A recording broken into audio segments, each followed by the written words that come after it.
All sports, all plays. All sports, all plays. All sports, all plays. 365, we making a plays. We talking the game, get you through the days. We're high in the court, the dime in the lane. Variety topics, living the same. All presentation, sports information. Hitting the airways, taking the nation. All sport, all plays, like working your faces. Grace at the field, so tie the laces. All sports, all plays.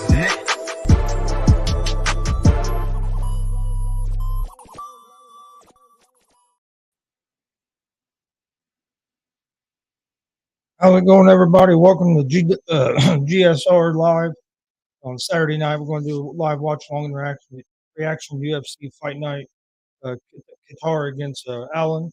And also you have the Jake Paul versus Anderson Silva fight tonight as well.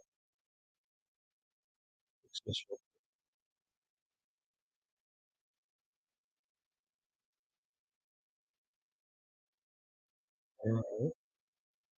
Here, getting ready for the main card here of the UFC. It'll be a pretty good card tonight, actually. You know, like I said, we have the Jake Paul and the Anderson Silva later on. I think a lot of people are interested in. I know the main event of the UFC. I've seen the odds look like it's pretty much picking. Which one? I think the main event. Yeah. I'll pull those up here in just a second. I want to make sure our sound's all right. Yeah. Fix that real quick. What do you think's going to happen with Jake Paul? I think Anderson Silva's going to beat him. I've seen Anderson Silva box before, and he looked pretty good. I expect.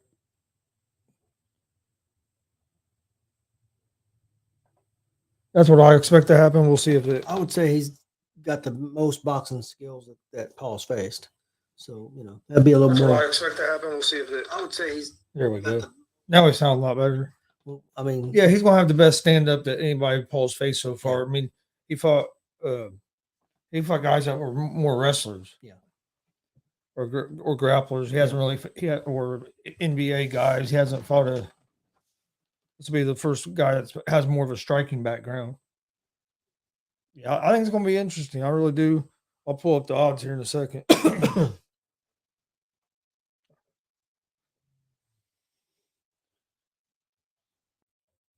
an interesting day in college football.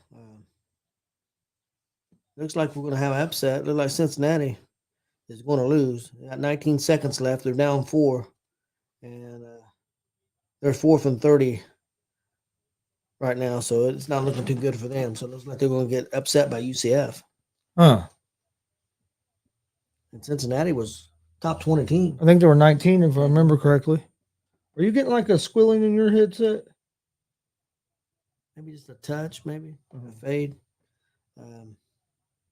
Looks like Georgia's one. They're up 42-20 with about a minute left on Florida, so they're going to win. It looks like, and Oregon's starting to play real good football. They're 6-1. They're going to win again. They're going to beat California.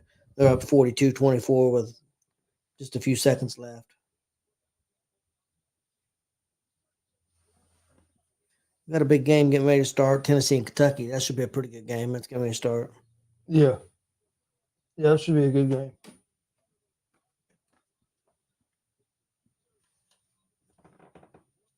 Of course, Ohio State won today, but Penn State gave them a good game for a while and honestly choked it a little bit.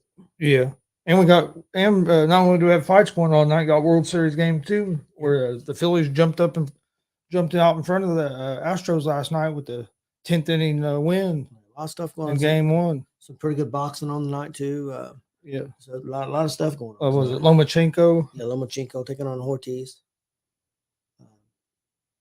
I'm pulling up the odds for the UFC fights I think now. there was a ladies fight on a boxing match on today too. I think it may have been on earlier today though.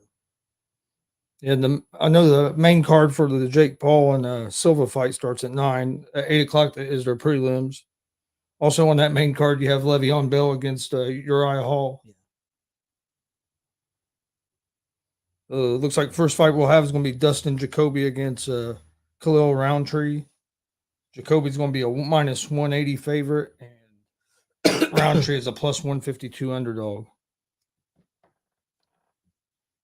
So should be a good fight to kick off the main card here for you for this UFC Fight Night. Kattar against Allen.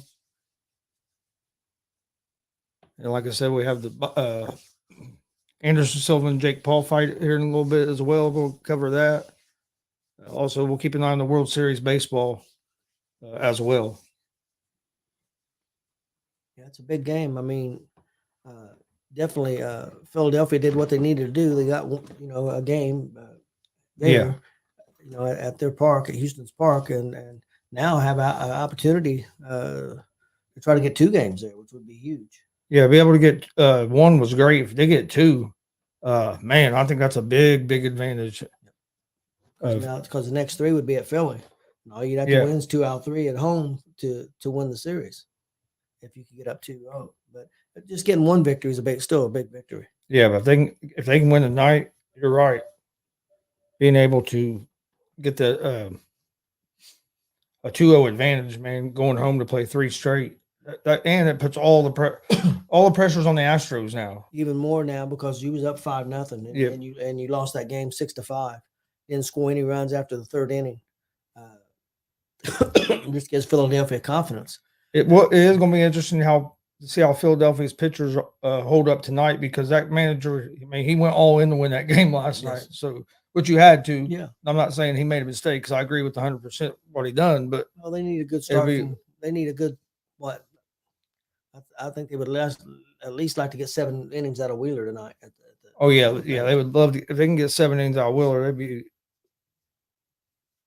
I'm gonna go with Jacoby in this fight.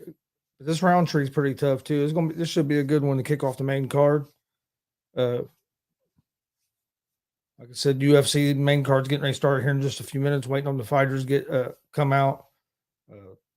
The Jake Paul and Anderson Silva fight main card starts at 9:00. We'll keep an eye on that for especially you're going to want to cover or watch the Jake Paul and Silva fight. Yeah, because this should be over 10. Yeah. So I don't think that'll be till probably, I would guess, probably around midnight. I'm not gonna lie, I kind of want to see what Le'Veon Bell looks like as well against Uriah Hall, who's a former UFC fighter. So it's gonna be interesting. And then, like I said, World Series game 2. Talked a little bit about that. Got some big college football games going on. Tennessee's playing now, aren't they? They already played. I think it was supposed to start, about 7 or so. So it's getting ready to start if it hasn't already. If I was college football, I'd have played my bigger games during the day before the World Series was going to be on. TV likes, but it's hard as well because you have so many college football games. Yeah, and the TV likes that 7 o'clock time slot. ABC, Fox. Well, not Fox. Because it just makes it harder going against something like the World Series because a lot of people watch that, especially with it being on regular Fox. Yep. All right, Roundtree's finally in the cage, waiting on the Jacoby to get in the cage for the first fight of the UFC Fight Night, Kattar versus Allen. If you're just joining us, we'll also be covering the Jake Paul and Anderson Silva when it gets time for that later this evening as well. All right, Jacoby's making his way to the ring octagon, and while he's doing that, just your first time checking us out, please hit that subscribe button on YouTube at Gonzo Sports Room. We greatly appreciate it, and also on the All Sports All Plays Network. Like and follow us on Facebook and Twitch as well at Gonzo Sports Room and at the All Sports All Plays Network. We greatly appreciate it. We got daily shows from sports to wrestling to we cover about anything with sports related on the ASAP network and at Gonzo Sports Room. There's shows basically from 9 in the morning till about midnight on the ASAP All Sports All Plays Network every Monday through Friday. So come join us for that. I also do a sports betting show, Easy Money, a sports betting show live Monday through Friday at 3 p.m. Eastern. At Gonzo Sports Room on YouTube, Facebook, and Twitch, and also at the All Sports All Plays Network as well. If you're an Indianapolis Colts fan, we have a Colts show every Monday and Friday at 6 p.m. Eastern. live on YouTube, Facebook, and Twitch at Gonzo Sports Room and at the All Sports All Plays Network. But again, we're getting ready for the first fight of the main card here for UFC Fight Night. Kattar versus Allen. Also, check out the All Sports All Plays Network. They got a great morning show, 10 a.m. Eastern, every Monday through Friday. I do a baseball show around the bases every Monday through Friday at 9 a.m. Also, we got the ASAP Afternoon Blitz at 1 p.m. Eastern, Monday through Friday. So there's a and check out the college football show every Saturday morning. This comes on at 9 and goes all the way up to kickoff on the All Sports All Plays Network. So that's another good show to check out. And Unscripted, 7 p.m. Tuesdays and Thursdays, 7 p.m. Eastern. Usually Saturdays at 8 p.m. Eastern, but not tonight. You're getting ready for this first fight. Jacoby is a slight favorite at -175. Roundtree's a +150 underdog. Roundtree has like a half-inch reach advantage.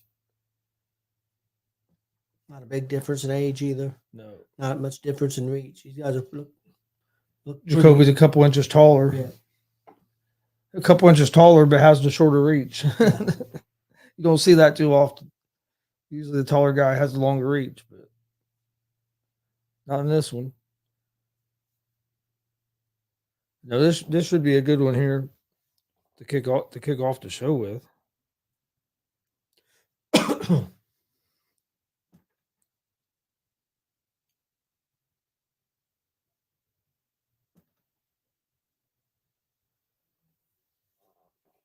But yeah, getting ready for the first fight here.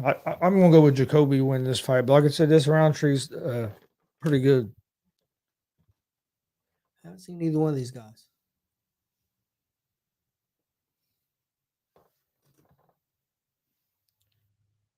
He's not a heavy favorite, but he is a favorite. Yeah, so he's not. Yeah, he's not a real big favorite. I've seen him fight. I've seen both these guys fight. But like I said, Roundtree's good and real athletic. But I just think both of them more strikers or more down on the mat, or a little bit of both. They're both pretty well-rounded guys. Roundtree's a big dude. Yeah, he is, man. He's built. And he's built. I mean, he's built pretty good too. Both guys are built. I mean, similar size, and everything. So should be interesting. Yeah, I think Jacoby was probably going to try to get this down to the ground, but we'll see here. Just filling each other out right now. Yeah, this first half minute or so, you're not going to see too much. Ooh, Roundtree with the big left. Roundtree's quick. I was going to say, he looked pretty quick on that exchange.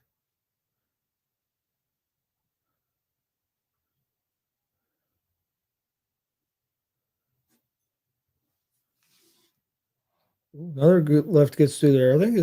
I can't tell if his nose might be bleeding already. Yeah, Jacoby's gonna have to go because he's. Yeah, so far Roundtree's getting the better of the exchanges here. Neither one of them throwing a whole lot, but what Roundtree has thrown has connected some. Yeah, Roundtree's landed the more shots and the cleaner shots so far. Swings a little wild though. He did on them 2 punches. He was off balance, swinging wild on them two. Looks like he's going for the knockout, isn't he? Yeah, Jacoby's working on that front leg with that low leg kick. Yeah, Roundtree's he's going for a knockout. He's throwing everything he's throwing. He's putting everything behind everything he throws. Jacoby's starting to get a little more comfortable. Yeah, starting to throw some jabs and some kicks.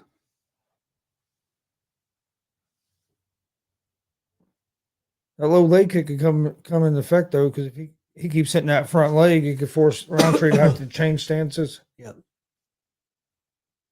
And it affects your movement. And Roundtree's pretty quick.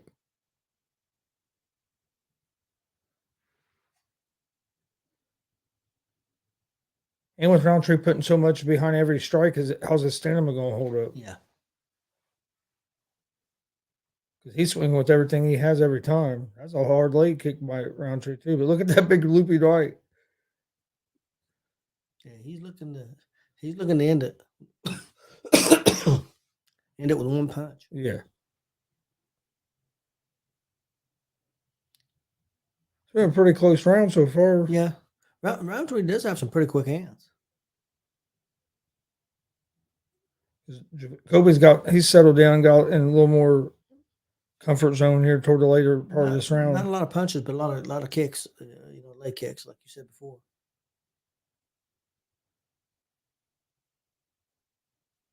There's one next Saturday. Another UFC's next Saturday. Rodriguez versus Lemos. 3 versus 7. That could be a pretty good one. There's WWE during the day, isn't there? Yep, at noon. Saudi Arabia. Got Jacoby and Roundtree so far. First round, about 2 minutes, just under 2 minutes left in the first round. Been a close round. I think Roundtree has probably landed the harder shots. Jacoby's started to land more here in the later part of this round. But Roundtree, his stand-up is going to work. It's starting to worry me because he's putting everything he has behind every shot he throws. He's missing a lot of these wild looping shots. That was a nice combination there by Jacoby. I said Jacoby's he's looking more comfortable. Ooh, that was a nice punch. Nice straight hand by Roundtree. Ooh, and Jacoby come right back. Yeah, now they're kind of exchanging back to the middle of the octagon. Got about 50 seconds left in round one. The opening fight of UFC Fight Night. That's a close round, but I think right now, I would go with Jacoby.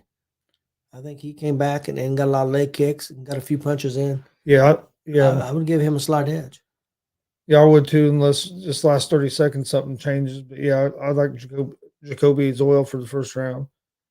I mean, Roundtree got off the first minute or so, and I wouldn't be real arguing or anything to say that Roundtree, did maybe got the round, but I think Jacoby has. Well, even on their thing, they're saying seeing the numbers. Jacoby's landing more shots than Roundtree has too. Yeah, Roundtree started off a little hot, but then Jacoby, I thought took over the round. So I'd go 1-0 Jacoby going in round two. Yeah, I think I agree.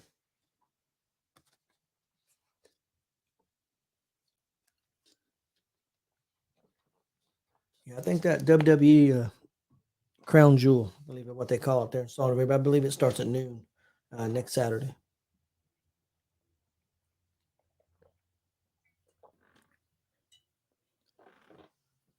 Yeah, I don't know if Roundtree's stand-up is going to hold up the way he's throwing them wild punches. Yeah, we'll see. When he swings, man, if he connects one of them, it could be a good night as well. Yeah.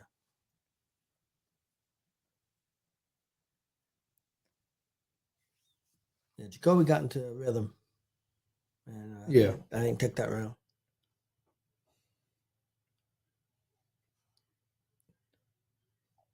He ate a couple big shots. He did eat a couple big shots, hard shots early.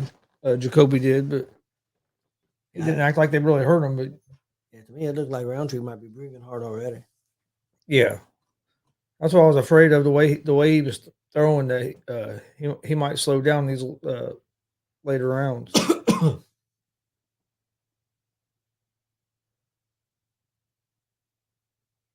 think them leg kicks threw him off. Yeah, they're keeping him just out of range on most of these exchanges. He's starting to throw that kick a little bit too. Yeah, I think Jacoby needs to go back throwing them kicks. He was in a rhythm. He's not really throwing anything right now in the first 30 seconds. That was a nice left hand by Roundtree there. Oh, both of them. I think Roundtree got the best of that exchange. Now Jacoby's starting to throw.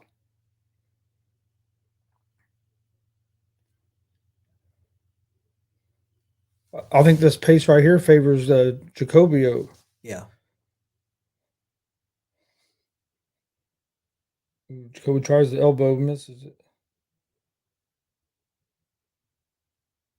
That's nice left hand.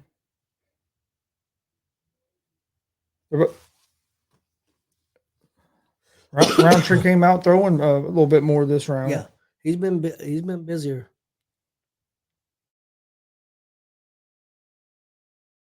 Yeah. I don't know how many I'm really hit. Made it very much connection, but he was throwing. Roundtree's mouth is wide open. Yeah, that's not good. I don't like his stance right now. It looks like he's back on his heels to me. Yeah, that's what I was getting ready to say. Is he has everything's rolled back on his heels. Jacoby's starting to get more comfortable moving forward. I kind of like the first round. Yep. Roundtree came out and was kind of taking things over, and now it looks like Jacoby's starting to get in that rhythm again a little bit. I don't know how much of them are really connecting or doing damage, but I mean, he's throwing. They're saying that he's landed over double. That's what they're saying. Or almost up. Yeah, but over double. I don't really see that many more landed. I mean, I think he's landed more, definitely. Yeah, I think the Jacoby's winning the round so far, but I wouldn't have thought he had doubled him up. Yeah. But I think Jacoby's winning this round with still got about halfway. Yeah. As we're about halfway through it. Yeah, he's took over about the last minute or so. Like I said, I thought Roundtree came out and had the first minute, but since then, Jacoby got in that rhythm like he did the first round.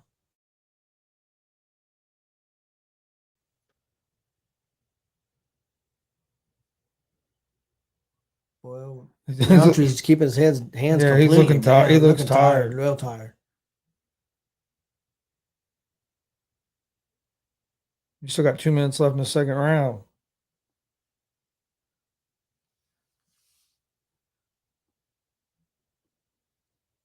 He blocked some of that cake, but that still was hard. Yeah.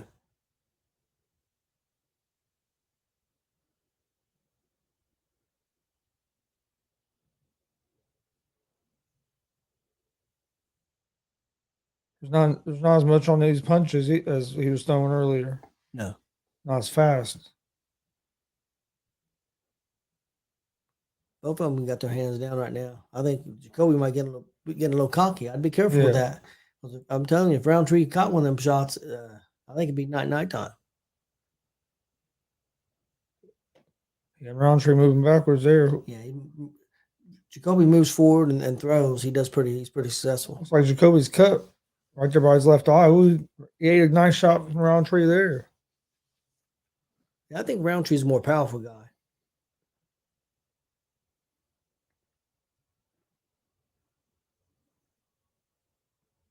Jacoby pushing him up against the cage into the clinch.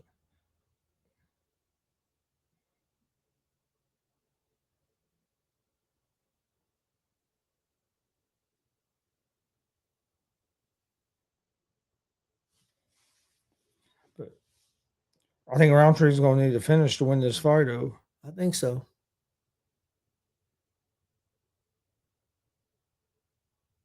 At least so far, I have Jacoby winning this round.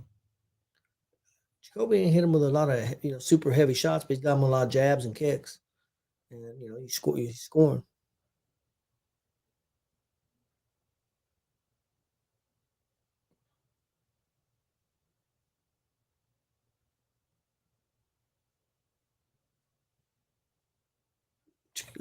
Roundtree throwing kicks and his hands completely down to the side. Yeah. He almost got caught with that head kick with his hand down by his side. He hit it, but he didn't get all of it. Yeah. He got all of it. He could have been in trouble. I got Jacoby up 2-0 going into round 3 here against Roundtree. Yep, I would agree. He's going to need to stop him. There's no chance he's going to have. Yeah, he's going to have to get a stop in the finish here in the third round. Next fight is going to be Josh Fremd against Trishan Gore. Fremd is a minus 156 favorite. Gore is a plus 132 underdog. That'll be the second fight of the main card.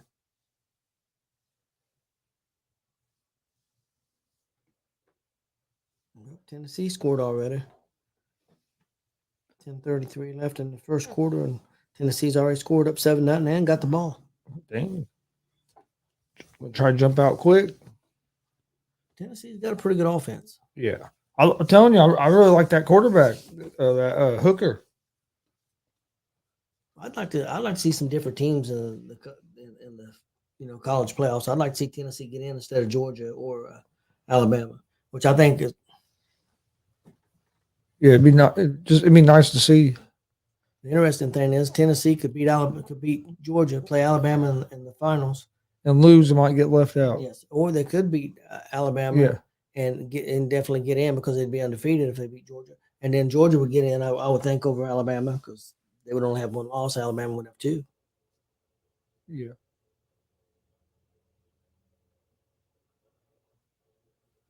Yeah, I think Roundtree, and if you go by the live odds, they think the same way. Like Jacoby is a minus 725 favorite right now, so they agreed that Jacoby's won the first 2 rounds.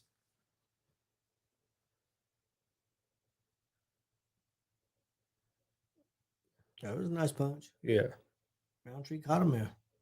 Caught him there flat-footed a little Yeah, bit. but Roundtree's not moving near as fast as he was, though. One thing he's not really done is early on he had some combinations, but Yeah. he's really not thrown any No. combinations since early on. And unless he just catches one of them big wild ones. Yeah, and Jacoby's doing a pretty good job keeping him at range. Yeah. Now, he's still throwing them wild ones, but he ain't really got close to connecting. I think that front leg kick has been the key. Yeah. Keeping him on the outside, not just out of range.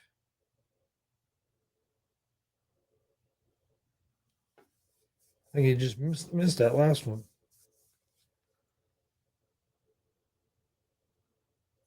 Now Jacoby pushing forward again. Neither guy's tried any takedowns or anything. No. Jacoby's tried a couple little half shots, one each round there, and pushed him up against the cage, but it wasn't nothing like he committed to it. It's been mostly just a stand and strike.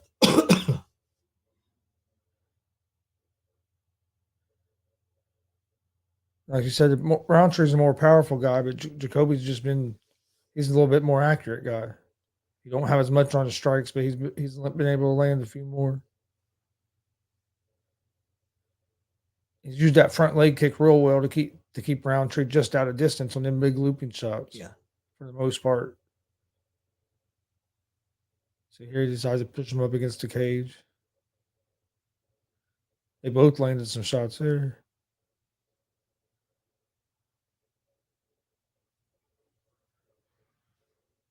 They got Jacoby landing more significant strikes in this round as well. Not by a lot, but yeah, No. they got him.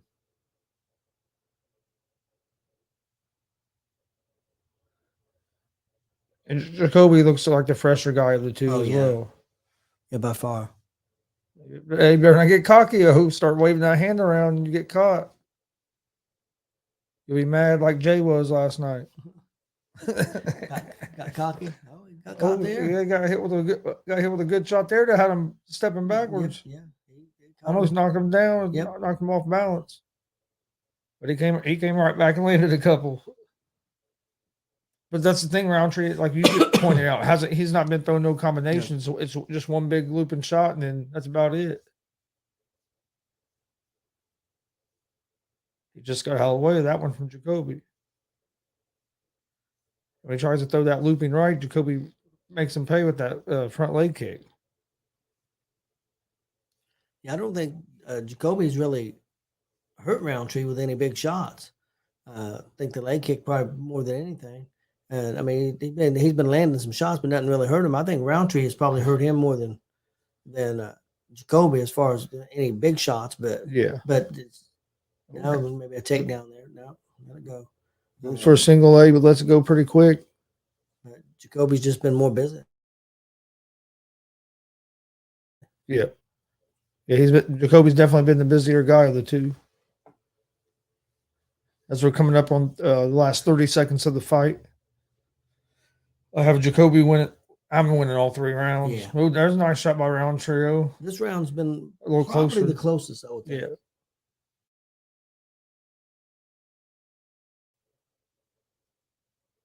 He caught him with a nice right coming in there. This kills me to watch these Right, guys 11 with their, seconds left. with their hands down at their sides. Yeah.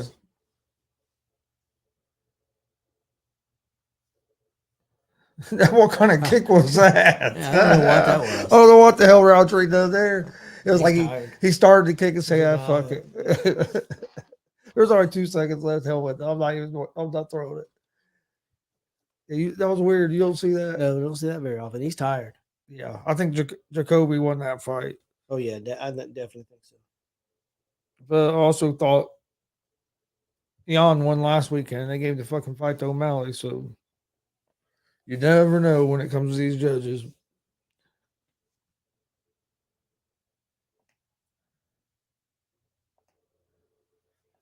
Never know when it comes to these judges.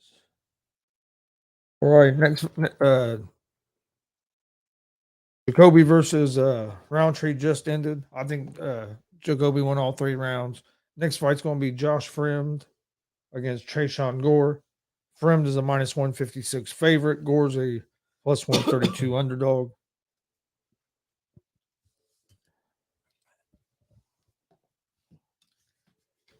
We're waiting on the official decision here on the first fight.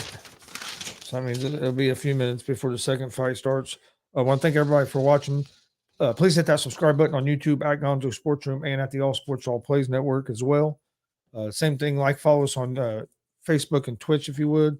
At Gonzo Sports Room and at the All Sports All Plays Network. We're also going to be covering the Jake Paul and Anderson Silva fight later this evening. So stick around. Got a lot of fights coming up. They're getting ready to announce the winner of the first fight, which I think Jacoby won the fight. But we'll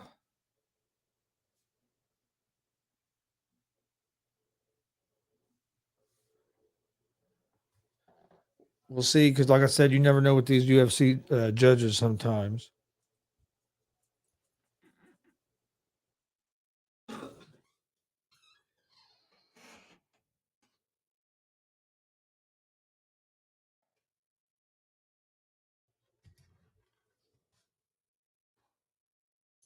Yeah, the fight to Roundtree. Wow. By split By decision. split decision to Roundtree, that is terrible. Man, that is nuts. Oh, wow. And see, I just said you never know with these judges in the UFC.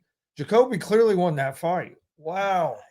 Roundtree may have had a chance for the third round. Maybe a slight chance to. But he definitely lost the first two. Wow. That is crazy. And I just got done saying that that Jacoby should win, but you never know with these judges. Wow. I was pissed off last week when they gave O'Malley the fight over Jan, but this is even worse. Yeah.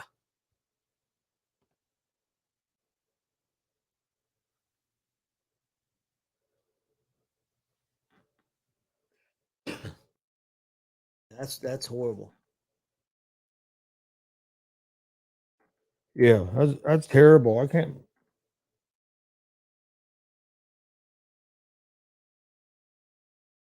Number 10 USC is already down to Arizona 7-3. All right. Next fight's going to be Fremd against Gore. The judges gave this fight to Roundtree in a split decision. I can't believe it. Jacoby definitely won that. To me, definitely won that fight. I wish I'd had the sound. I should have turned the sound up for a minute and heard what the announcers were saying about it.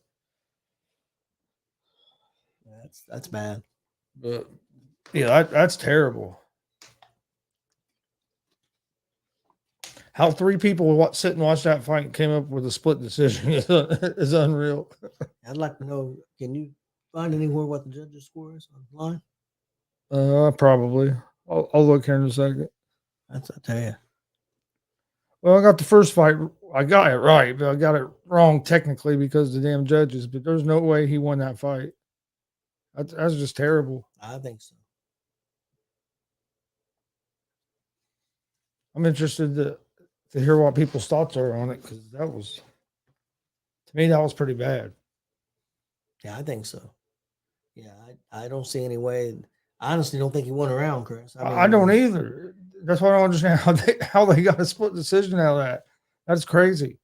Jacoby definitely won that fight. Yeah, the third round was closer, but then the last 30 or 40 seconds, I thought Roundtree kind of gave up. So I thought he lost that round too.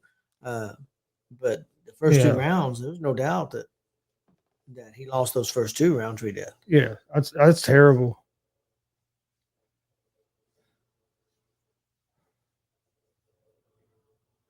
I don't know that to start the main card off with a decision like that is just crazy. Judges gave the fight to Roundtree by split decision, but Gore won all 3 rounds of that fight. I don't know. That's crazy. Next fight's going to be Fremd against Trayshawn Gore. They're not even in the octagon yet, so it's going to be a few minutes before that. But we got the World Series starting here in about, 20, 25, 30 minutes? I think they start at 8, a little after 8. Yeah, probably about. Got some good. About 30 minutes. Good college football going on. Later tonight, we'll be also talking about the Jake Paul versus Anderson Silva fight. Got that main card of that starts at 9. Le'Veon Bell's also fighting on that card. So, that should be kind of interesting as well. We're waiting on the second fight here to get going of the UFC fight night. Josh Fremd against Trayshawn Gore. Gore's only got a 4-2 record. Fremo, he's won 7 of his last 9 fights. So yeah, I would say he's probably the favorite. Yeah, he's a minus 156 favorite. Gore's a plus 132 underdog. So he's not a big favorite, but he's a favorite. While we're waiting here, please hit that subscribe button on YouTube at Gonzo Sports Room. We greatly appreciate it. Also, like and follow us on Facebook and Twitch. Leave a review on our Facebook page. We appreciate that as well. Shows Easy Money, a sports betting show, is live 3 p.m. Eastern, Monday through Friday. And then also got Gonzo and the Judge Sports Talk that's live Monday, Wednesday, Friday at 11. We also do stream live pro wrestling. Much independent wrestling shows here around the Indiana area. Actually, we're getting ready to go out of state and do a couple shows as well. So if you're a pro wrestling fan, we do that. Getting ready to start our actually pro wrestling podcast back up and start talking more like the bigger companies with AEW, WWE, and some of that stuff. So we're going to get back to that. But we have shows on all the time. But yeah, please hit that subscribe button on YouTube as well. We'd greatly appreciate it. Fremd's 9-3, Gore's 4-2. You have 185 pounds. Fremd, just because I've seen him fight before. I haven't seen the Gore fight before. The Gore looks like he's probably going to be pretty athletico. Yeah. He's built pretty good, so I think he'd have decent power. But Fremd's been on a winning streak. He's looked good his last few fights. That's why I like Fremd. In the highlights there, it didn't look like Gore like to be. None was down on the mat. Yeah, and I think that's going to be an advantage for. Yeah, Fremd. So yeah, I'm gonna go with Josh Fremd here over Trayshawn Gore. Hopefully the judges don't mess this one up. Yeah, that was pretty bad. Tell you one thing I can say about that Gore. Might be only 4-2, but the dude looks confident coming to the ring. Yeah. Like he's ready to go. I'm gonna text him and see what he thought about that.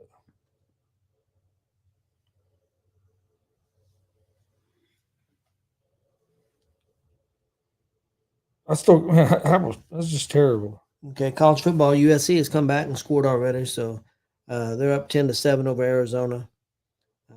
Just a couple minutes left in the first quarter.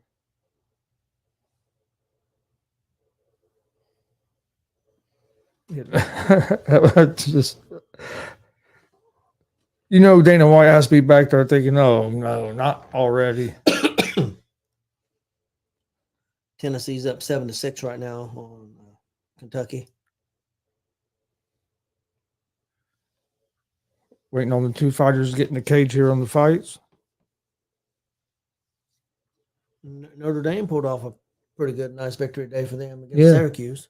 Beat them by quite a few points. Penn State looked like they were going to knock off Ohio State, and they fell apart. Oh man, they fell apart. They scored like Ohio State scored like 3 touchdowns in what, 2 minutes or Yeah, something like that? and they turned the ball over like 4 times in that game. Missed a field goal. They was outplaying them if it wouldn't been for the turnovers. Yeah, just mistakes.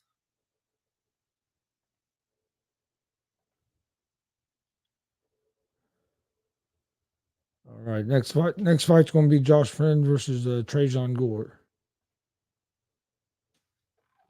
Well, they got these guys out here fairly quick. Yeah, a little bit quicker than they usually do. Yeah. Friend looks like he's the taller guy. Where not Roundtree Gore looks like he's probably a little bit more powerful guy, a little more thicker.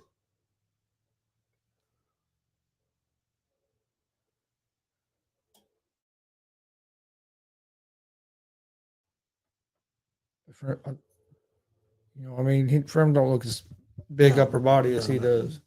But he looks like he has long ass arms. Long arms and I think taller. Yeah. And it looked like to me that he's got some grappling skills, which I didn't in the highlight package. I didn't see really. Gore trying into that. Not saying he can't do it. Like I said, I'll be honest. I haven't seen the Gore fight. I've seen this Frem fight. That's why I picked him to win because I've seen him fight a few times. The highlight package, Gore looked strong and pretty quick. Hell, he has 4 knockouts and 3 submissions, so he must have decent power. And he's a Brazilian Jiu-Jitsu purple belt, so he has some kind of ground game. He got 3 first-round finishes also. So. Oh, you want to get a finish tonight the way these damn judges are? That's for damn sure. Yeah, I think you're right because that was horrible. Yeah, that first fight that was just flat out terrible.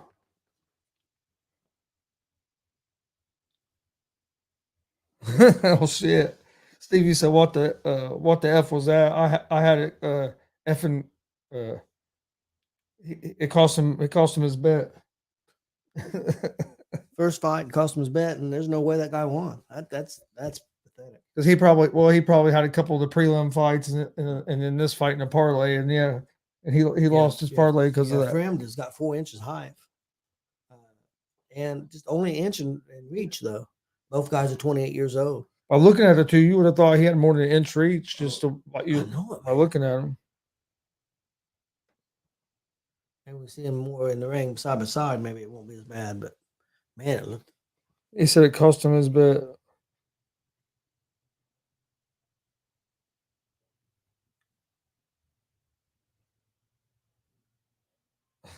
Oh yeah, I know he's pissed.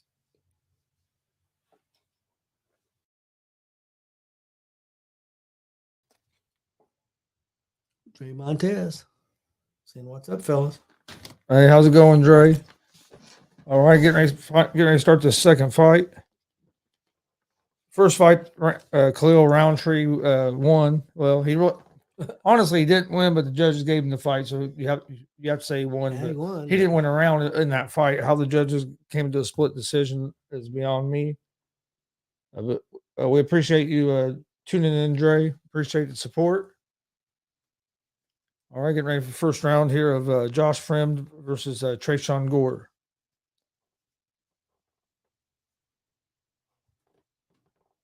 Let me check something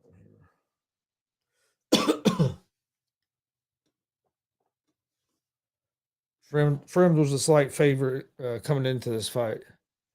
Man, he's only got an inch of reach. It looks like a lot more than that. We're like about 4 inches reach.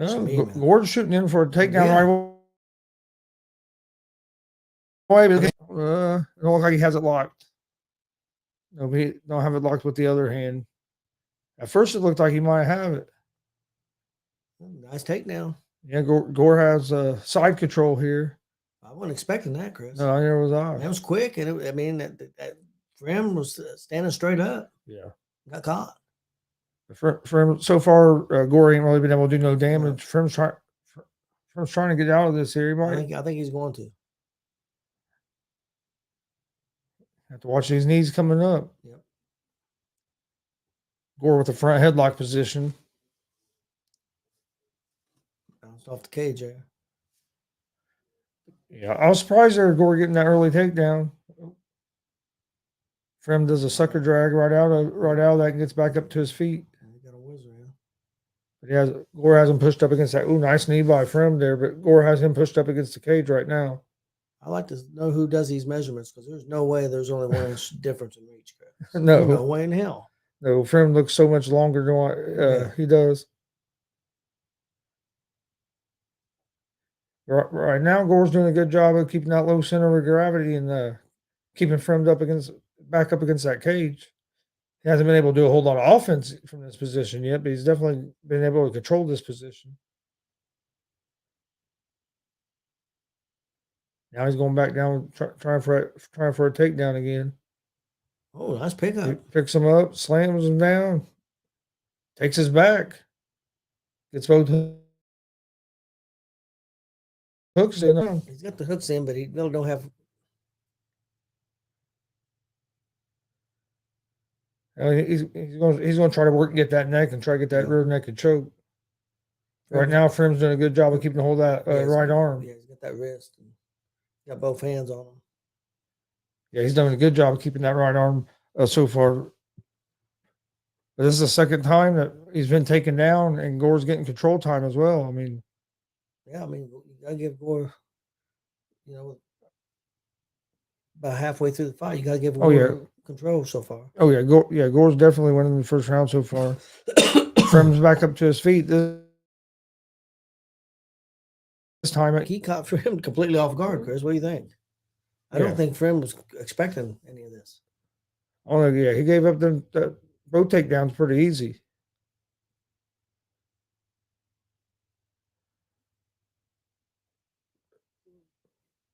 Frem hasn't been able to get a whole lot going yet. About 2 minutes left in round one. The score has some pretty quick hands. Yeah. I thought he was going to have the quickness. He's not throwing a whole lot of combinations, but he'll shoot that jab out there here every once in a while.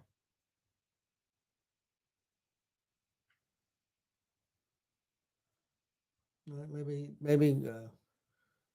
I think Frem needs to start throwing those leg strikes. Yeah. Frem's starting to look like he's getting a little bit of a rhythm on his feet. Big difference in each other's leg kicks. Yes.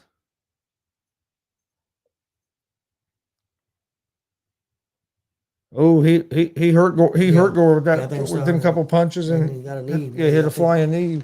But yeah, he hurt Gore. Gore didn't like that too well. Gore's pinned up against the cage.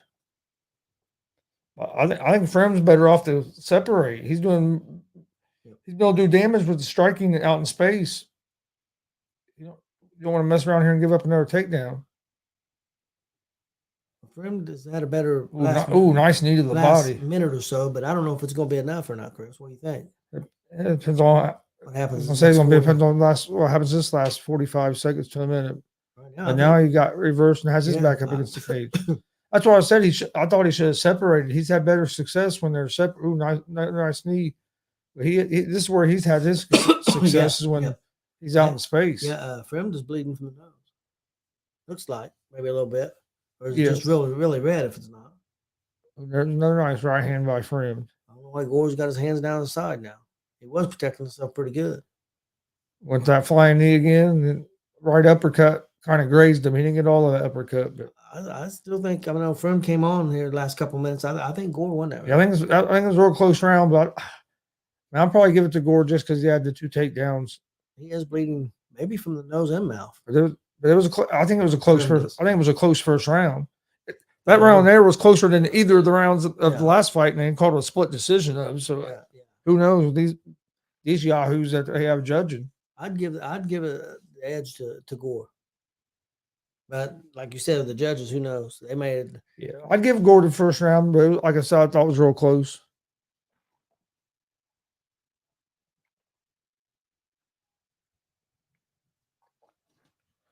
But I think Frem, unless Gore can take him down some more, I think Frem will come back and win this fight. I think that he was getting more comfortable. But like you said, he needs to keep his distance. Yes. That distance. If Gore can keep getting inside on him, then Frem's not going to be able to get stuff off. You're going to start round two here. Gore don't look tired or anything.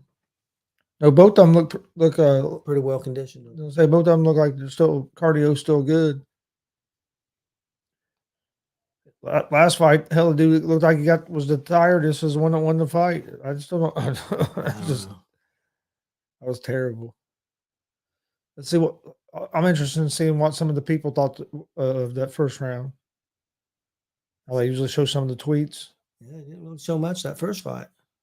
Yeah, it's weird. Sometimes they show them, sometimes they don't.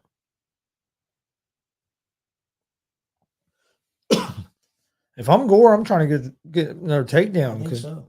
on the feet is when Frem has done his most damage. Yeah. Oh, Frem hits him with a few shots and he shoots him for a takedown. Yep. I think he's going to get it too. Oh. Well, maybe not. No, he's got a choke. Oh man, you can't use the cage, can you, like that? Oh, I think he's going to get him. Oh Chris. yeah, he's in trouble. Frem's in deep trouble. He's in trouble. Man, he stopped it. I think he went out. He got caught in a weird position. He got caught in that guillotine. Yeah. Got in the guillotine and he was done. He tried to push off the cage and kick out of it, but couldn't get out of it. Kind of made it worse, didn't it? Yep. Nice showing there by Gore. Yeah. Like you said, though, I'm glad that he got a submission because who knows what they would end up calling, the way they was calling, the way that first fight was. Yeah, the judges on how they gave that first fight a split decision makes no sense.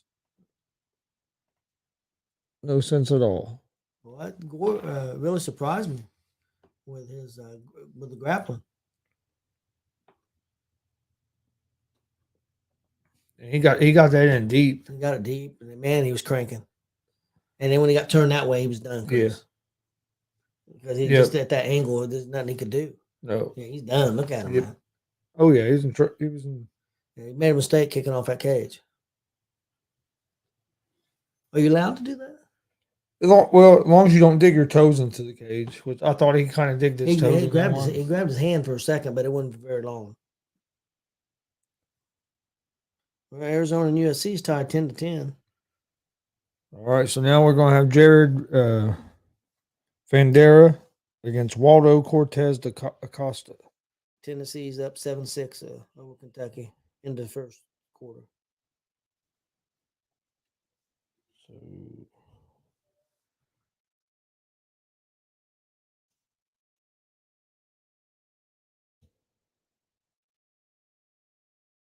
that was a fight. I mean, I know it didn't go very long to the second round, but it was a pretty good, entertaining fight. Yeah, it was. Versus Waldo.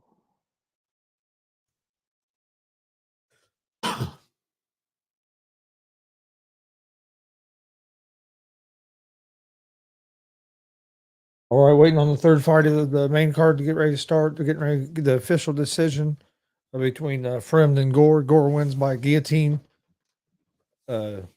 Just beginning the second round.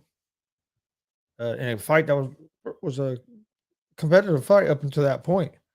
It was a real close fight at that point. But Fremd went in for a single leg, and Gore was able to get that neck, and man, he had it tight. Fremd tried to fight out of it. Hell, he didn't. He didn't tap out. He went to sleep. Now next is going to be Jared Vanderay against Cortez, 215 favorite. Vanderay's a plus 180 underdog. Costa's the biggest would be the biggest favorite we've seen on so far. He's minus 215 favorite.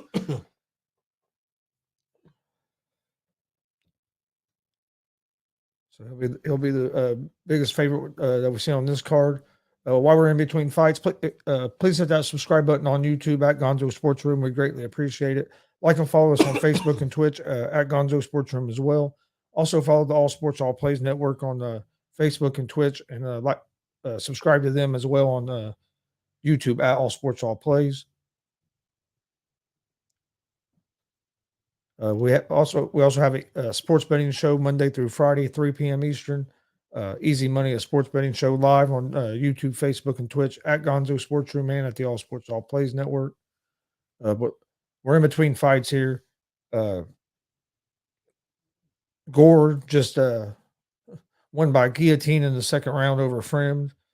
First fight, Khalil Roundtree won by split decision, which was terrible. The judges, he didn't win a round in that fight. Jacoby got screwed. Well, so far, the favorites ain't doing too well. No. Then after this fight, we're gonna have Max Griffin against Tim Means, and then the main event is Cater against Allen. So we still got 3 more fights on this. Plus, when this is over, we'll switch over and watch the Jake Paul and Anderson Silva fight. So if you're a boxing fan, stay tuned for that. Le'Veon Bell and Uriah Hall are on that card as well. The main card of that starts at 9. Their prelims start at 8. But we'll probably keep an eye out for the Uriah Hall and Le'Veon Bell fight, and then once the UFC ends, we'll switch over to that and watch the co-main event and the main event as well. You got the World Series getting ready to start, so it's a big Saturday night in sports. And in the fight, there was a Bellator that's probably just now getting ready to end that started at 4 p.m. Eastern today. So there was a lot of stuff going on in the fight world as well. But Gore had a good outing there. Nice submission victory. Yeah, Gore looked good, and from the highlight package, it was mostly that the highlight package it shows mostly his boxing skills and stuff. There, he showed some pretty good grappling skills. Yeah, that's kind of caught me off guard a little bit, and I think he caught the other guy off guard. To be honest with you. Oh yeah, I think you're right. I think he caught him off guard as well. Gordon Ryan. He's going to be on the UFC Fight Pass Invitational 3. Oh, submission grappler. See, I like watching some of that stuff. It's all grappling. Number 1 submission grappler in the world. 97-5 grappling record. That's crazy. I like watching some of that grappling though. This is a heavyweight fight, isn't it? Oh yeah, against some big boys. 7-0. 5 wins. 5 of his wins by finish. 4 of them by knockout. He's a big dude. Yeah. And there's 12-9, has 6 first round knockout finishes.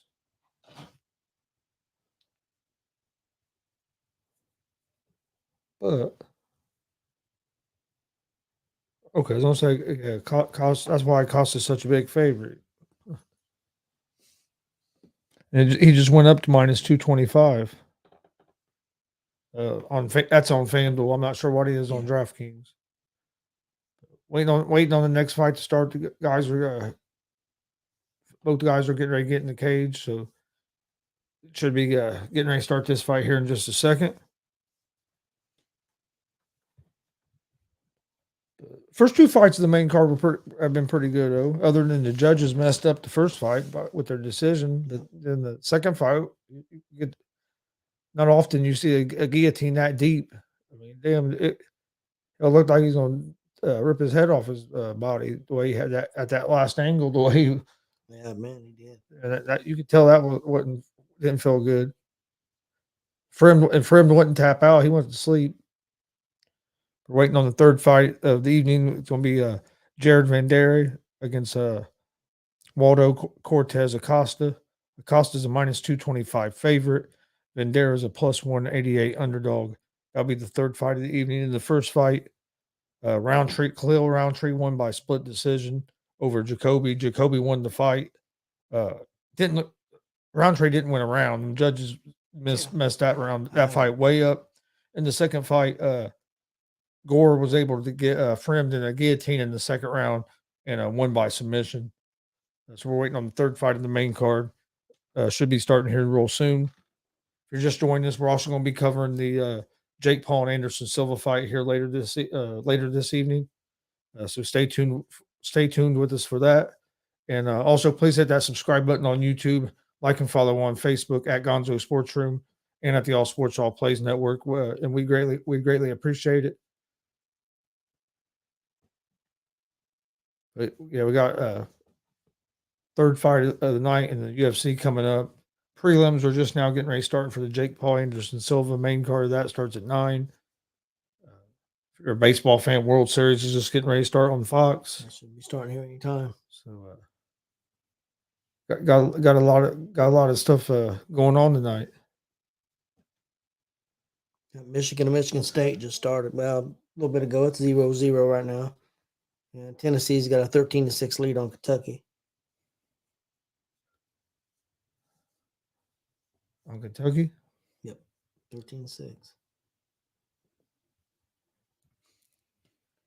I think this is going to be a good one, but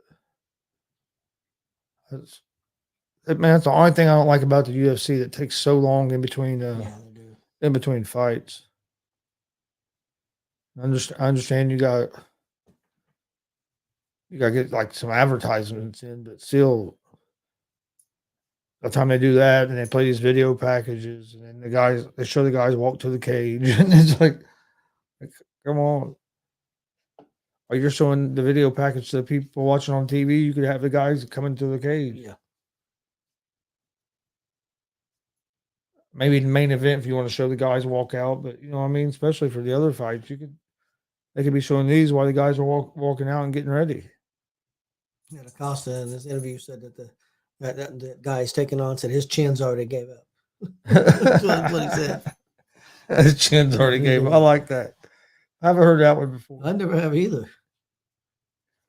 All right, but yeah, next fight night is going to be Vandera against Acosta.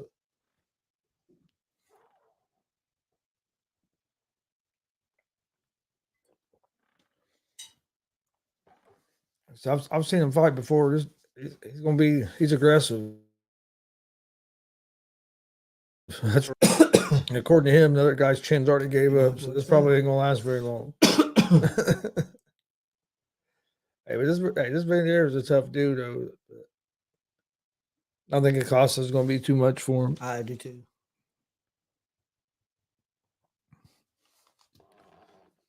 But with the heavyweights, man, just one punch or a heavy knee or something, and it could be over. So fucking last week I went 10-2 on my picks for UFC. Tonight I'm 0-2 so far. I only missed 2 all last week. That was prelims and main card. And honestly, should only missed 1 because I still feel like Jan won that fight over O'Malley.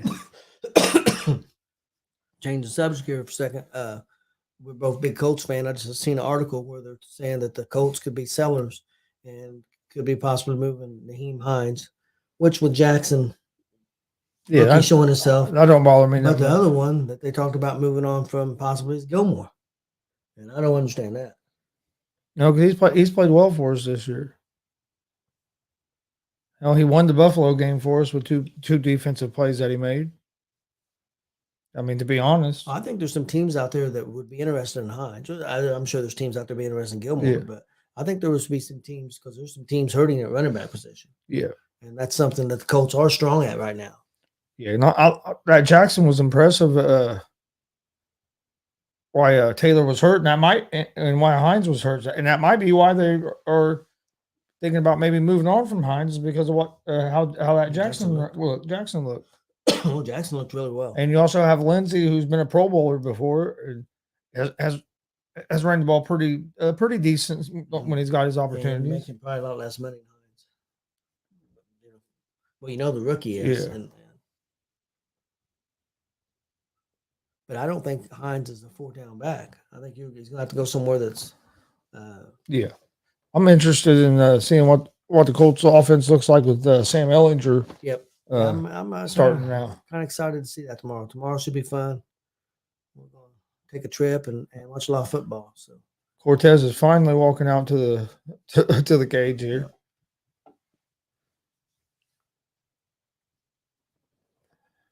Big dude, man.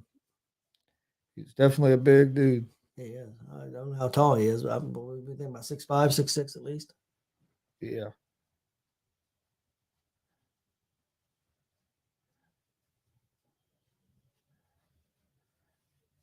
And they come out and have to take off a jacket, a shirt. It's like, come on.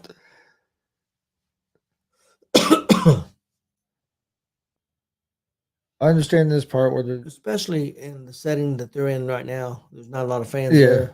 They're there at the Apex. I mean, I understand if you're in Las Vegas and there's 15,000, 16,000 people, the music, but this I don't understand. They want the video package, like you said, they could, when they get away from the video package, both of them guys should be standing in the ring already. Yeah, ready to go. And ready to go.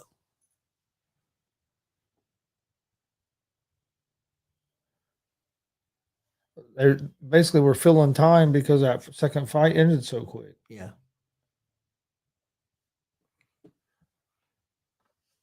I understand if it's a big pay per view and you have thousands of people there in the arena, but this, like you said, hell, there's not many seats here in this Apex place.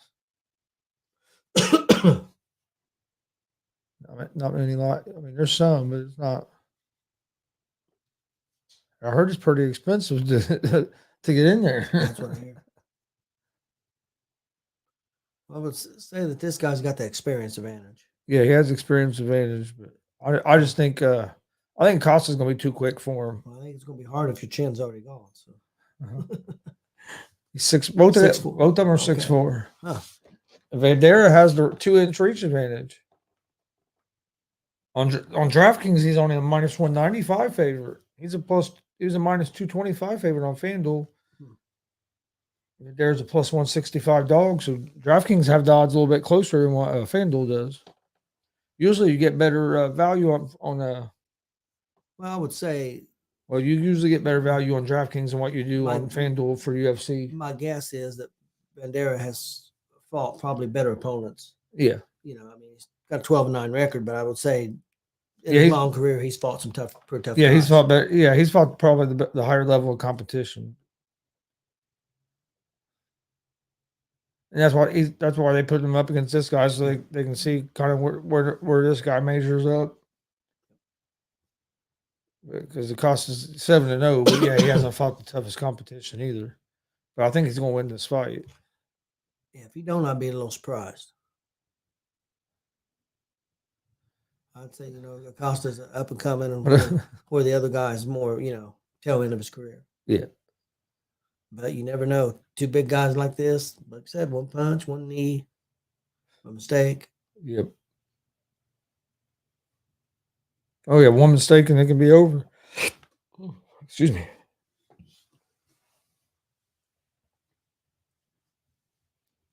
All right. Starting round one of Vandera and Costa. Third fight here on the UFC Fight Night this evening. Second fight, we had a quick guillotine submission in the early second round. First fight, we had a robbery. Yeah, judges are terrible in the first fight. Costa's the one moving forward. I figured he'd be a little more aggressive. He's kind of filling each other out here. Keeps them hands awful low. Yep. That could be dangerous, especially against a guy that's fought a lot of fights.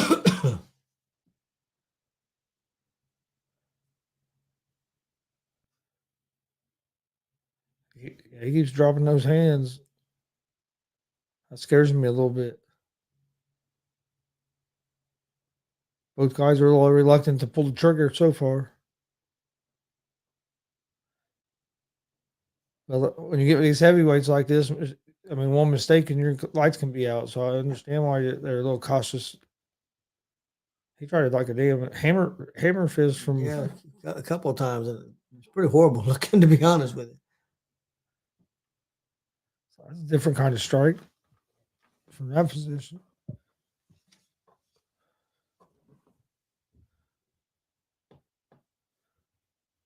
Neither guy's ran anything real big. No, he hasn't done anything. He didn't look like he liked that leg kick over when Vandera landed it. Yeah. Vandera, I'm going back to it. Yeah, I think Vandera could tear up the way his stance is. I think he could tear up his legs. That's a wild punch. Wild punch, man. I thought that one dude threw some wild punches in the first fight, but that was. Costa's definitely the quicker guy. Yeah. There's that leg kick again.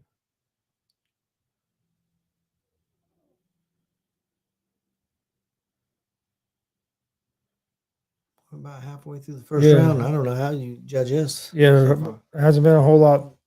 There we go. Hasn't been a whole lot landed yet. Acosta's coming at him.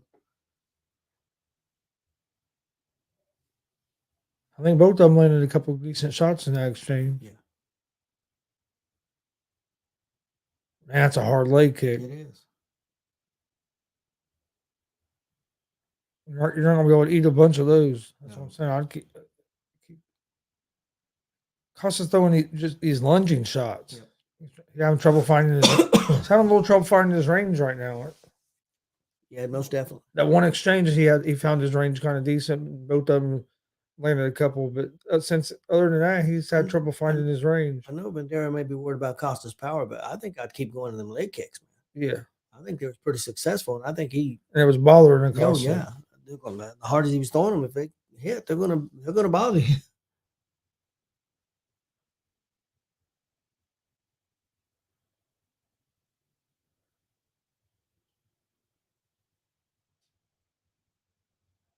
Left landed there for Costa. Went a whole lot on it, but it landed.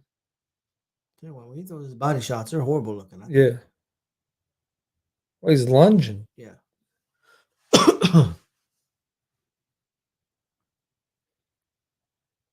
Still ain't been a whole lot, but kind of hard to judge. That looked like that might have been a little low. Yeah, I'd probably put Acosta up just a tad, but man, I don't know. It's been real awful close. I don't. It's one of those. It's not been enough action really. It's really hard to judge. It's been real close. I mean, Bandera's definitely hit quite a few leg kicks, and I think he's hurting Acosta. And I don't think Acosta's really hurt him. He's hit him a few shots, but I don't know. It's pretty close. I don't know. I could argue either way. Yeah, it's been real close so far. Going with last about 40 seconds. Last 40 seconds could tell.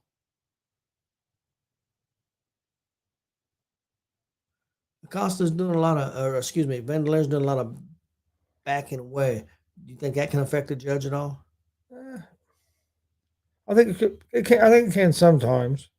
But one thing is, Acosta's not really putting a lot of pressure. Yeah. So Acosta's not been throwing a whole lot. That leg's hurting him. Yeah, I think just because of the leg kicks and the damage he's done to the legs, Yeah. I think I would give Bandera. Oh, now he kicked the other leg. I think, and I don't think this dude knows what to do. He's trying to act like it don't hurt. But when you respond to it, that means it hurt. Yes.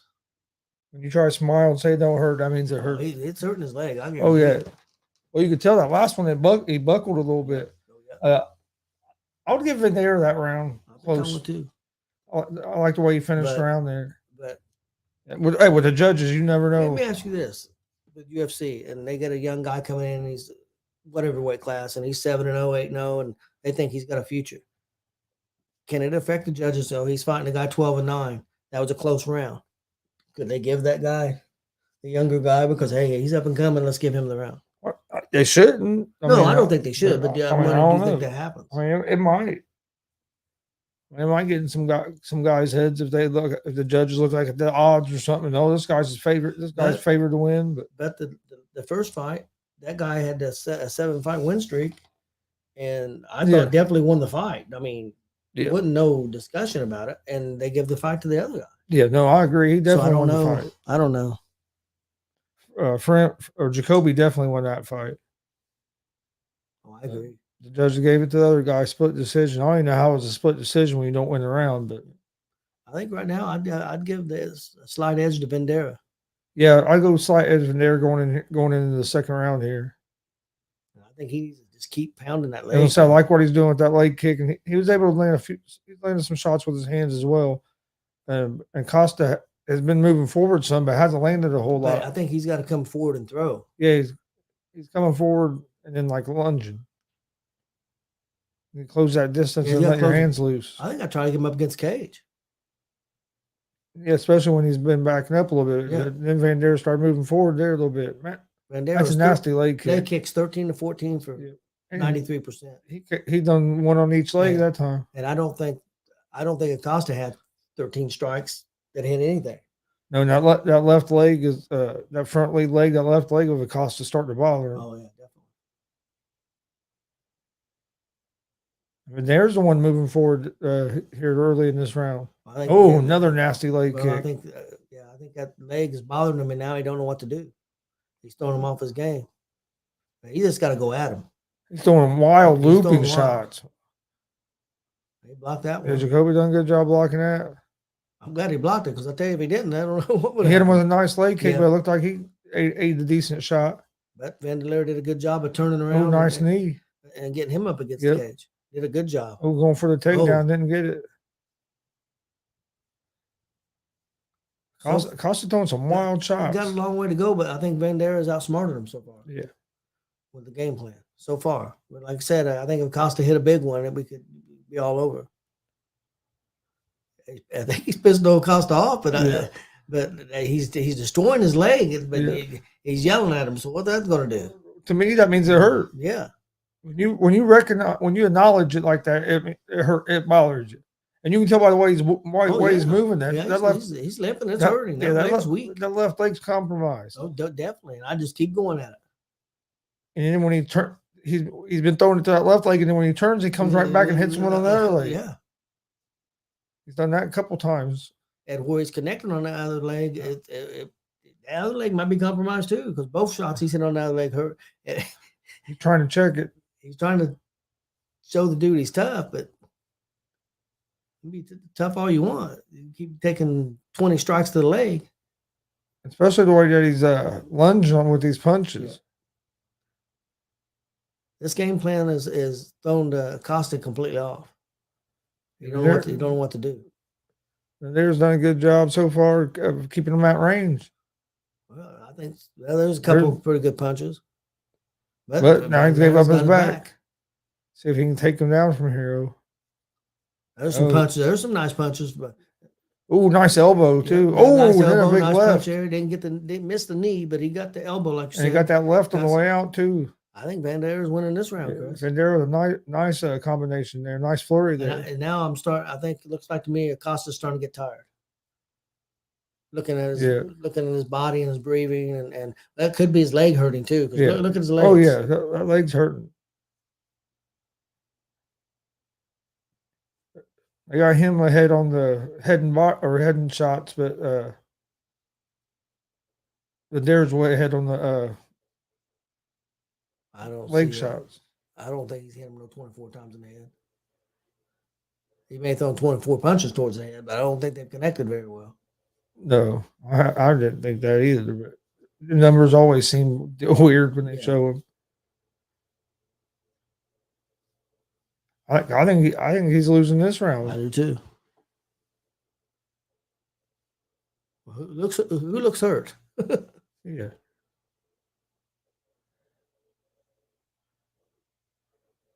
I think Vanderleer's got to stay on. About a minute left in round 2. Trying to go to some body shots. That might be smart but he's still lunging. Yeah. He ate one on the way in there.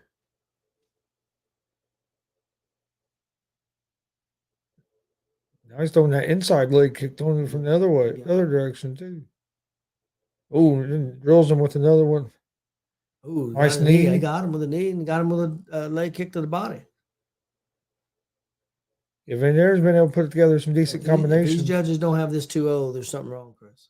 Oh, big left hand by Vanderleer. Yeah, I think Vanderleer's up 2-0. But we thought that about the first fight too. Yep.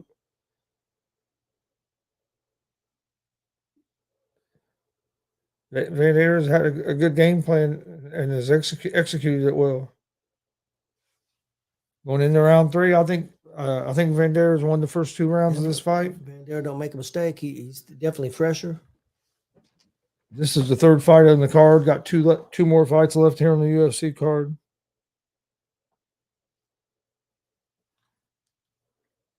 You got Max Griffin against Tim Means next, and then the main event, Calvin Kattar against Arnold Allen.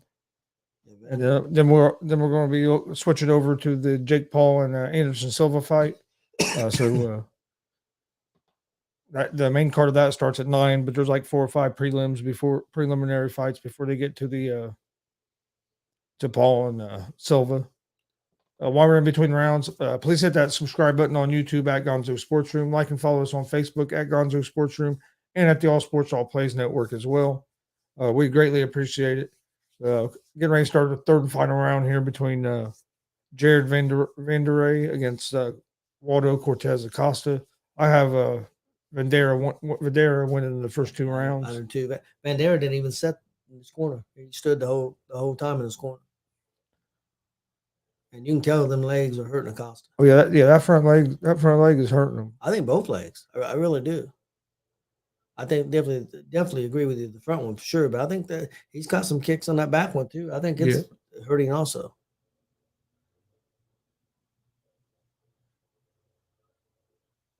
And Bandera's starting to get with his hands starting to get more comfortable and hit some shots.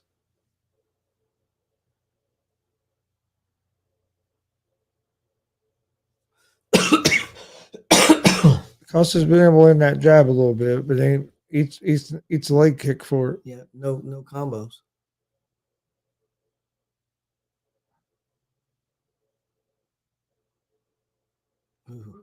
Come from the other side with it. Yep. He throws that inside leg kick, and he'll come with a hard outside leg kick. He throws some hard outside leg kicks.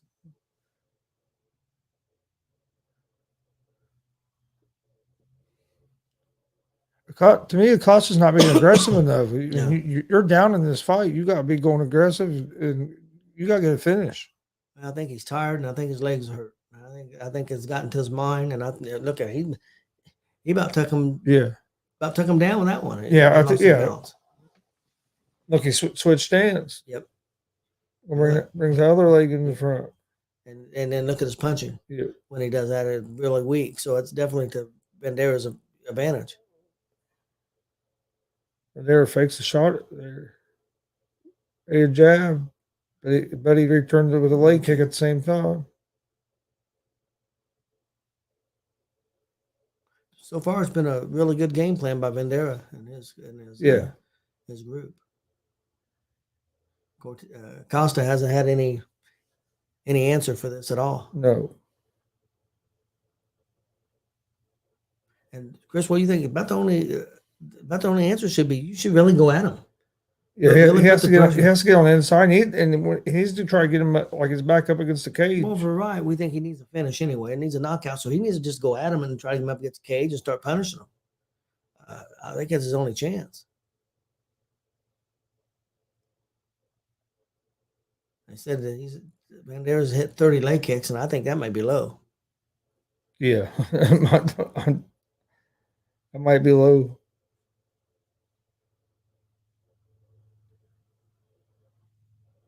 About 2.5 minutes left here in round 3. Costa doing a little bit with his jab, but really not a lot on it. No. That's kind of lunging. He's had trouble finding that range. Yeah.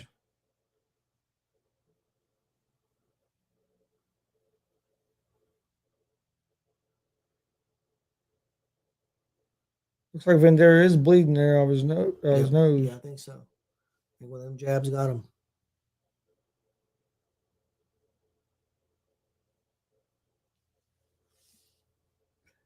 Kicks that other leg.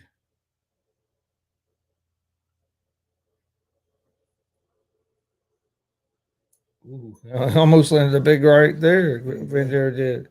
Costa was able to get his hands up at the last second.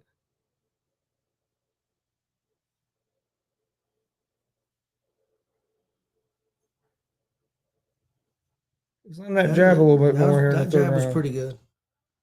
He got one of them that I thought landed pretty good. The other one I thought he blocked away. Another one I thought was on top of the head. But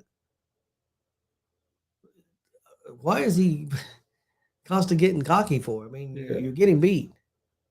Yeah, you can't feel like you've won this fight. And there's no way that Costa's landed 44 headshots. No. I don't think that fight's even close, Chris. I'm worried about these judges. About 35 seconds left.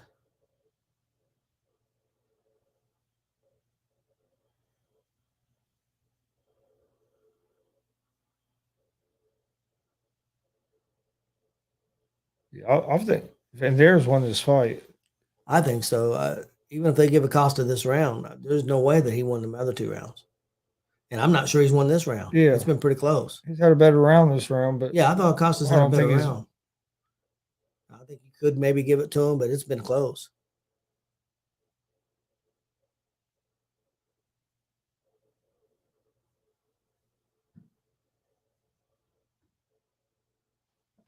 I say Vandera won, but we'll see. We'll see what the judges come up with. Costa's tired, man. Oh, and that leg is killing him. Yeah, I guarantee you that leg's killing him. Yep.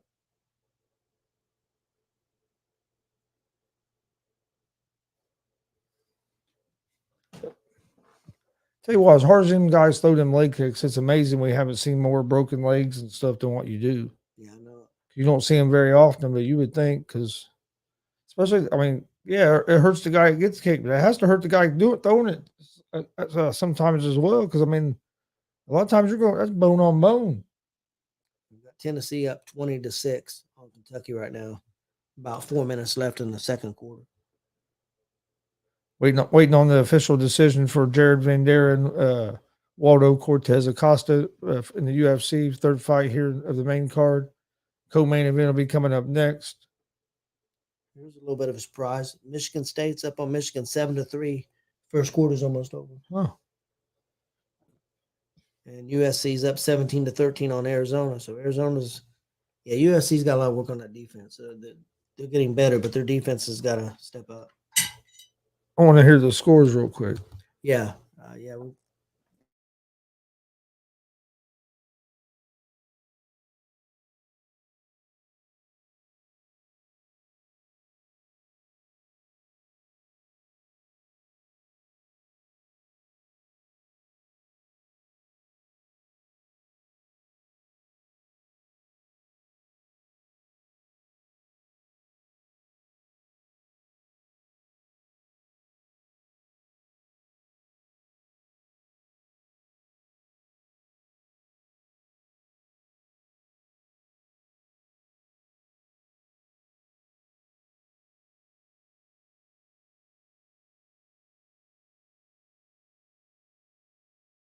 There's no way you have him winning that fight unanimous decision. Wow.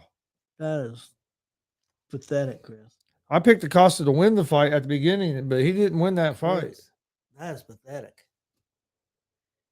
The judging in 2 out of these first 3 fights is what makes some people not watch UFC no more. Yeah, I'm about ready to quit right now. This is horrible. Yeah, I mean,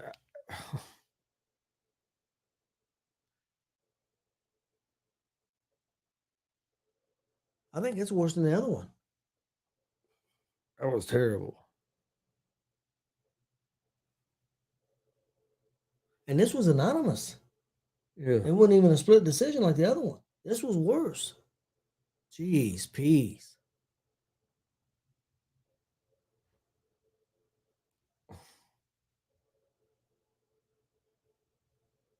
That's terrible.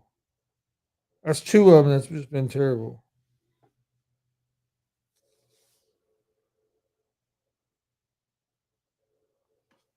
I think you're right, Chris. You better stop them. Yeah, you're going to get finishes tonight because these judges are flat terrible. How they get not only did they give him the fight, they gave it to him by unanimous decision. That's just there's no way. All right, next fight's going to be Max Griffin against Tim Means. Co-main.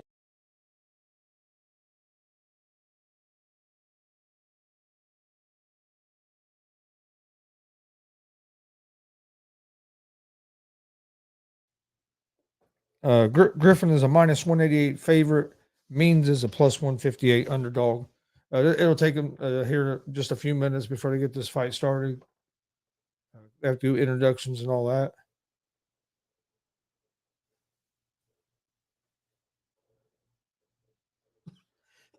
That's horrible. Got the World Series just starting. Prelims of the Jake Paul and Anderson Silva just started at 8 o'clock. Main card of that, the pay-per-view card starts at 9. Got a good UFC next week. Is the main event is Marina Rodriguez against Amanda Lemos. Co-main events Neil Magny against Daniel Rodriguez. Got some pretty good fights on that card for. It's another one that starts at 7 p.m. Eastern next Saturday night. Chris, the Astros have scored 3 runs in the first inning, and they're still batting in the bottom of the first. Well, hey, they jumped out to a 5-0 lead yesterday. Yep.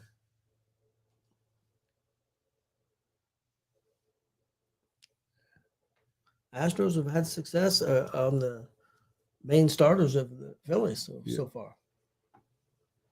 Even though they got a loss yesterday, they had success against their starting pitcher. Yeah. Oh, yeah, they did. Then against the bullpen. But like you said, that bullpen could be stretched pretty thin now for tonight. So let's see what happens here. See if the Phillies can just get on the board and start chipping away. That's what they did last night.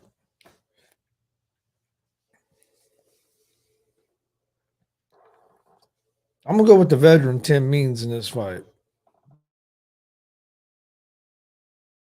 It's the Dirty Bird.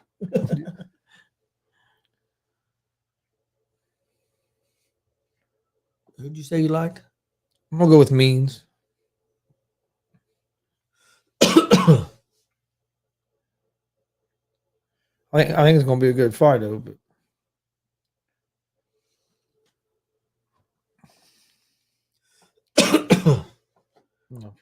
look real quick. It's pretty good with his legs and knees. Yeah, Man. they have Griffin as the favorite. Oh, do they? Griffin's a minus 188 favorite. Means is a plus 158. Well, if there's not a finish, we don't know who's going to win. That's for damn sure. Yeah. These judges have been just flat out terrible. I mean, it's.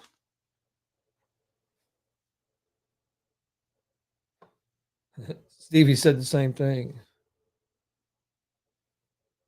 Said these judges are effing terrible. Yep.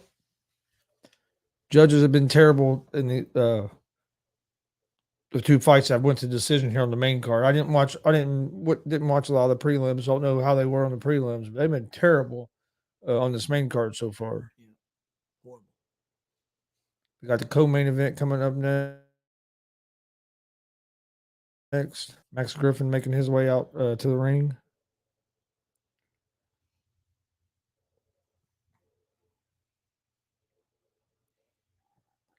Octagon ring, whatever you want to call it.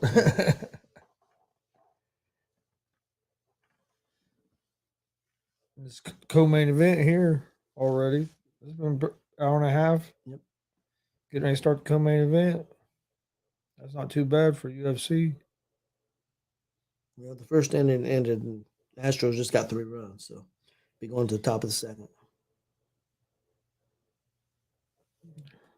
They scored those 5 runs in the first 3 innings last night, and then didn't score again. Nope. So you just never know. It's gonna be. I think it's gonna be one of these crazy World Series.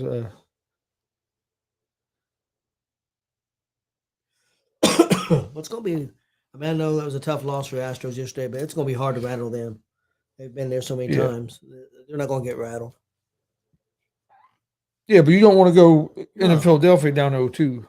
No, you don't want to, but I'll tell you, if anybody could come back from it, it'd be the Astros. I think they would be capable of doing it. Yeah, but man, it just mount up more pressure on the Astros as well. Because that Philadelphia crowd, if they're up 2-0. Oh, that's going to be crazy. It's going to be crazy anyway. Yeah, they've been crazy anyway. But man, if they go back home up 2-0. Oh yeah, they're really going to go. And then the Astros got to deal with that weather too. I mean, both teams do, but you know what I'm saying. Yeah. Astros an indoor team. Yep, that was another thing I was talking about. They're used to playing indoors, or if the weather's nice, they'll open the roof. But they have what good weather. They're not used to good weather. They're not used to playing in this one. It's going to be in the 50s. They're used to playing perfect weather, 70, 75 degrees, 72 degrees. That's what they're used to playing at home. It's going to be interesting to see what happens. Waiting on the co-main event here to get going. Griffin's made his way to the cage. Now he just starting to walk out. So This fight will be starting here in just a few minutes. We'll move on to the main event, Kattar and Allen. And then after that, we'll jump over to the Jake Paul and Anderson Silva pay-per-view. We appreciate everybody watching. Please hit that subscribe button on YouTube. We greatly appreciate it at Gonzo Sports Room and at the All Sports All Plays Network. Also, like and follow us on Facebook and Twitch at Gonzo Sports Room. We'd appreciate that as well. We have daily shows Monday through Friday, basically from about 9 in the morning to about midnight. You can find shows on the networks. So, gambling show, baseball shows, afternoon show, talk a lot of sports and wrestling interviews. Usually, sometimes a couple times a week, and we do live wrestling shows on the weekends, and just a little bit of everything. Oh yeah, watch alongs. Yep. With pro wrestling and UFC and boxing. Man, come on! I just hate waiting on these fights to start.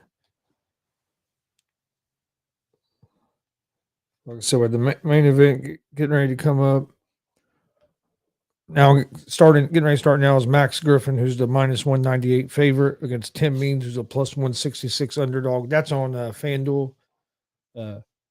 You usually get a little bit better odds on the UFC fights at DraftKings than what you do on FanDuel. I think that's because DraftKings is partners with UFC. It seems like you get better odds over there for UFC.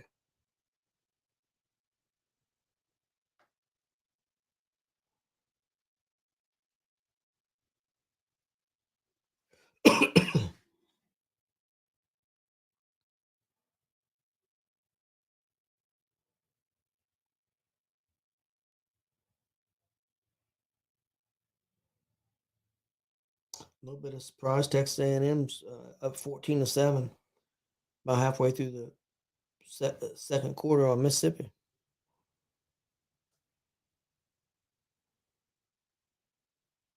Huh. Michigan's down 7-3 right now to Michigan State. Still a lot of time left in the second quarter there. Getting ready to start this fight here. Should be here in just a second.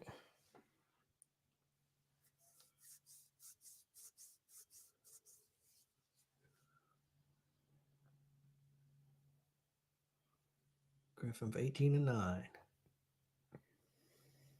He's a -190 favorite there. -190 favorite.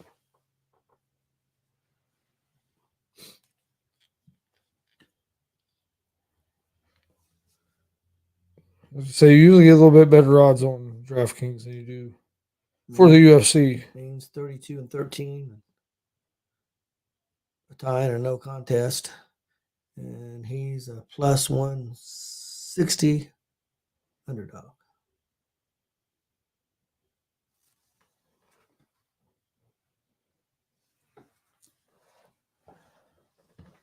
All right. Here we go. Tim Means against Max Griffin. Yeah, Griffin is a slight favorite here. I like Means.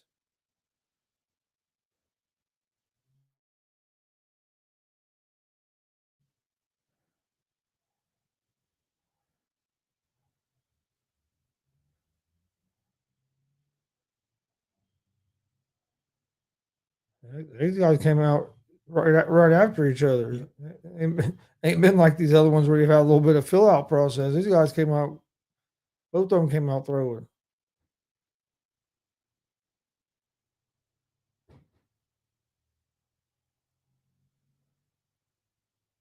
He's done a good job checking those kicks. Like both of them got similar game plan. Like both of them like to kick.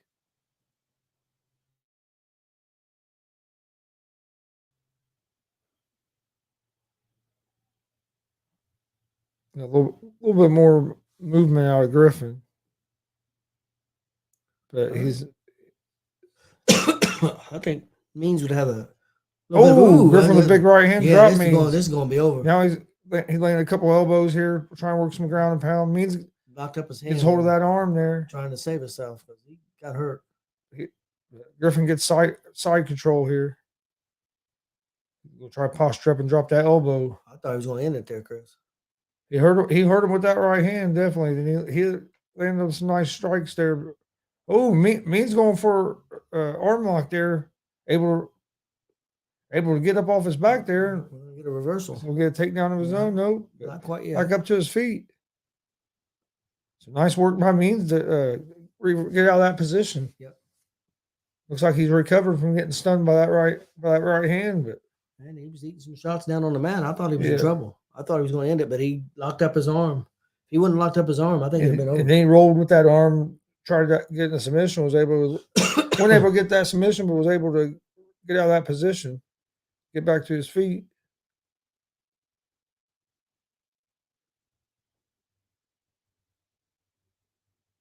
Griffin better keep those hands up.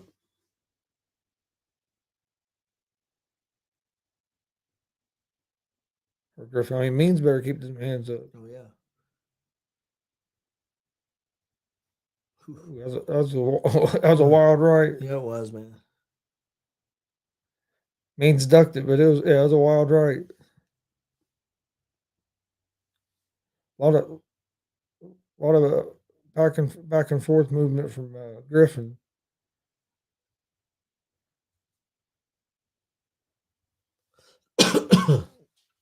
Means using that leg kick, trying to keep him at distance.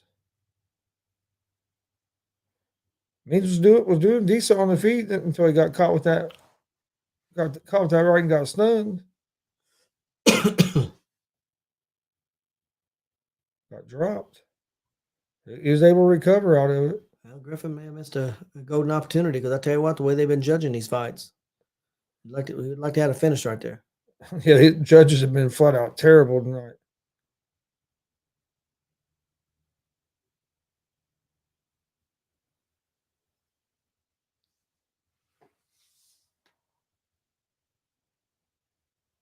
I think Griffin has a little bit more power on the shots.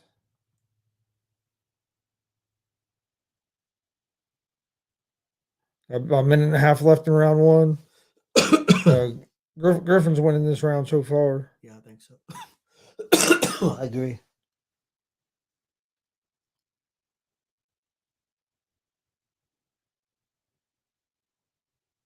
But since that knockdown, Means has been able to do pretty good. He's not giving up no big shots. I think Means has got the length advantage, but I think Griffin's quite a bit quicker. Yeah. His movement has messed with Means so far in this first round.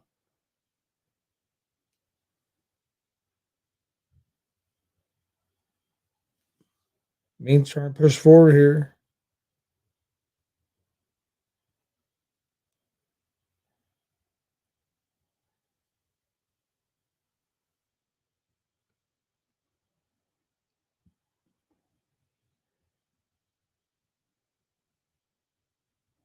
Well, Griffin goes for the takedown up against the cage.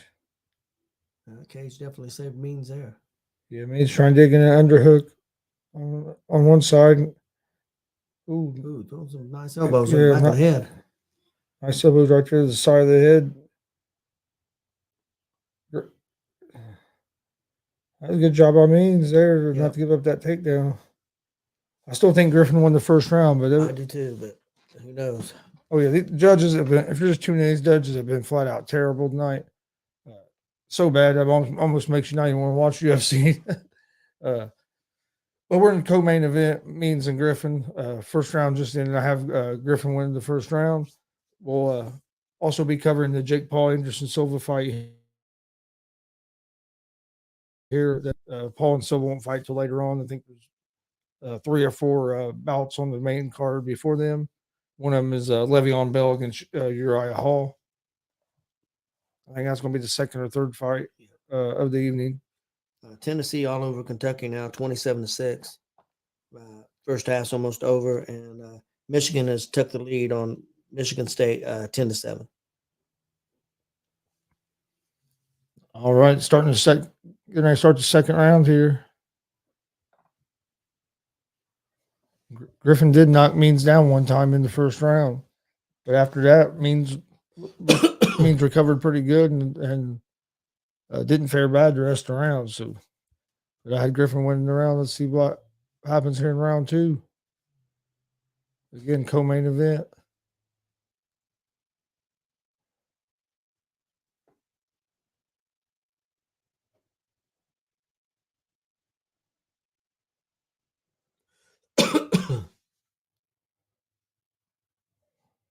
Nice little counters there by Means.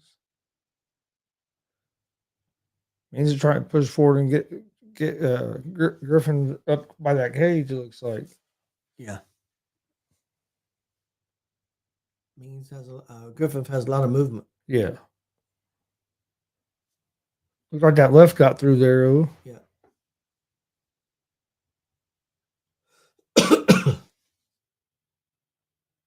Other than that one big punch, Means has done a pretty good job of keeping Griffin on the outside. Yep, I agree.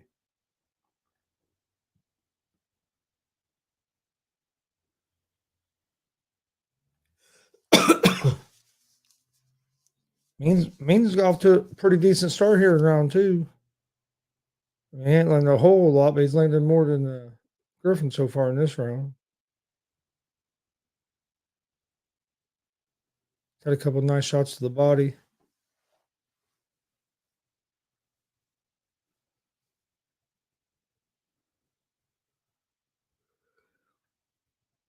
Another body shot. But Griffin hit him with the right hand on the way out.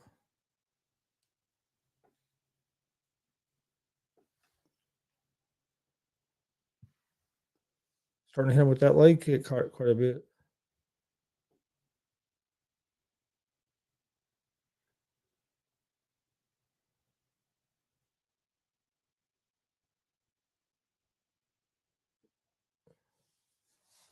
Yeah, Means had a lot better round this round than he did in the first round. Yeah.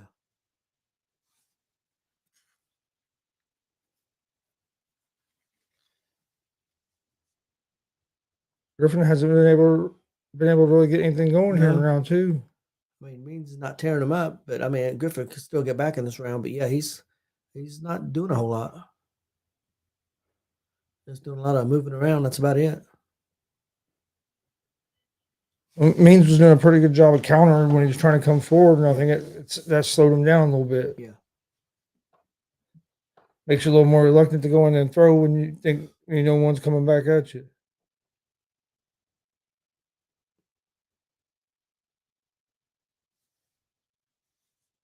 It Means has done a good job using that front kick to keep Griffin on try to keep Griffin on the outside, keep him out of range. I think if Griffin wants to still win this fight, I mean, I believe he won the first round, but what does that mean with these judges? But I think he's going to have to get busier. Yeah, because right now I'd give this round to Means. Good defense by Means. Griffin tried a shot there, single leg, but couldn't get in.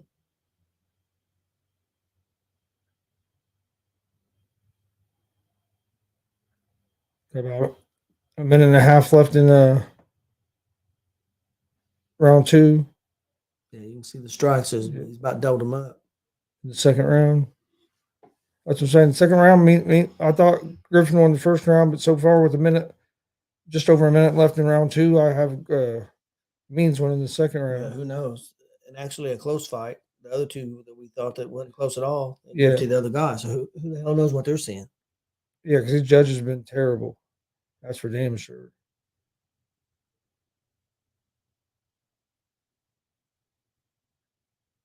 Means may have figured out Griffin. He's. I was gonna say Griffin's had a hard time getting anything off here so far in the second round. Yep. Griffin looked a lot more comfortable in that first round. Means went for a takedown and he made a mistake. I don't know, but I still think he won unless Griffin could start throwing some punches here and do some damage, which I don't think he's going to be able to. I still think even with that takedown, I think Means won this round. Got 13 seconds left here in round number 2. Means trying to switch over to maybe an armbar. Means doing doing a good job, not really eating nothing on the ground. I have a 1-1 going in round 3. Yeah, I agree. 1-1 going in round 3 of the co-main event.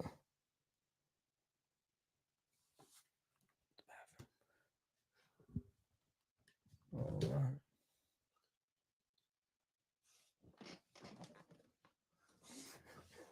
I don't know.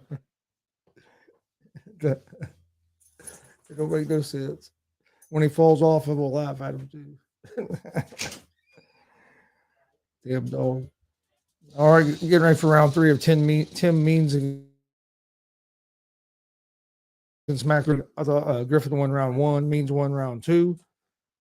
This is the co-main event of the UFC fight night. Next fight will be a Kattar against Allen, and then after that, we'll be covering the Jake Paul and Anderson Silva fight. Main card of that starts at 9 p.m. Eastern here in about 8 minutes.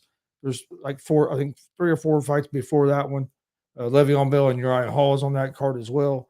We'll be switching over there here in just a little bit after this rest of this fight and the last fight of the UFC. In between fights, I'll turn it over and check on it as well. Appreciate everybody watching. Please hit that subscribe room. Like and follow us on Facebook and Twitch at Gonzo Sports Room as well, and do the same thing for the ASAP All Sports All Plays Network. Means almost got Griffin's back. Now Griffin's going for a takedown. Griffin gets a takedown here early in round 3. Means almost had to take down, and Griffin was able to fight it off, and then he gets a takedown of his own.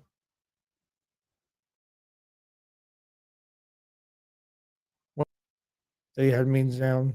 In the first round, Means was able to get back to his feet. We'll see if he can do it this time.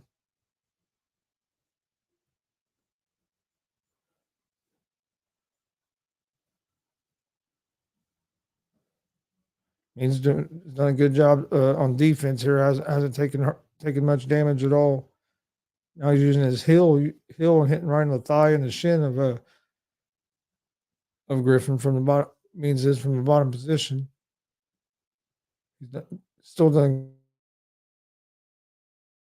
a great job. Good job of tying Griffin up and keeping Griffin from able to posture up and get hardly any shots off.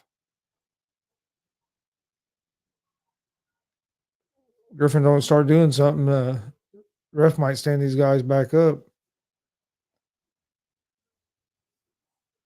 Means is landing more shots from the bottom than Griffin's landed from the top. Means has done a good job with defense here. Real good job with his defense.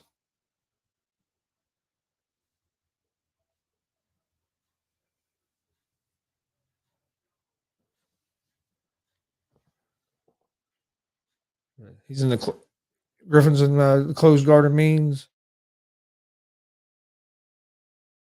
from out of this takedown, but he is getting the ground control, or the top control, I should say.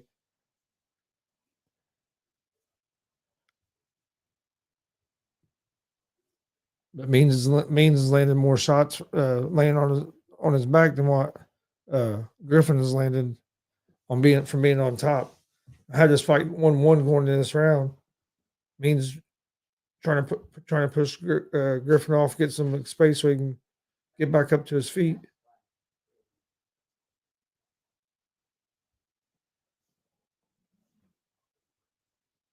Oh, is he going for an armbar? Get back up to his feet. Good job.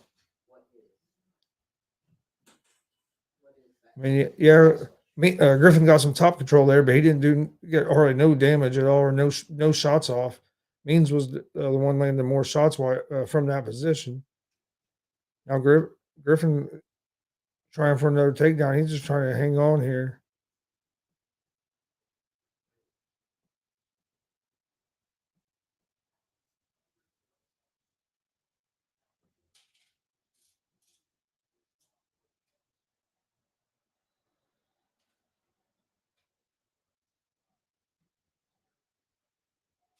We're up against the cage here. Means is still the one.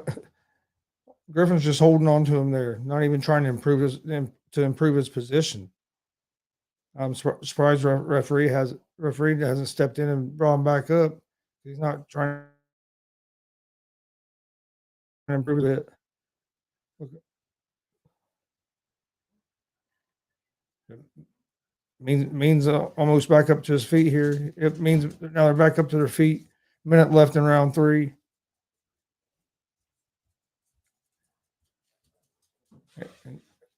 Ooh, nice knee by Means. Now Means drops down on the legs, trying to get a takedown here.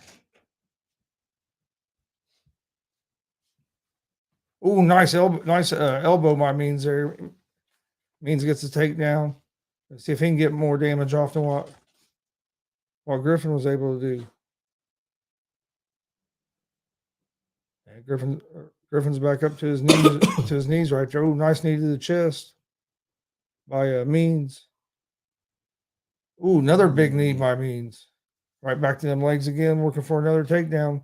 Last 10 seconds of round 3.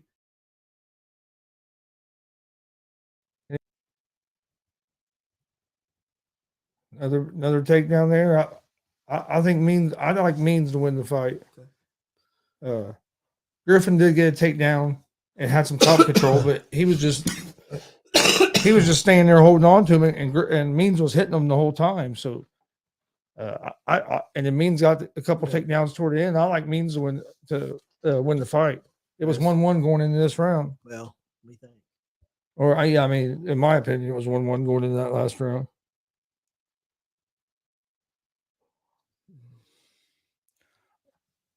All right, waiting on the decision here in the co-main event of the UFC Fight Night. Main event, Kattar and Allen.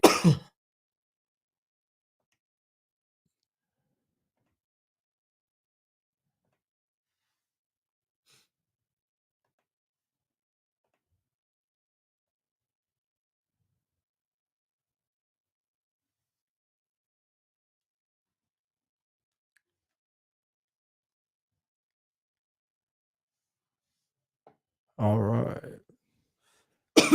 Waiting on the decision here.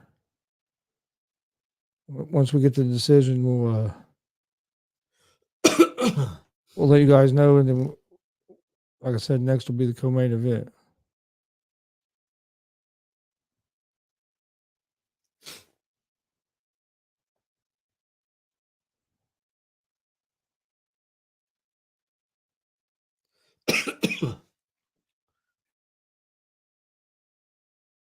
Here they come. All right, let's see what the decision.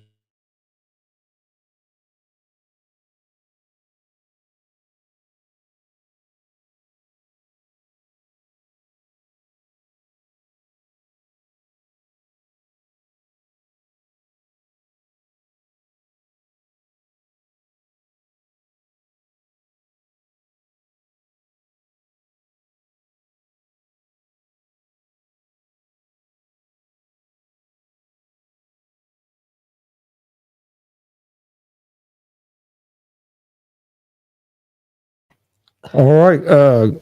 Max Griffin wins by split decision. 2 judges had 29-28. 1 judge had 30-27, which is just ridiculous. No way. I mean, I didn't see I missed about all the third round. It was a close round. I wouldn't be mad if you gave it to Griffin. I thought I was going to use the restroom, and my dog decided he's going to go to the restroom and spend 5 minutes.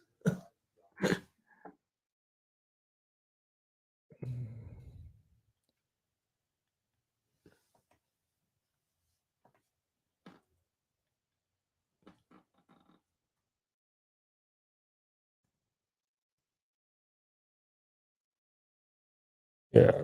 That one is back. 30-27. I don't know how you can get that. No. I agree. He won the first round.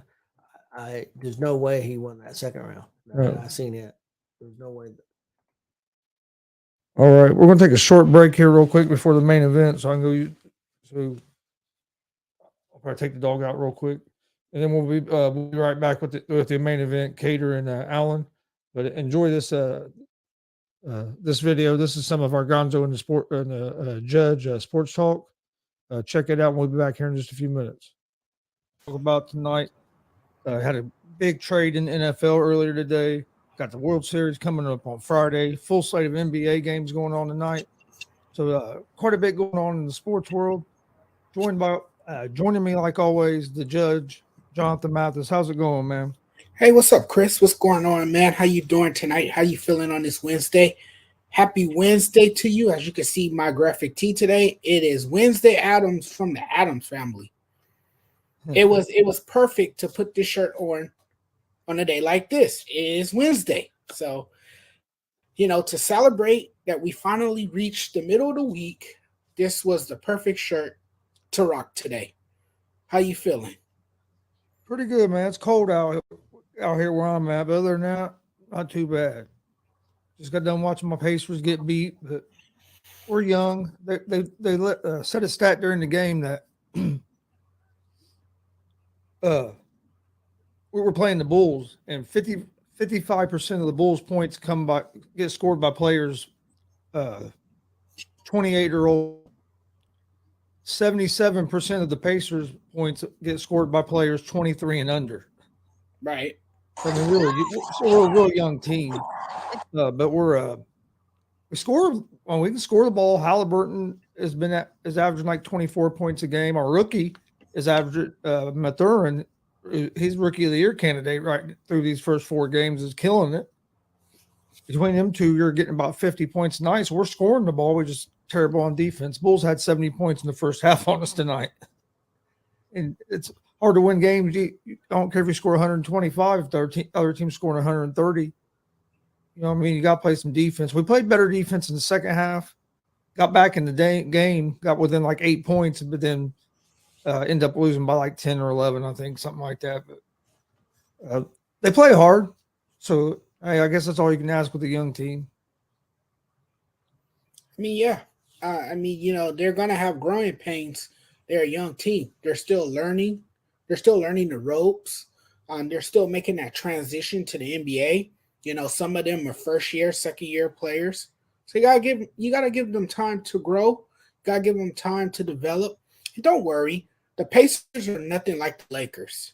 They're gonna work with their young pieces that they have. They're gonna stay optimistic of the whole youth movement, and hopefully better days ahead for your Pacers. But it looks to me like they have a promising future with the young nucleus that they have there in Indiana. Oh yeah, I think the next couple of years will 2 or 3 years. I think we'll be pretty good if we can keep most of this group together. I think they're going in the right direction. I believe. Like I said, we got a lot of offense. Now we just have to fix our defense, get on the defensive side of the ball, and we'll be a team to contend with. Yeah, you have to bring that defensive tenacity night in and night out. And if they can figure that out, and if they can tighten things up defensively, then watch out. They can be effective on both ends of the floor. That's very, very important and critical if you want to win NBA games. So I completely agree with you. The Lakers are hanging in there with Denver. They're hanging in there, but we'll see. We'll see if they can finish strong. What are they in the fourth quarter now? I know that's silly for me to ask when the game is on behind me. I think there's just a couple minutes before the fourth quarter. It's getting close. Okay, so the fourth quarter is going to matter for the Lakers. The Lakers. No, wait. It's only in the second quarter. It's going to be halftime. Oh yeah, it is the second quarter. Yeah.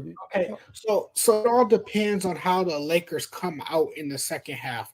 If they make the adjustments necessary, hopefully they come out in the second half stronger, and hopefully they can put together a strong second half. It's gonna determine, how they play.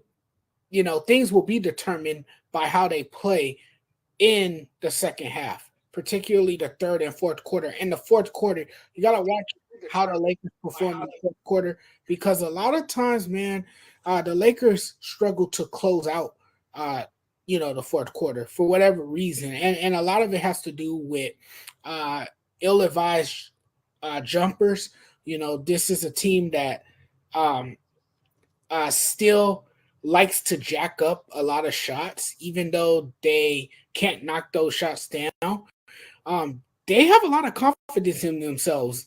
They have a lot of confidence in themselves if they're going to continue to jack up shots like that, and know damn well they're not going to make them. You got to put the ball in the hole, and that's something that the Lakers are not doing. And then it doesn't help that you don't contribute on the defensive side of the floor either. So the Lakers have a lot of things to work on. It's going to be a work in progress for this team, and like I said the other day, this Laker team, to me, the season is over before it has even started. Um, I really don't know what else to say about this Laker team, um, other than the fact that it is utter chaos, that they look unorganized, that they have a bunch of stars, but then they can't put it together and they can't win games. And we'll see what happened in the second half, but I just don't see it. You see how Frankie feels right now about the Lakers. Yeah, yeah, and you know what? It's been a rough start to the season. Yes, Frankie. Frankie is absolutely on point. Lakers struggled in every quarter, and I mean, I don't know if Jared said, is there faith in this Laker team? I don't know if you can have faith in this team. I really can't give you an answer. I mean, I know the season is still young. I know it's still early, but who are the Lakers?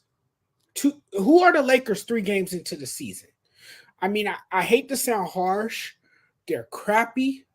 You know, the Lakers have clearly become a national punchline. This is a bad team, most tellingly. I mean, you can't overstate the obvious. This Laker team is horrendous. They're pretty stinky. They smell pretty bad right now. They gotta do better keeping up with their hygiene. I'm not sure they can do that moving forward. I mean, I'm just telling it like it is. To be clear, this season again is over before it even started, and the path to an NBA championship for this Laker team seems out of reach. They got dogged by their little brothers the other night, the Clippers. They were daunted by the continuing shooting woes.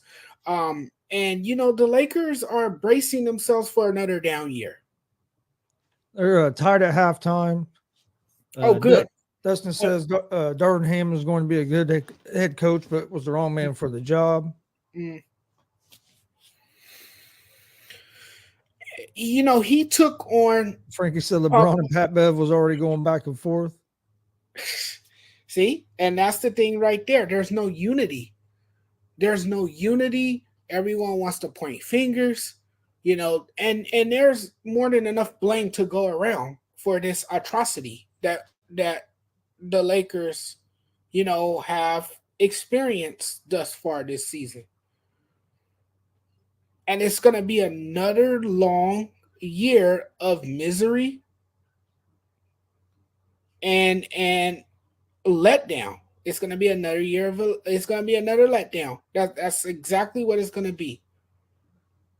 Let's talk about baseball to get started off tonight. Yeah, we could switch gears.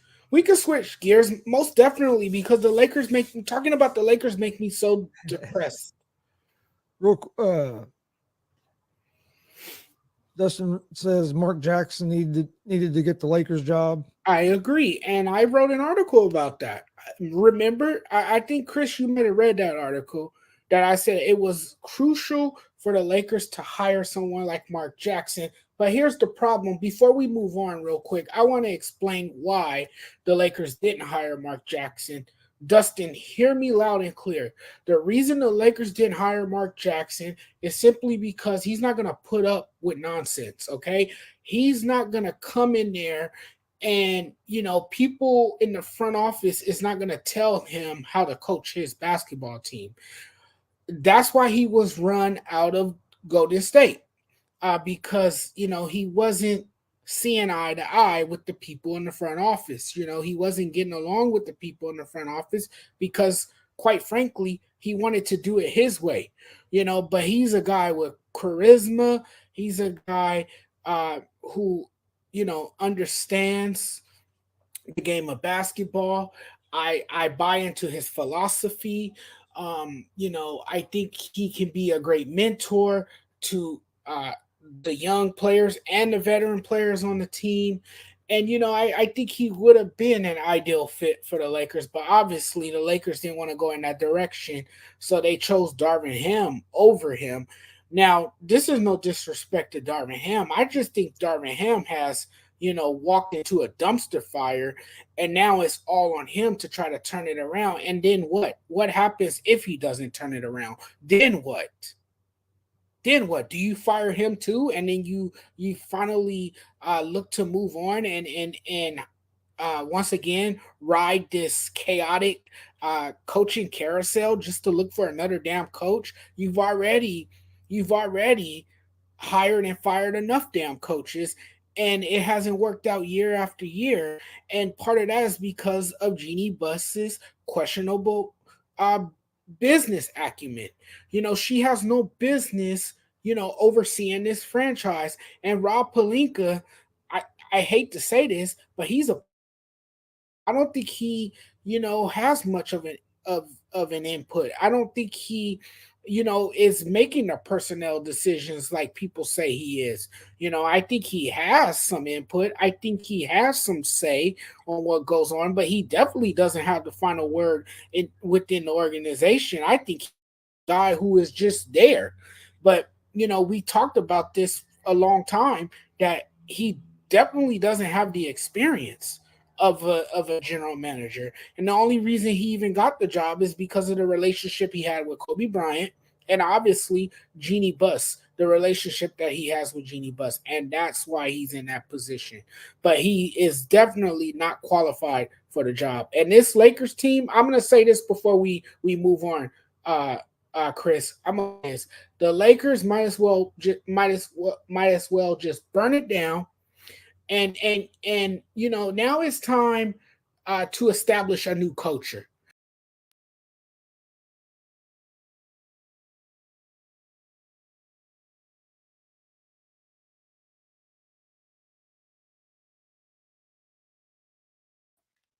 Getting ready for the main event of the UFC, Calvin Cater against Arnold Allen.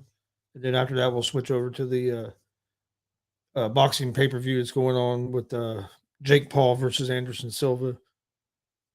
You also have Le'Veon Bell against Uriah Hall on the undercard of that.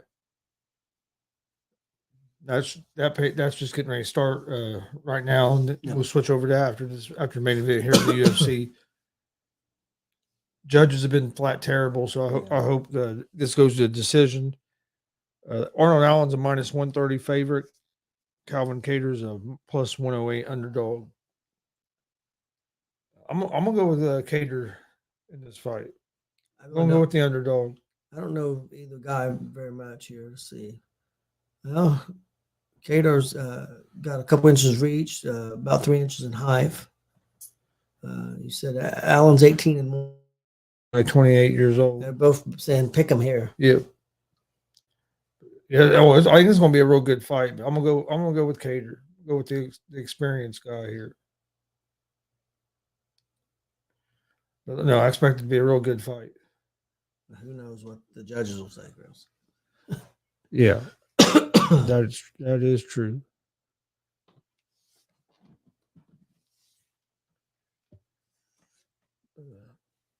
Can I start the main event here for UFC Fight Night? And like I said, we'll jump over to the Jake Paul and Anderson Silva fight after that. I think that's on Showtime pay per view, or I think you can get on Fight as well, or something like that. For sure, I'm not sure. I think it is Showtime pay per view.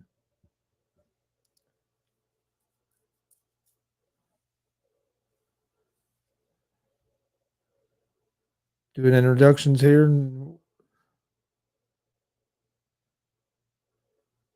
like I said, this is going to be a good one. He opened as an underdog, and now it's a pick him by DraftKings, and on FanDuel he's actually a slight favorite.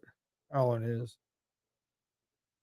Like I said, you usually get better odds for the UFC on DraftKings. I think that's because they got a partnership with the UFC and DraftKings have a partnership together. But most of the time, you get a little bit better betting odds on DraftKings than for the UFC anyway.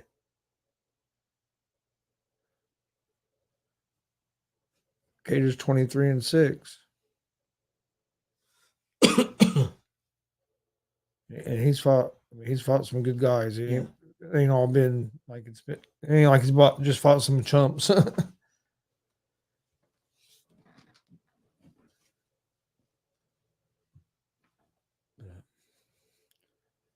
All right, calling them to the center, getting ready to start the main event here. Real quick, if please hit that subscribe button on YouTube at Gonzo Sports Room. Also, like and follow us on Facebook at Gonzo Sports Room. But no, we're getting ready for the main event here of UFC Fight Night. Kattar against Allen. I expect this to be a good competitive fight.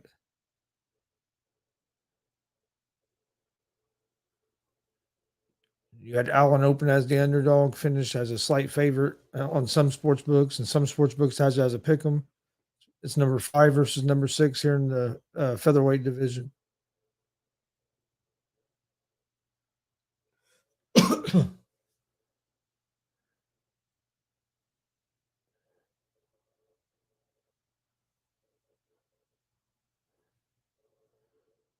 Until Cater's a little bit longer.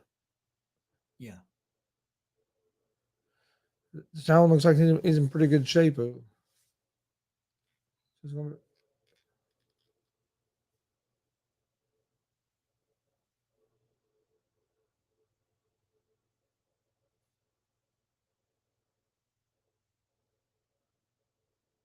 Not feeling each other out here for the first minute.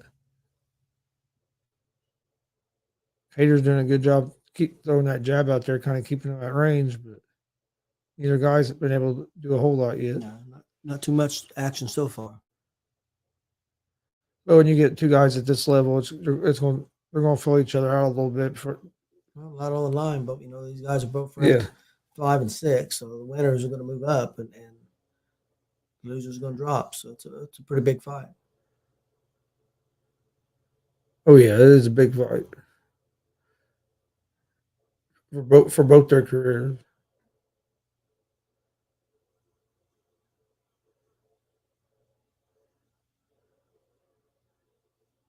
Especially for Kattar because he's already in his 30s. Yeah, like 34. With Kattar's age, if he loses this fight, he's probably not going to get a title fight in the next couple of 2-3 years, and he. So this is a big opportunity for Allen, and like I said, I mean, it means a lot to Kattar too if he wants to not even have any kind of chance of getting up there.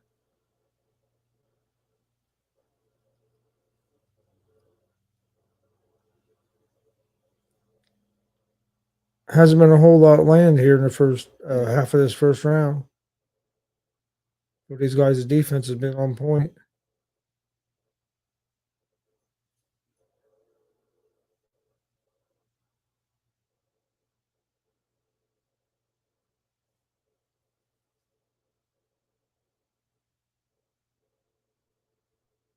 Nice front kick there. That's a nice leg kick by Kattar there.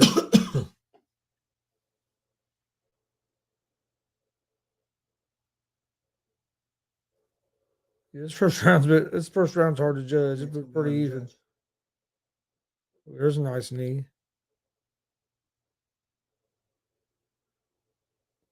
And the way these judges have been, who the hell knows? But I mean, it's been pretty even round so far with a couple minutes left in it. Yep. It's definitely up for grabs.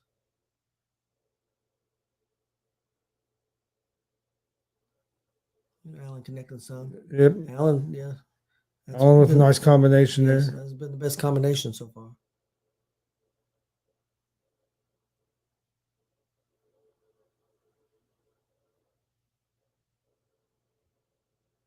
He tried like a weird elbow strike there. That's He kind of different by Kattar.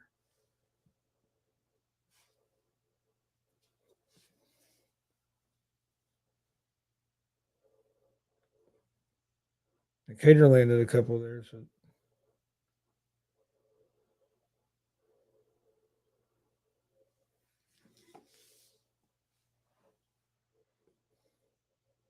And this round's been close. yeah, it's been a real close round. Minute left, round one. Been real close round so far. Yeah, with about 2.5 minutes ago, I was leaning towards Kattar. Now Allen's has came back a little bit. So man, I don't know. It could go either way. Yeah. Yeah, it's definitely been real close in my opinion.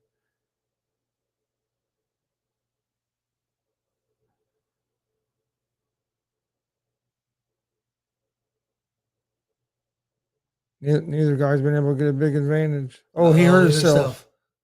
Hurt his knee. He tried like a lunging knee at him, and he landed and hurt his knee. Yeah, I think it's going to be over, Chris. I don't know if that guy's even going to be able to get back up the way he went down on his knee. Hopefully he's okay. Yeah, Kattar messed up his knee there. Allen's trying to head arm choke here. He's not in great position to get the choke.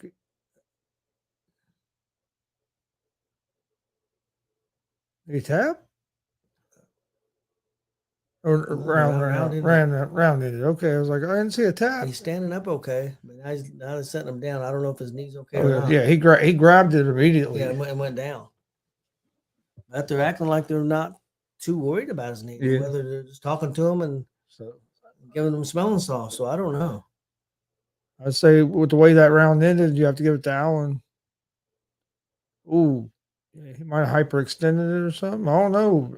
He could have tore something in it too. But he don't act like he's in a lot of pain now. So, ooh, you can see his Achilles like pop there. Yeah. He might have torn an Achilles there. Did you see that? Yeah, I did. But look, they're not even looking at his leg.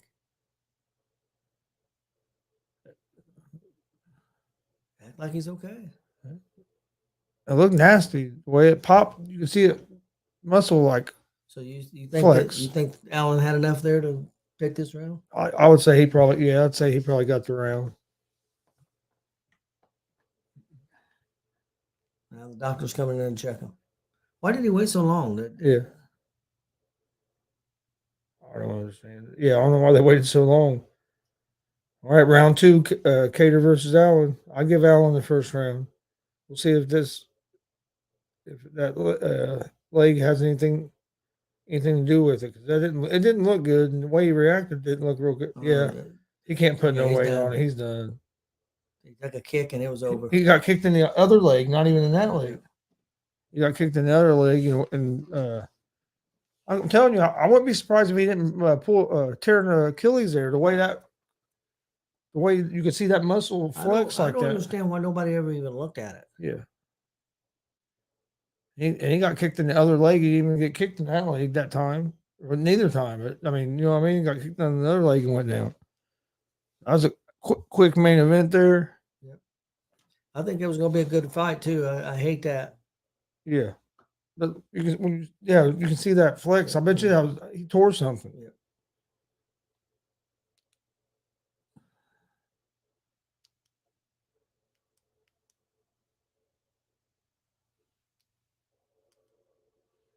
See what's going on over here at the Paul and Silva. You have a Villa. That was the first fight. So they're still in the first fight. Next fight's Le'Veon Bell and Uriah Hall, isn't it? Yep. First fight was the second fight. Yeah, I believe so. All right, main event or UFC has ended. Main event, Allen wins by stoppage. I think Kattar tore an Achilles there toward the end of the first round. Went for a flying knee, and when he landed, you could actually see like the muscle or something in there, like twitch. I don't understand. So it looked like he might have maybe tore an Achilles. He came back out for the second round, took a kick in the other leg, and fell down holding the leg he'd hurt, and they jumped in. And his corner never even looked at it. Yeah. Oh, that was weird. And the doctor just come and talked to him before the round started, and didn't look at that. Don't make any sense. So Allen gets the win in the main event there. Now we're just switched over to the Jake Paul and Anderson Silva pay per view. It's during the first fight in the main card. You have Avila against uh, Varshavsky. Uh, it's in the second round of a 4-round fight. Next fight will be Le'Veon Bell against Uriah Hall, and then of course in the main event you have Jake Paul against Anderson Silva. But UFC, Allen defeats Kattar. I think Kattar tore an Achilles, or he tore something. It didn't look good at all. Judges were terrible in that during that UFC cardo the whole night. Judges were horrible. In the bottom of the fourth for the baseball game, Astros are up 3-0. They scored 3 in the bottom of the first, so we're in the bottom of the fourth now. Astros are up to bat. They're starting to go at it a little bit here. Tennessee all over Kentucky, 30-6, about halfway through the third quarter. Michigan over Michigan State, 13-7 at halftime. So Villa and Varshavsky are throwing here in this second round.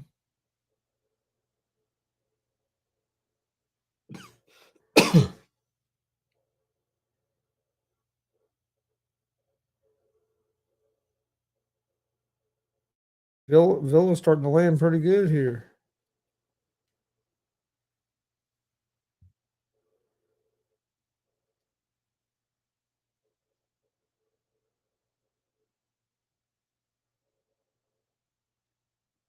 Finish out round 2. I think from what I saw, Villa won that round. But I didn't see the whole round. So Yeah. Not see the whole round.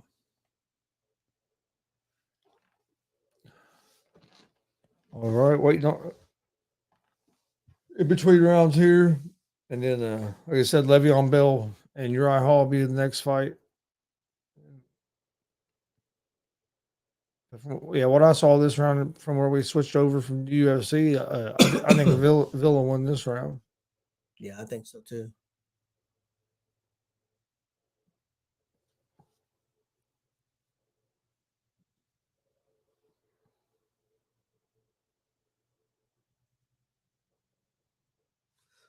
Throwing some wild punches there. Yeah, he did throw some wild He was punches. getting pretty good with the jab. I have a Villa winning so far in this fight. In the UFC, Allen won the main event over Kattar. I think Kattar might have tore something in his leg. I'm trying to remember who the main. They had Costa won the co-main event, and then in the UFC. Now we switched over to the Showtime pay-per-view with the Jake Paul and Anderson Silva as the main event over here on some boxing. But, UFC is over. And here, so from what I've seen, and when we turned it over here to the boxing, it was in the second round. I had a Villa win in the second round. I didn't see the first round. This is a 4-round fight. It's the first fight of the main card. Yeah. In the third round here, the next fight is going to be Le'Veon Bell and Uriah Hall. Please hit that subscribe button on YouTube. We greatly appreciate it. Like and follow us on Facebook as well. You can find us on Twitch, Twitter, Instagram, all at Gonzo Sports Room. And also hit the subscribe button for the All Sports All Plays Network as well. And you can find them on all platforms also.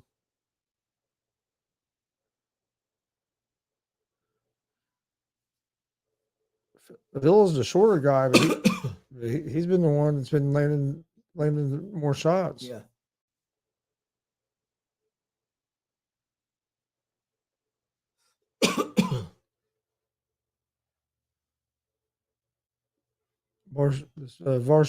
Varshavsky hasn't been able. Ooh, I stunned him.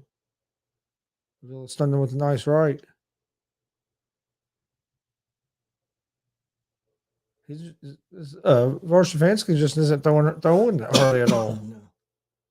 He came out at the start of the round, was throwing some, but then he got hit a few times, and now he kind of quit throwing. Just trying to cover up, and now he's throwing a little bit there, but not much on it.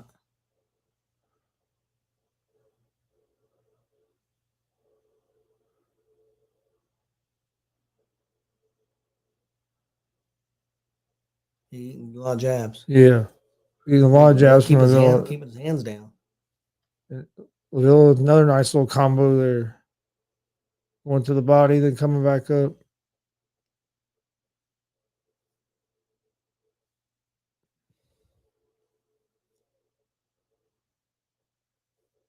Avila's definitely being the aggressor. That's for damn sure.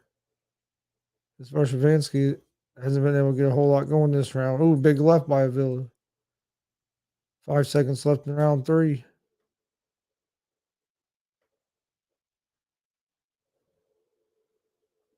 All right.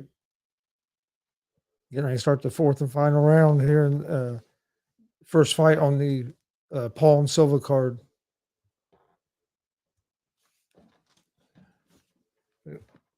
Been a decent night of fights. Other than the judges were just terrible. Judges were really terrible. Yeah.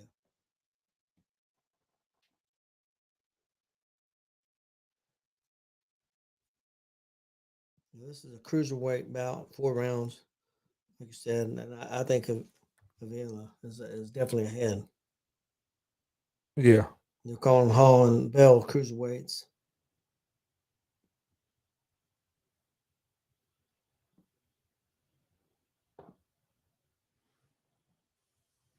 Hall and Bell or cruiserweights. That's what it says. So it'll be a bantamweight fight, super featherweight, and then Silva and Paul are listed as cruiserweights also in the main event. So there's the final round here to start it. Villa going right back after him. Oh, he stumbled there. Yep.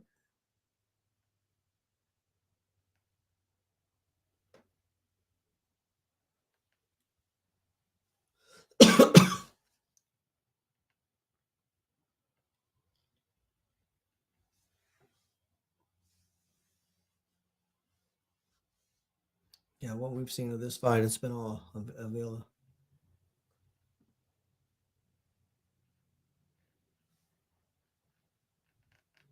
Yeah. Unless he makes a mistake, I think he's going to win this one. I don't think Varsavsky's has anything to be able to take him out, to be honest with you, what I've seen so far.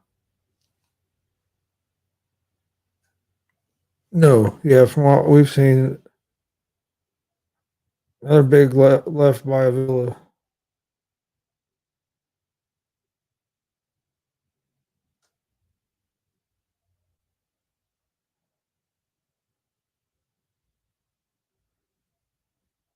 And when Varshavsky does throw, there's nothing on it. He's just barely touching him. Yeah.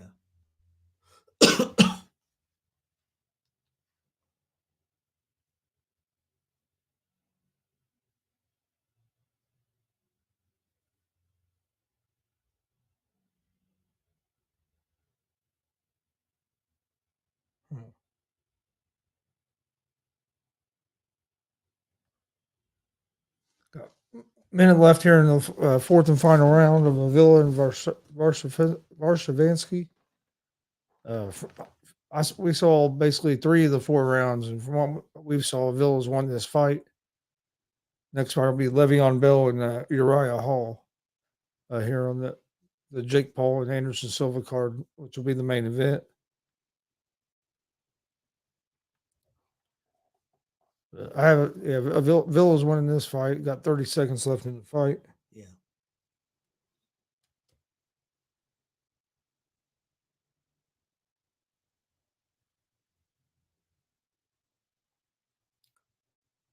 Like it was a pretty good crowd there.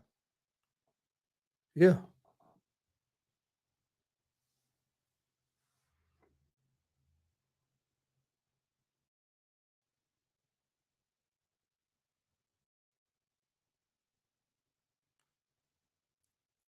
Yeah.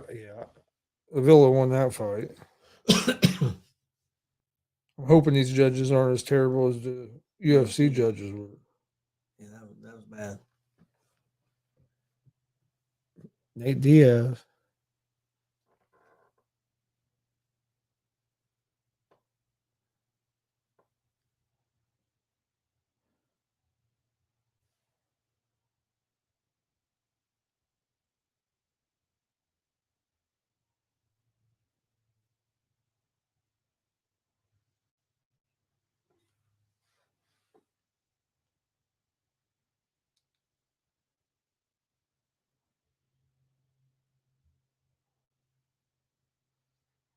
All right. What do you expect from Le'Veon Bell? I don't know. I think this is going to we'll see. This might be interesting.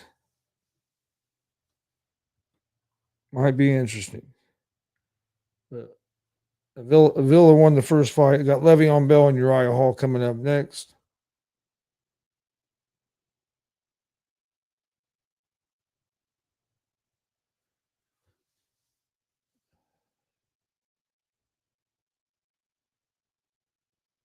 How many fights is there on the main card? 4, 5? It was 5. So this was the first one.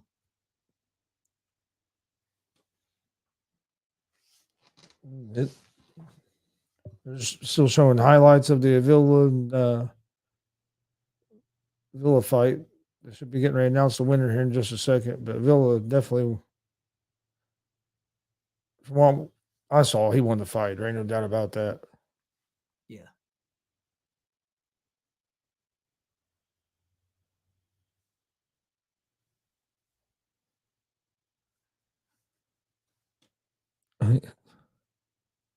Oh no, man! I agree. I don't have a link. If I had a link, I would definitely give it to you. But yeah, $60 for this pay per view. I thought that was kind of crazy as well. But Paul, the Paul brothers, they're A popular. lot of people must buy it. I mean, Now they're announcing the winner of this fight. I tell you that the Of one guy's a lot bigger than the other. yeah, Chris Avila won. Yeah. I think it was quite. I mean, I know they both announced as cruisers weights, but Yeah, there was a size, pretty good size difference there. yeah. Chris Avila won the first fight. Next fight will be Le'Veon Bell and Uriah Hall. He used to work for ESPN, didn't he? What's his name, Chris? Hawandi? Is that which one is he? Yeah, Helawani. Yeah.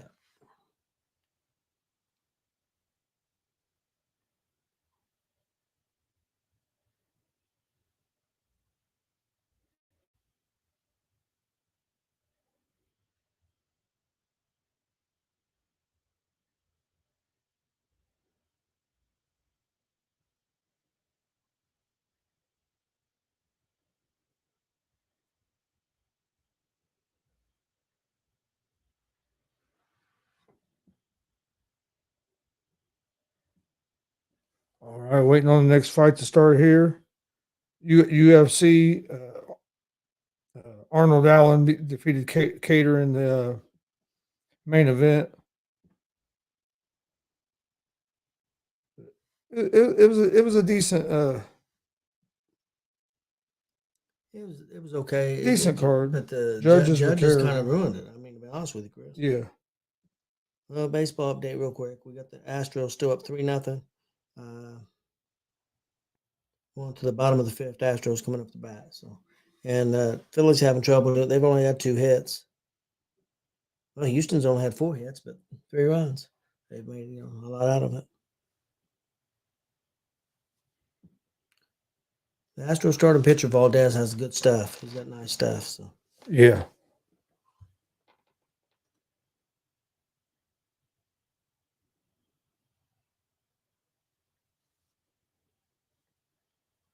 All right. Waiting on this. Looks like these are going to take just as long as UFC. yeah, they ain't got out of the ring yet.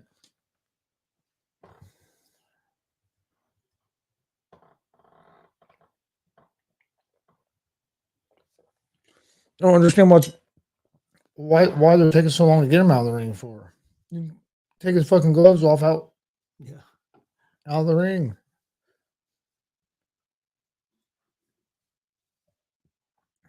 You thought they'd be trying to move it along a little bit. You think so? That was a 4-round fight, and this was supposed to start at 9. And It's 9:41. next fight's 4-round fight, then a 10-round, and then I think 2 8-rounds.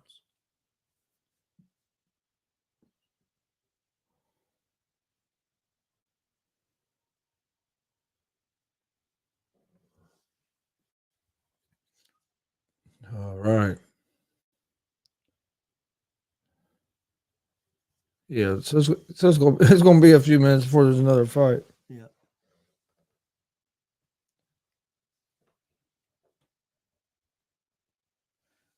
George St. Pierre.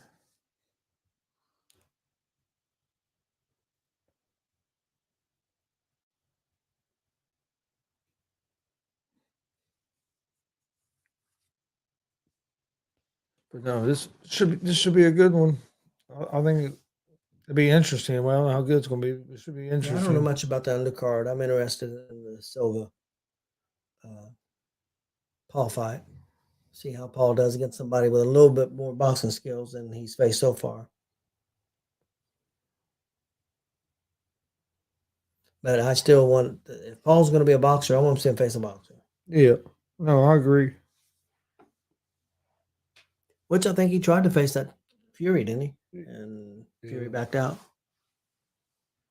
Which I understand a boxer, Paul's more, I think he trains hard and I think he's trying to be a boxer, but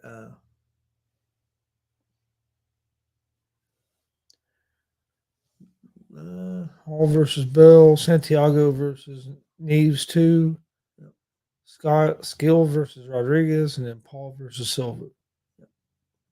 So I really heard of a lot of them guys.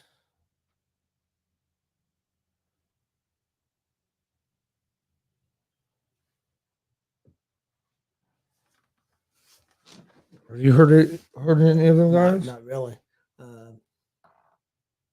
But Paul, I mean, to most boxers, he's going to be considered kind of a sideshow. And if you're a legitimate boxer and you go in there and you lose to him, you got a lot to lose.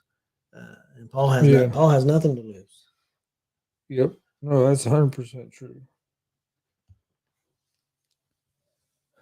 It's so weird to me that they do commercials and shit there in pay-per-views now. I don't know why, but they always have.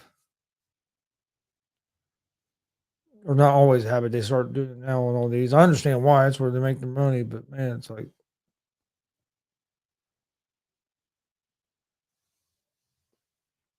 let's get to the second fight.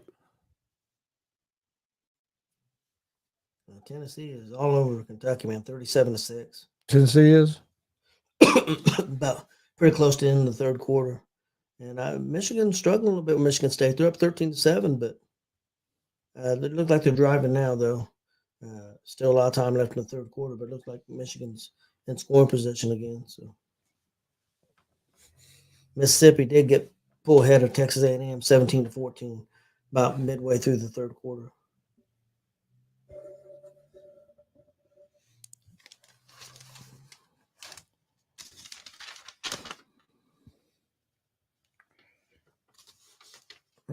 let's see. So Syracuse lost, right? Yep. USC's up 31-23 on Arizona right now. What about North Carolina? I can tell you, North Carolina is losing right now at halftime to Pittsburgh 17-14. You said Ole Miss was winning right now, right? Miss is up 17-14 on Texas A&M. That was my other two picks for college football today.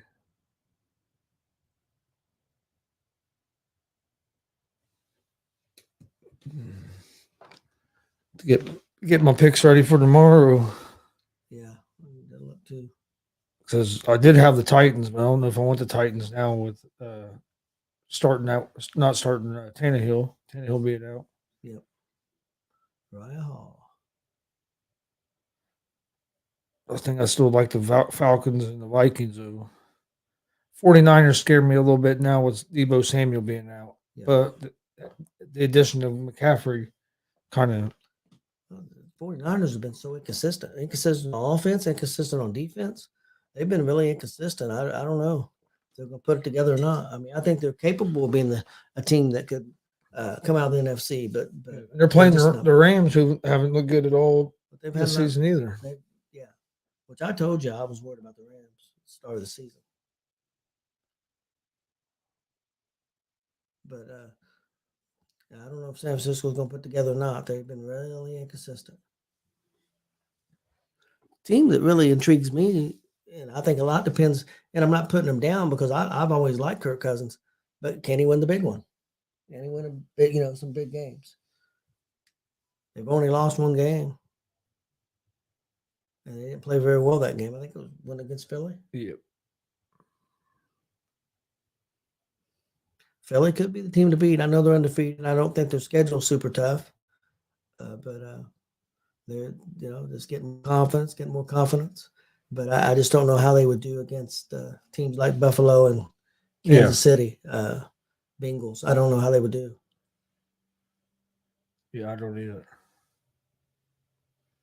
But they claim that they got the best defensive backs in football, and they have played pretty well. So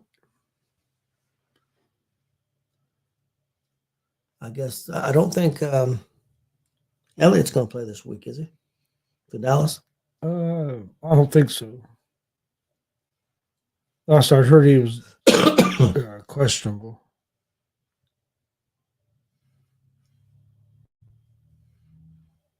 It does look like they have a pretty good crowd. Yeah, it looks like it. Yeah, quite a few. I don't know how big the place is that they're in. Le'Veon Bell's pro debut.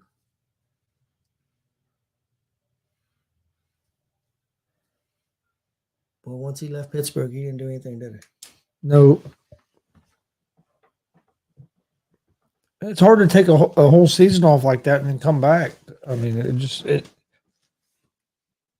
it's hard. I mean, you can't. No matter how much you work out and stuff, it's not the same as like game situations. So.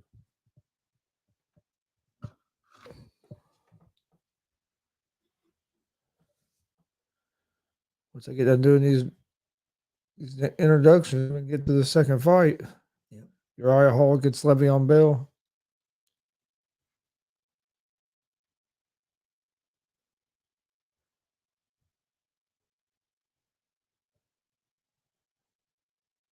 Should be. They're doing introductions for Bell and for Le'Veon Bell and Uriah Hall. It'll be the second fight of the main card here on the Showtime pay per view of Jake Paul and Anderson Silva. Please hit that subscribe button on YouTube. We greatly appreciate it.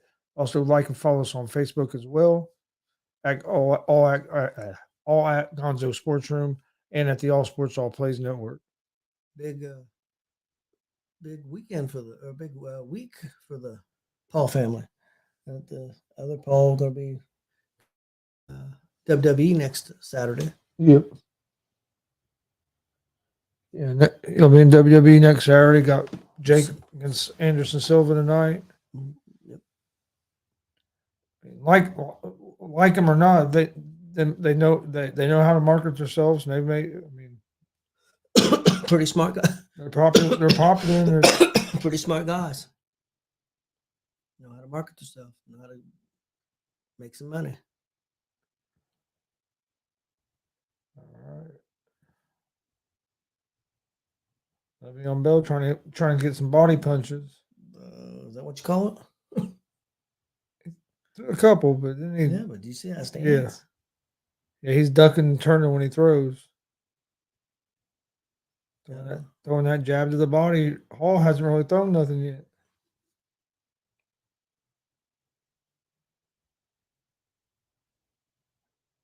I don't think Bell don't want to get hit. No. He's afraid to get hit. Hall hasn't really thrown nothing yet, No, but he don't know. saw the power when he threw the couple days there. He has some power. Bell's just throwing that jab out.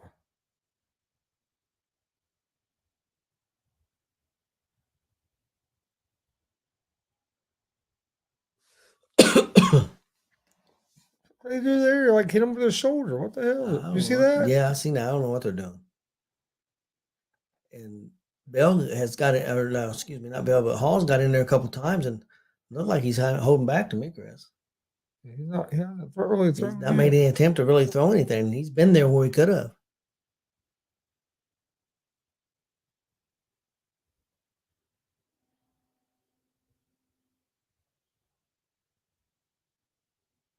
Yeah, what's that? He basically body checking him. Hitting on with his shoulder.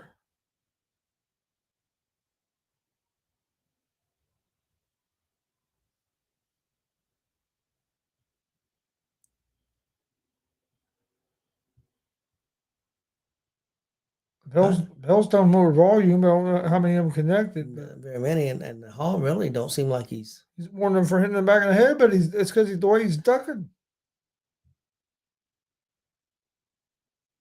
I personally think if Hall went after him, he'd kill him. There's a nice jab by Hall. I think he's holding back.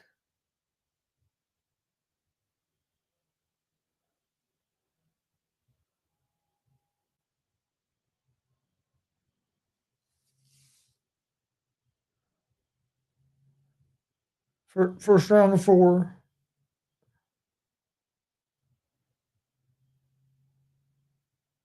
Hall's starting to throw a little bit more. Shooting that jab out there.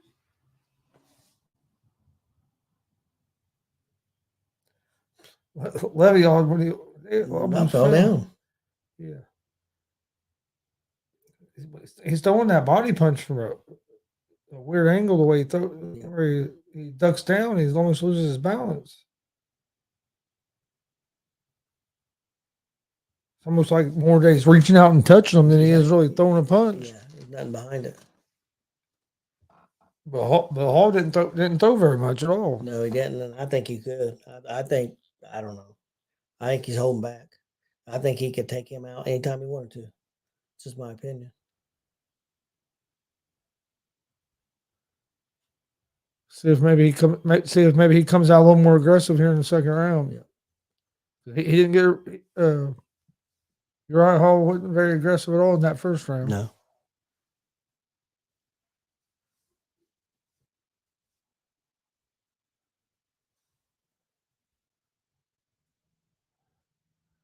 Didn't have to worry about what really Cutman didn't have to worry about nothing this round. Neither guy. Nobody got hit that much. No. Bell threw a lot, but I don't know what connected. Yeah. And the way he threw it, it wouldn't hurt nobody anyway. Nothing behind any of the punches. He hit him more with his shoulder than he did his gloves. Hall coming out a little more aggressive here in the second round.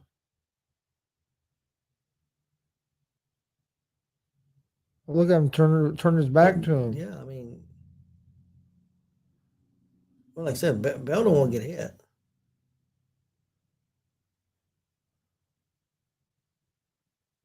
Hall's marching him down. Hall's trying to be a little more aggressive this round. Yeah, trying to.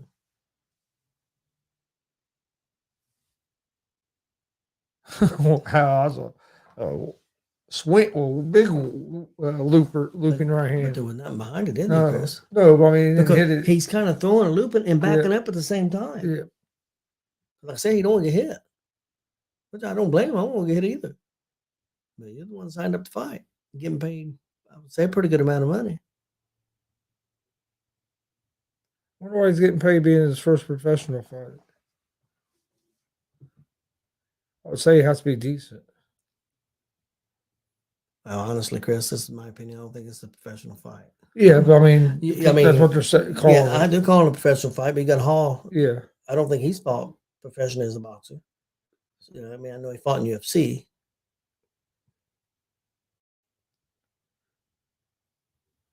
You know, Bell's in good shape. Yeah.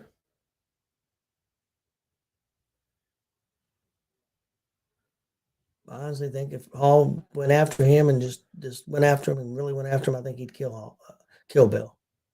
That's my opinion.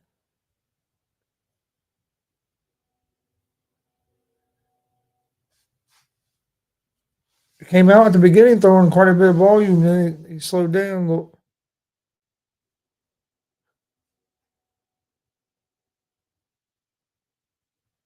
Bell's definitely been moving backward the whole time. Yeah.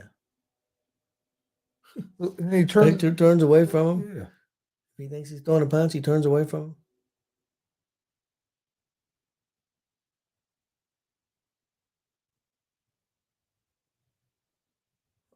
There's some big shots right hooks by Uriah Hall. That's what I'm telling you. If Hall wanted to go after him, Chris, he could take him out anytime he wanted to. Because Hall's punches are harder, straighter. Got something behind him, you know. Bell's has nothing behind him. Because he's trying to punch and turn away at the same time and back up at the same time. And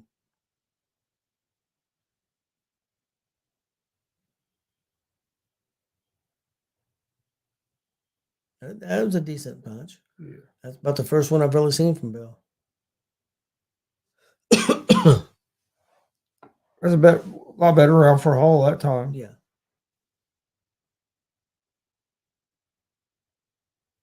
I'd probably go 1-1 just because the first round was hard to score. It was hard to score. And Hall didn't hardly throw. Bell threw a lot. I don't know if anything connected, but Hall didn't throw. Yeah. Hit him with a few jabs. I don't.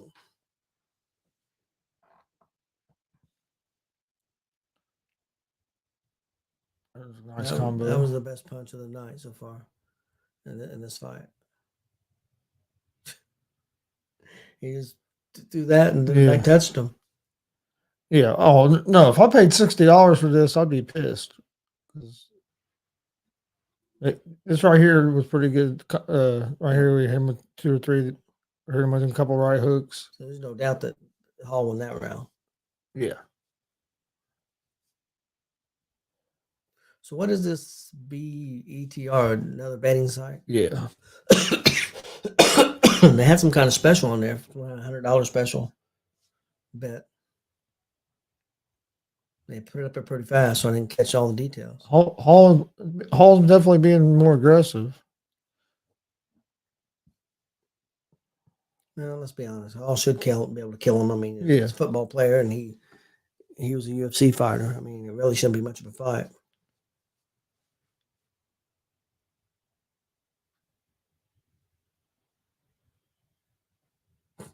Telling him to watch his forearm. Yeah.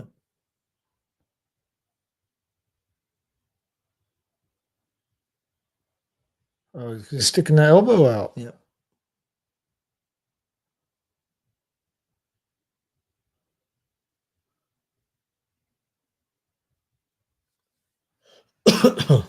Yeah, this isn't good at all. No. Well, I wouldn't expect him much out of this fight. No. I was actually expecting Le'Veon Bell to get knocked out. I think Hall could if he wanted to. I really do.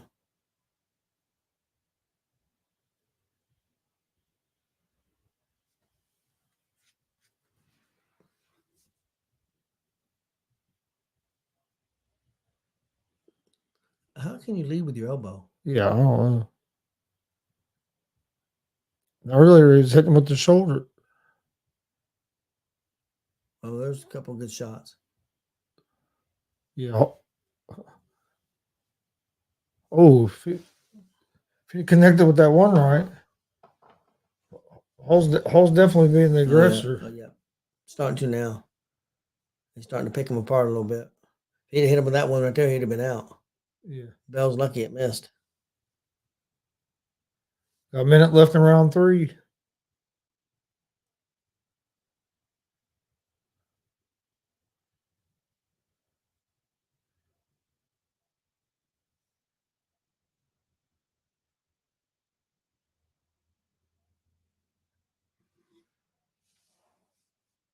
Bell trying to be aggressive. Yep.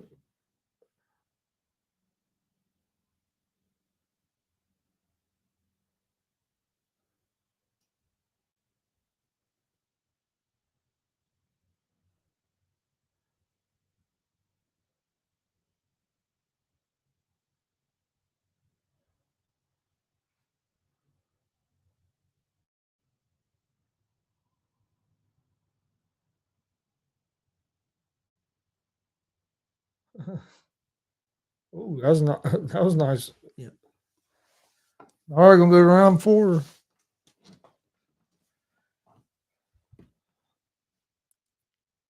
I don't know how you score that. I don't either. Not sure how you score that, but round getting ready to go in the 4th to final round. Le'Veon Bell against Uriah Hall, and then got a couple more fights after that. Then it'll be Jake Paul and Anderson Silva.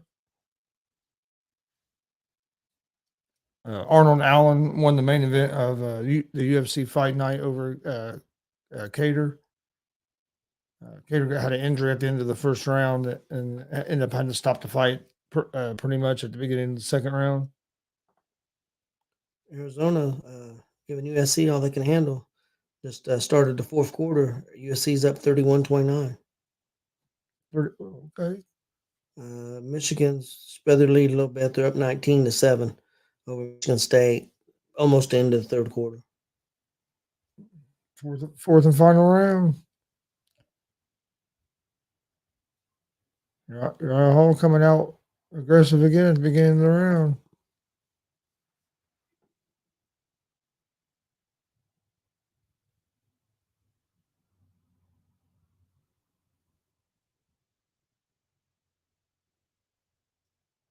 That was a nice combination by Hall. Couple to the body, the right hook or left hook to the head. Referee breaks them apart again.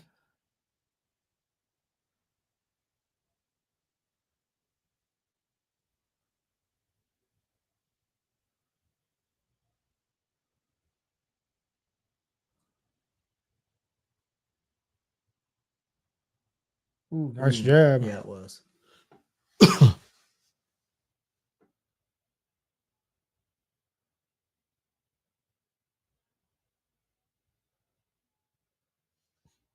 Evan Bell keeps trying to tie him up. Tucking in there with that shoulder.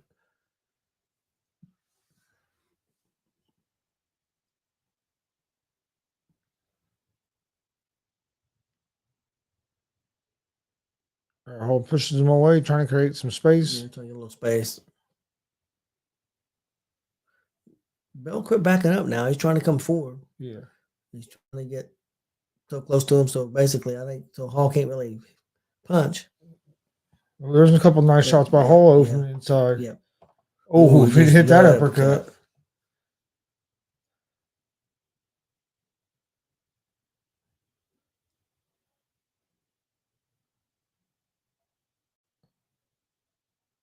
Oh.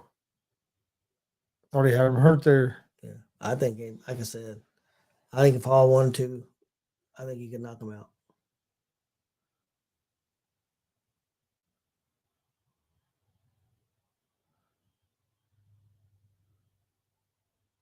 Got 45 seconds left, fourth and final round.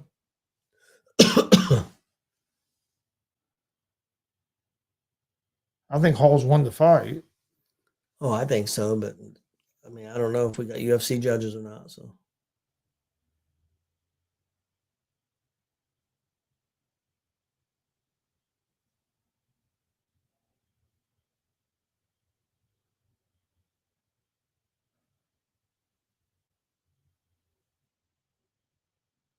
Oh, another 2 or 3 big shots here by Hall. Yep.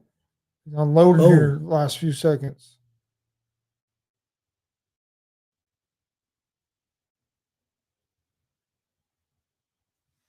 If he'd have thrown like that, if he had thrown like that the whole earlier in the fight, he'd have knocked him out. Yep. End of Le'Veon Bell and Uriah Hall. I think Uriah Hall won the fight. We'll see what these judges have. UFC judges tonight we're all out of sync, so we'll see how these boxing judges are over here. Please hit that subscribe button on YouTube. We greatly appreciate it at Gonzo Sports Room and at the All Sports All Plays Network. Like and follow us on Facebook at Gonzo Sports Room and the All Sports All Plays Network. We have a sports betting show Monday through Friday, 3 p.m. Eastern. Easy Money, a sports betting show live, YouTube, Facebook, and Twitch at Gonzo Sports Room and at the All Sports All Plays Network. Check out our baseball show Monday through Friday, 9 a.m. Eastern on the YouTube, Facebook, and Twitch at Gonzo Sports Room and at All Sports All Plays. We have Horseshoe Talk, our Indianapolis Colts show Monday and Friday at 6 p.m. Eastern. You can find it on both networks at Gonzo Sports Room and All Sports All Plays. Got shows basically all day long during the week, Monday through Friday. So come check us out. We got Gonzo and the Judge Sports Talk Monday, Wednesday, and Fridays at 11 p.m. Eastern. But please hit that subscribe button on YouTube and like and follow us on Facebook and Twitch. We'd greatly appreciate it. Waiting on the decision here of the Le'Veon Bell versus Uriah Hall. And we got a couple more fights before the main event.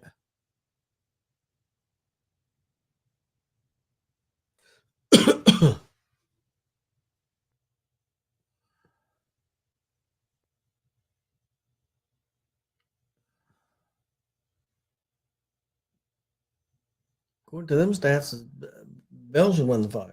Yeah, I don't understand the numbers. I didn't either. But nothing connected to the Bells, Yeah, in my opinion. But we'll see. We'll see what the judges who the judges give it to. Because like I said, it's been crazy.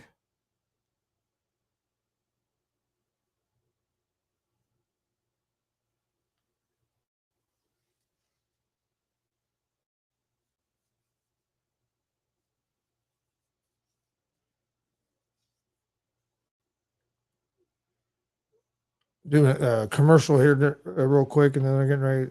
here we go. Here comes the decision.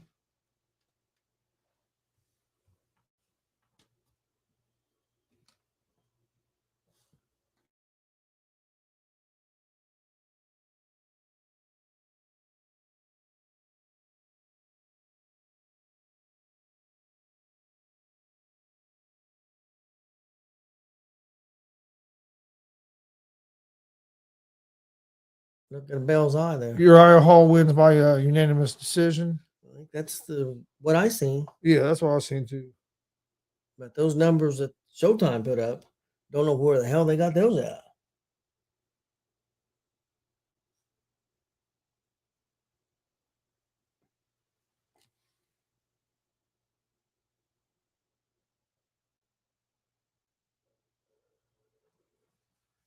Yeah, Uriah Hall gets the victory there.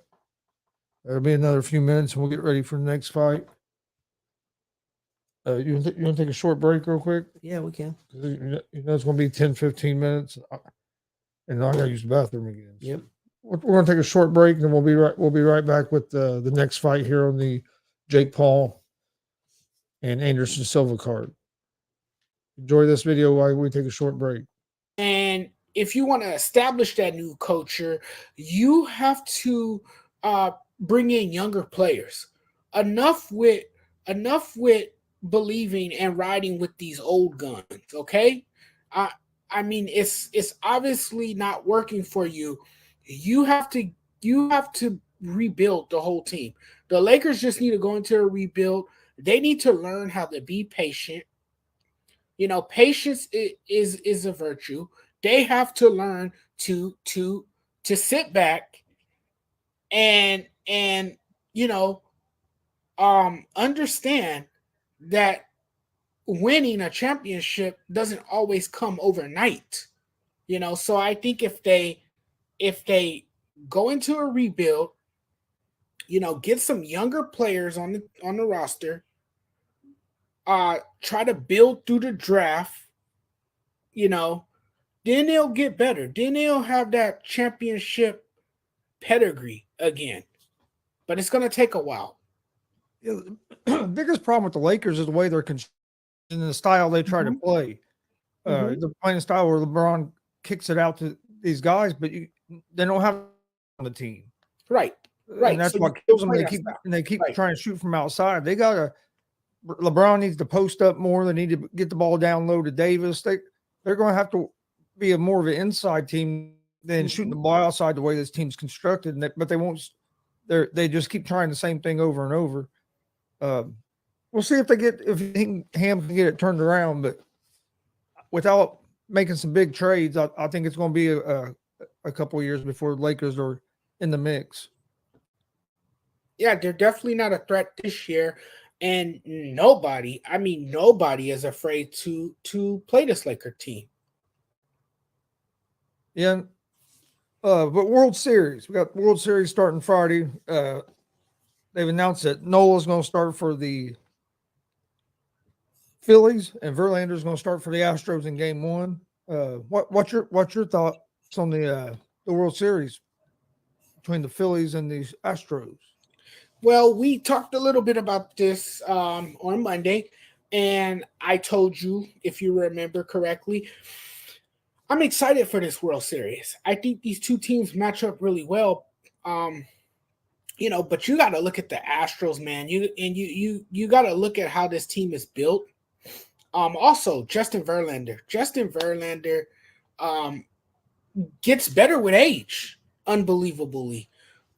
It seems like the older he's gotten, um, the more dangerous he is on the mound.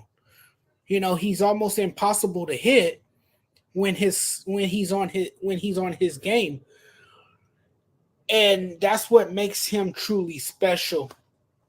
I just think this Astros team is going to be a little bit too much for the Phillies. Um, this looks like a complete Astros team, one that cannot be beaten. But you can't take away anything that Aaron Nola has accomplished during this postseason. I mean, he's been on his game too, and he's been just as good as Verlander. So I mean, it's gonna be a great World Series. I could see this scoring. I could see this scoring 6. I could definitely see this series scoring 6 games. I think the matchup is great. The Phillies are hovering around 500 for they were hovering around 500 for much of the summer. That changed, as they finished, on top in the National League, winning the pennant.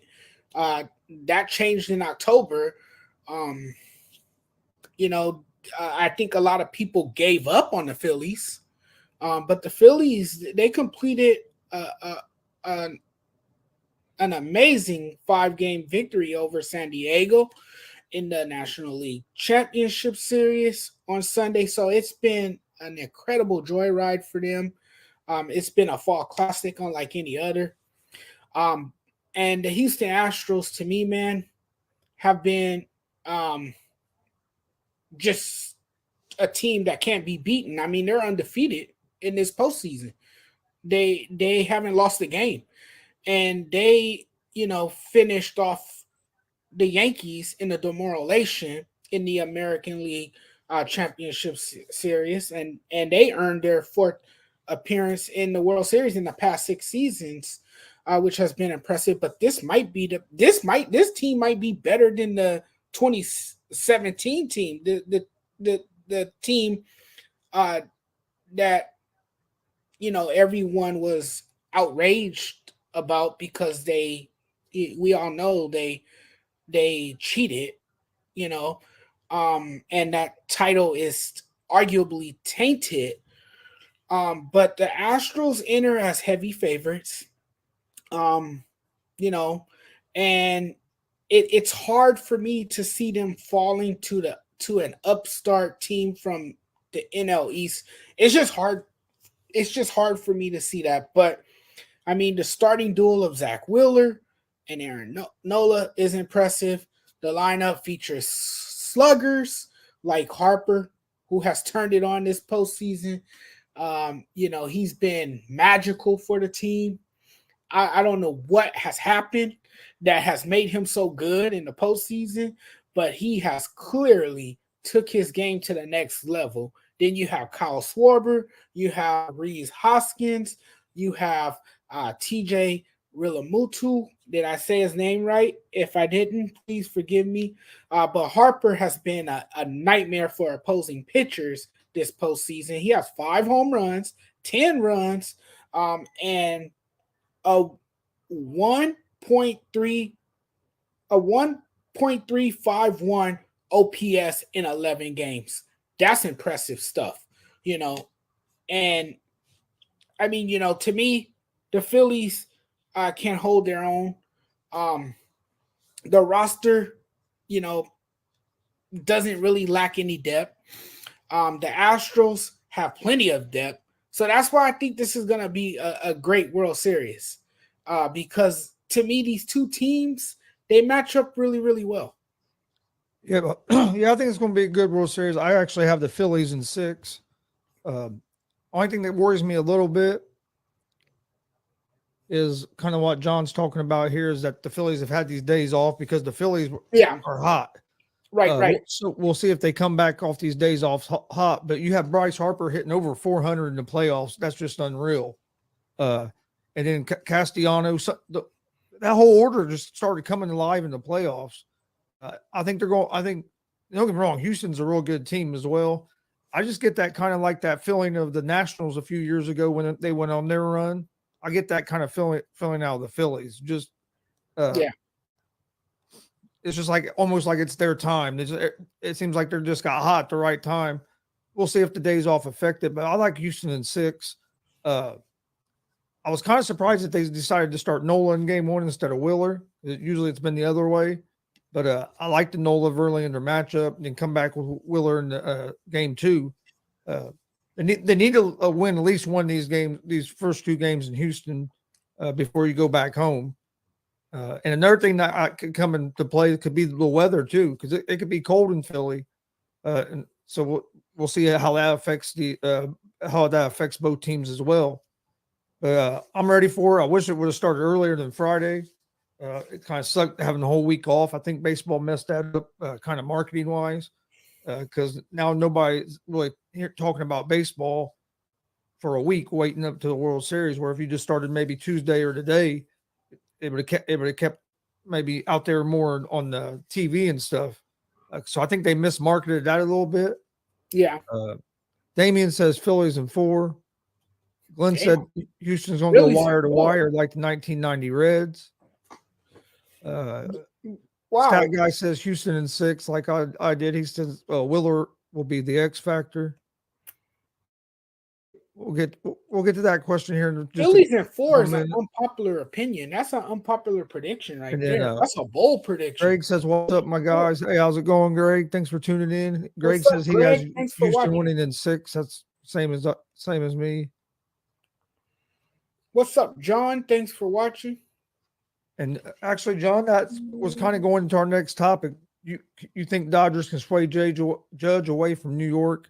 Something has to change in New York. They have lost the division championship the last 5 times they've made it. One of my questions is I'm hearing that Judge might get a 10-year contract for $500 million. Judge is 30 years old. To me, you don't sign him to a 10-year contract to stay in New York. Well, wherever he gets it, that's what they're projecting. That's what one of the agents was projecting, that he's going to get $500 million for 10 years. He'll be the highest paid. $500 million. He'll be the highest paid player. Yeah, but to me, 10 years is too many. He's 30. He's 30. Yes, he's in his age 30 season. But this is a guy who just came off a historic year. I agree with John. Played out of his mind. I wouldn't go over 7 years. Right, I wouldn't either. But he played out of his mind in his contract year. He put up some big monster numbers all season long, and unfortunately, the Yankees fall short to the Houston Astros in the playoffs. They didn't just fall short; they got swept in the first round. He didn't play well in the playoffs. That's a lot of money for a guy. He didn't play well in the playoffs either. He didn't play well in the playoffs. No, when the Yankees needed him to show up and when they needed him to produce at the plate, he didn't. He went cold at the worst possible time.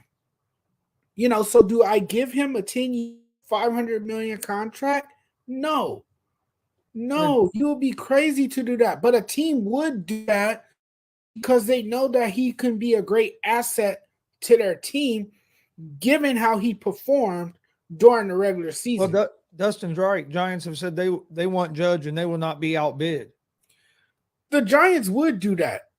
The Giants would do something like that because they're trying. This is why I say you don't give them 10 years. This is exactly what Greg's talking about. Right, you saw what happened to Pujols after he got his 10-year contract. I mean, the Yankees. I mean, the Yankees. The Dodgers. I keep saying the Dodgers. The Giants. You're not going to LA, Jonathan. We know you want them there at the Dodgers. Look, the Giants would do something like that because the Giants are clearly. They're clearly desperate. They're desperate. They're a desperate team right now, and they're looking to add a slugger to their lineup. They're looking to add a slugger to their lineup so they can compete against the Dodgers. Everyone in the NL West suddenly wants to compete against the Dodgers. They're tired of being the little brothers to the Dodgers. They're ready to, fight back now. So, yes, the Giants will be in play for Aaron Judge. Now, will Aaron Judge go to the Bay Area? That's a question that remains to be seen. Will somebody give him that much money?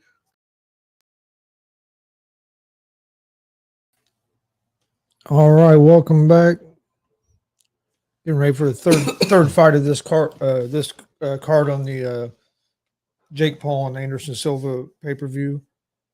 Getting ready, what was it, Neves against Santiago, and then we got one more fight after that before the main event.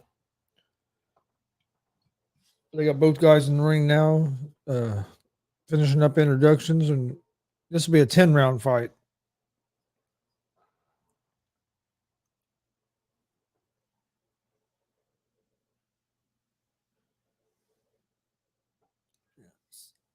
Santiago and Neves has fought before, and it was a draw. But Neves, you said, was what, 4-3 over his last 7? Last 7 fights, yeah, and Santiago's 26-3 overall, and a lot younger fighter. Yeah. So this might actually be a decent boxing match, other than the other couple we've seen. Yeah, the other two wasn't much of fights, which didn't surprise me a whole lot. No.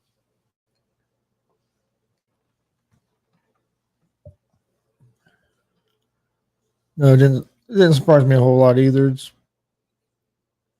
you got guys that aren't professional boxers and they're boxing. Yeah. These guys here have some boxing, a lot of boxing experience.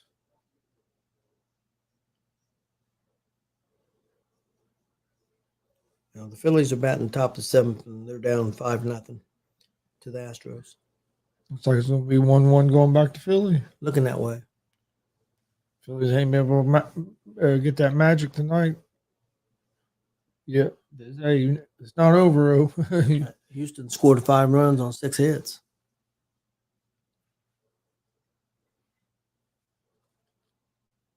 And here we go. Started round 1. Neves and Santiago 2. This is featherweight. I think like 118 pounds. Yeah.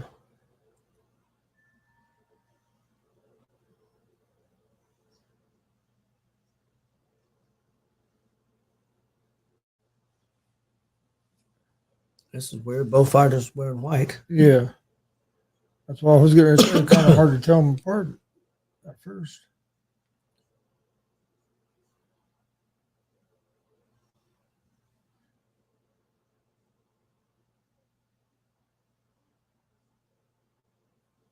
Yeah, you can tell these guys have more experience because they're not lunging in to throw a punch. And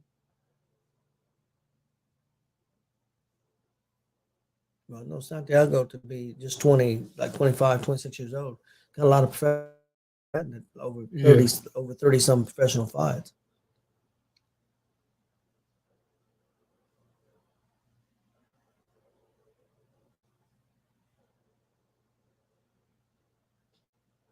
yeah, ain't been a whole lot. I mean, neither one of them's landing nothing real clean yet.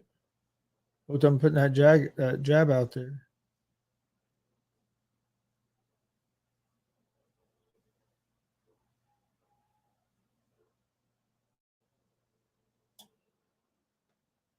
Nice body shot by Neves.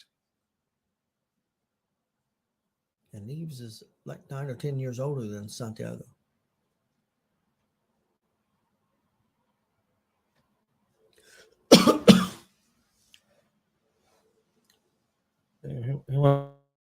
Santiago went for a big hook. Yep.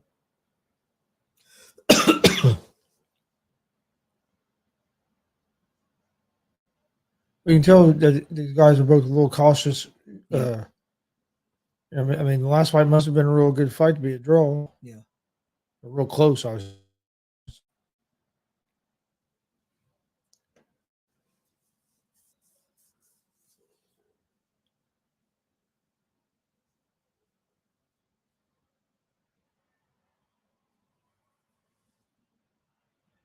Nice combination there by Santiago. Neves come back, try to throw a combination, but Santiago was able to avoid most of that. Both of these guys are pretty quick. Yeah. I think you think Santiago might be just a touch quicker. I think so.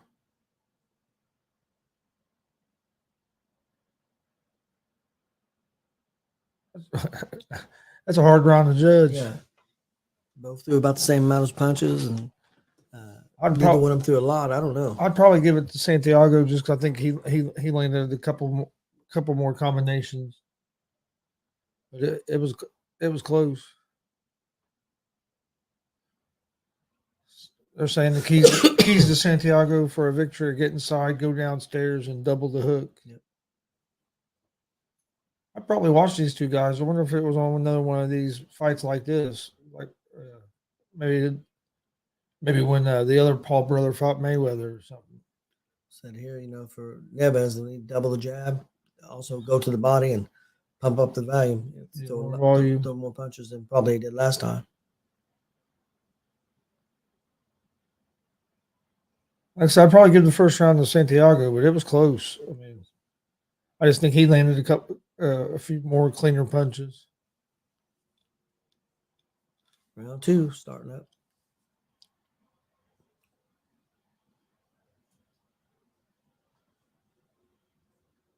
And they said Neves needs to throw volume.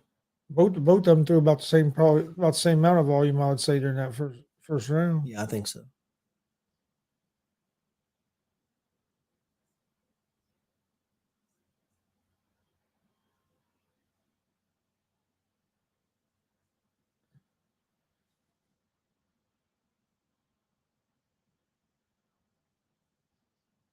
Neves needs to use that reach he has and keep Santiago on the outside as well.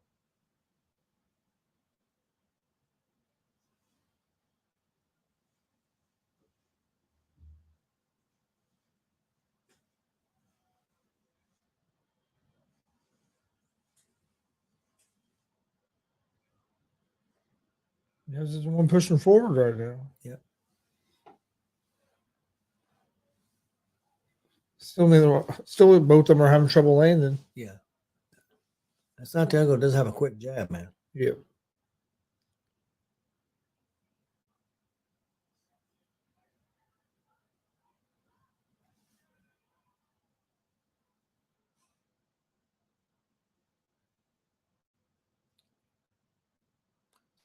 Santiago combination. I don't know how much he got of him, but he a good combination.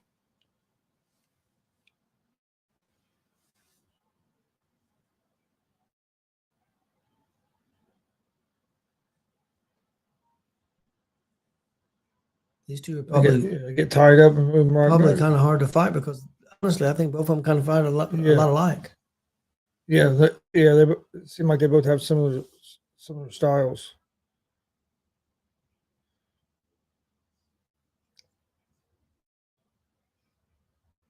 Yeah, Neve's trying to get something going, but he just ain't been able to land much. Don't get me wrong, Santiago's not landing a whole lot either.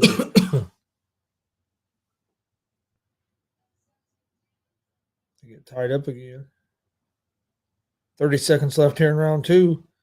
Santiago against Neves. Got one more fight after this before the Jake Paul and Anderson Silva fight.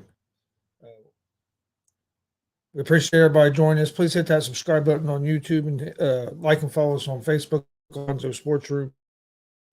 Really appreciate it. Got 10 seconds left here in round 2. Fight that's been close. Both guys have been good defensively. Man, I don't know. That was a real close round. Both rounds have been really tough to call, to be honest with you.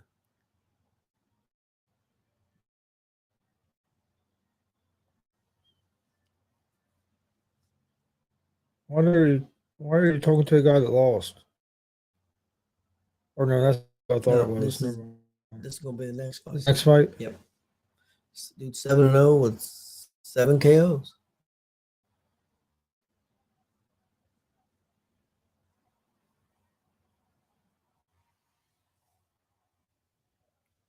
Yeah. See this co-main event, and then I'm ready to see the main event. Yep. This fight here has been pretty good. Yeah, it's so been far. about as Real even as you can close, yeah. get.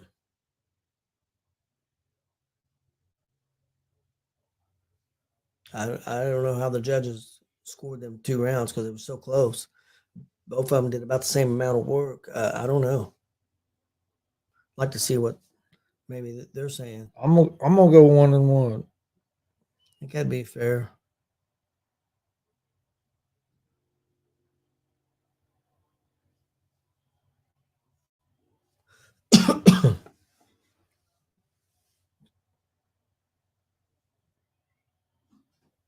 Both of them have a pretty quick jab. Yep.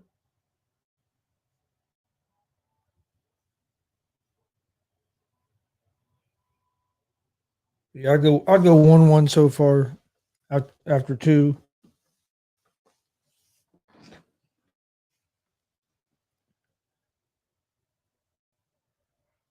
Well, that's a pretty nice hook to the Yep. body. I do. Oh, There's some going down. Santiago's letting go. Yeah. It's quick, man. Yeah, He's going to the body. real conscious than Yeah. He's starting to let his hands go. I think the filling out period for him might be over. Abbott another big right hook. He has Neves moving backwards now, or Neves was moving forward, or Neves. However, I'm not sure how you pronounce it.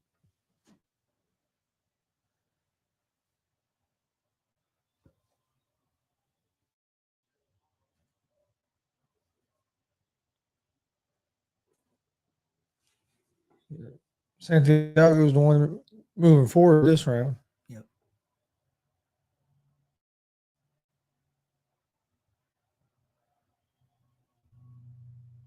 A minute left in round number 3. I'd say so far, I give this round to Santiago. Yeah, I definitely agree. He's definitely had the better moments in this round.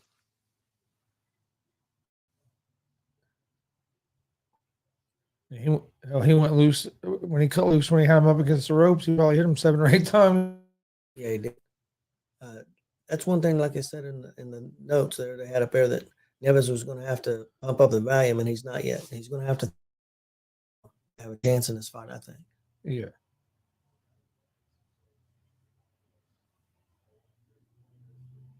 He wants to stay off them ropes because if he gets you there, he unloads.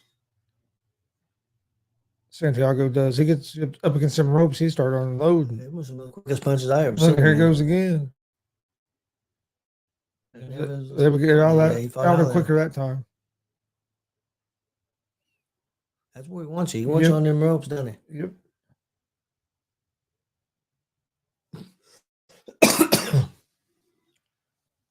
All right. I give Santiago that round. I go 2-1. I agree.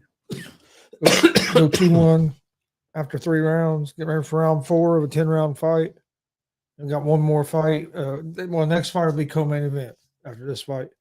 And then after that, you have the Anderson Silva and Jake Paul fight. It's been a good fight so far. They're starting to pick up the pace some, and I think it could end up being a pretty good fight. I agree. Neves is going to have to throw more.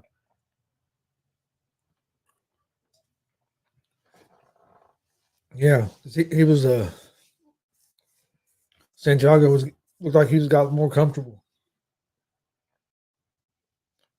You got to stay away from them ropes. He gets you up on them ropes. That's when he really lets loose. Man, he did.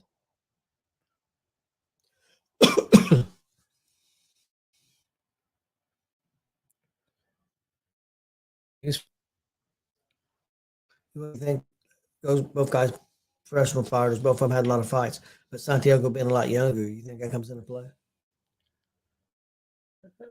It might.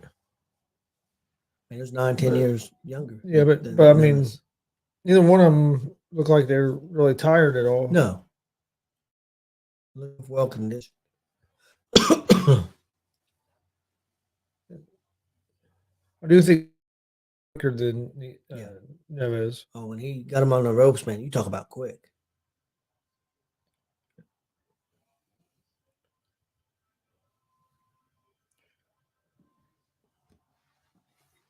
I think Neves needs to use his. He looks like a little bit longer fighter. He needs to Yep. use that to his advantage where he hasn't been.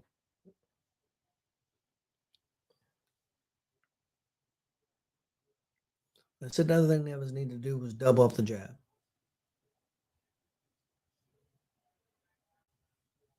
And he's trying to be more busy this round. Yeah.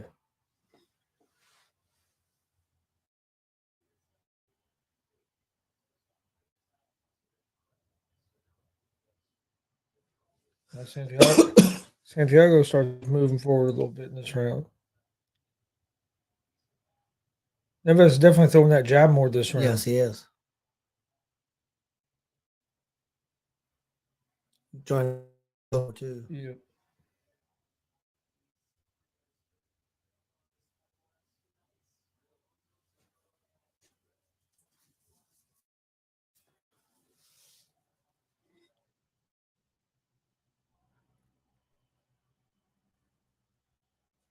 Nice combination there by Santiago.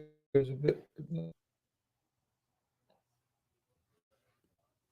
likes that right hook. Yeah, he does.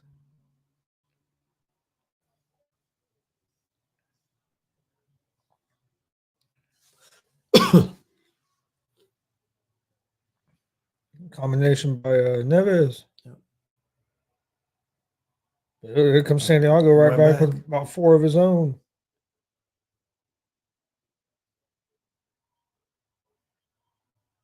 I think Santiago has more behind his punches. Yeah. I agree.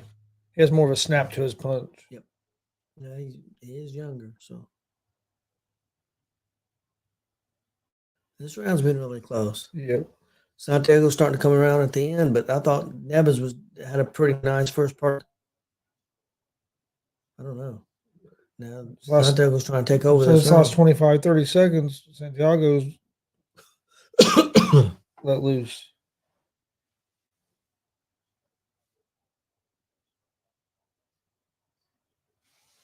I'm gonna go 3-1. I'm gonna give it to Santiago. I think he done enough there in the second half. See, I thought I was leaning towards Neves, but what in the hell? A Wednesday, motherfucker's nuts. all coming in on the horse. That's probably for the weigh-ins, probably. That's what I was. Or probably a workout or something, public workout or something. Wednesday, that would have been a weigh-in. I don't think probably a public workout. Yeah. Dude's ate up. Gave it on a horse. All right. Round 5.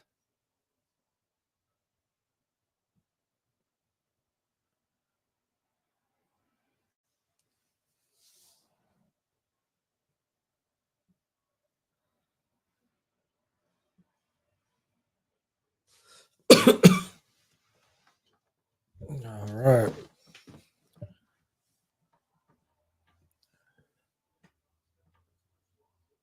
It's definitely been the best fight on this card so far. Wish they put up what they thought their numbers were. Yeah.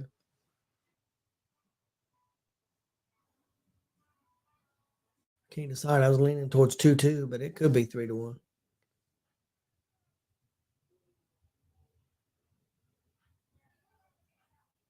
That was a nice punch by Neves. Yep.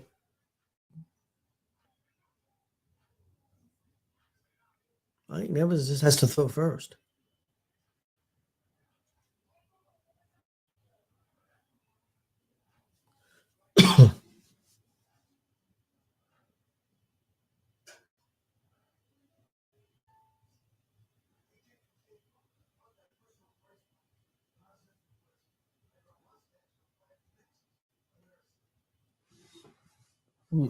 That's a nice straight right. Yep. He Neves don't want to be on them ropes.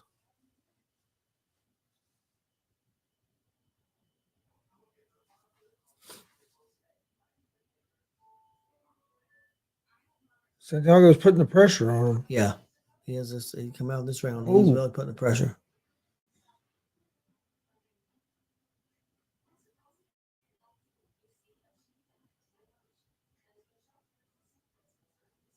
He's really coming forward, putting the pressure. Yeah, he's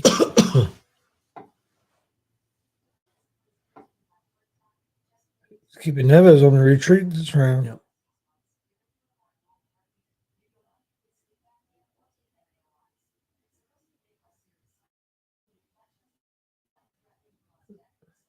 Nice little uppercut there. Yep. Yeah, Santiago's tucking it to him this round. Oh, nice. Nice combinations there by Santiago. Like I said, Neves is where we don't need to be. He got on them ropes. Every time he's got on them ropes, he's got in trouble. You know, you're right. When Neves has success is when he's the one moving forward. He's Got to not move forward. He's got to punch first. He can't wait on. He's not moving forward at all this you know, round. he waits on Neves, he gets in trouble. Or I mean, Neves waits on Santiago, he gets in trouble.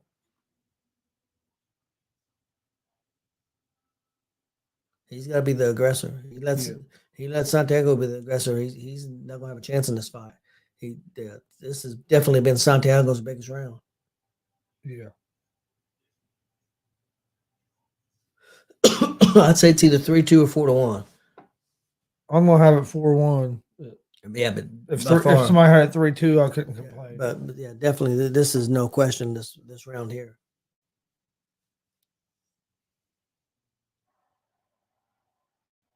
Yeah, Neves has to be the one pushing forward.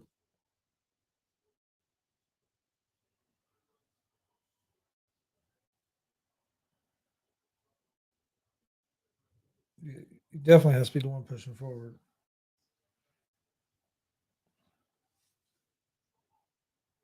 I'll tell you what, man, them boxing shows, they just pile people right on top of each other. Yeah, they do. Jake Shields. Getting ready to start 6th round of a 10-round fight. Sean O'Malley, who got beat last week, but they gave him the fight. Anyway, 6th round of a 10-round fight. Then it'll be ready for the co-main event, and then after that, be the main event of the evening with Jake Paul and Anderson Silva. A lot of MMA people there. Yeah, a lot of them. All right, round 6. I have it 4-1 Santiago going into the 6th round. Neves better turn it up or he's going to be in trouble.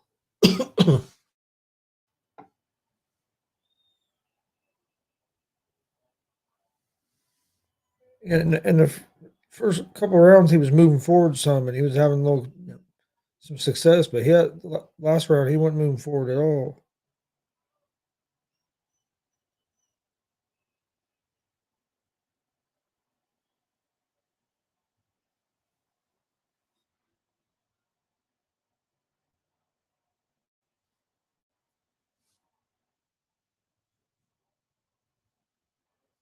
Here we go. They had Neves win the first 2 rounds. They got Neves winning They have Neves winning the fight 3-2. Huh. Damn. They had him winning the first 2. Winning the first 2 and the 4th. They have Santiago winning the I have a third and the and I fifth. have a 4-1. I thought it might be 3-2. Could have been 3-2 Santiago. Is what I had. But again, them first 2 rounds were really close. Yeah. So I mean, I guess you can't argue that, but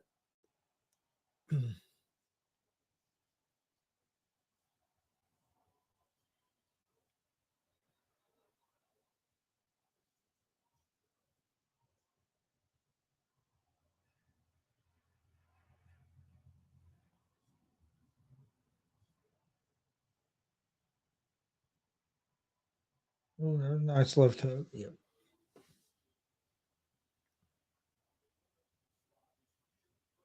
Yeah, I think so. I have Santiago winning, but they have the judges here, or not judges, the commentators that gave them out. They said that they have Neves in the lead. Like I said, the co-main events after this. Yeah, you had Santiago 4-1, and I thought Santiago maybe 3-2, but they got Neves 3-2, so we'll see.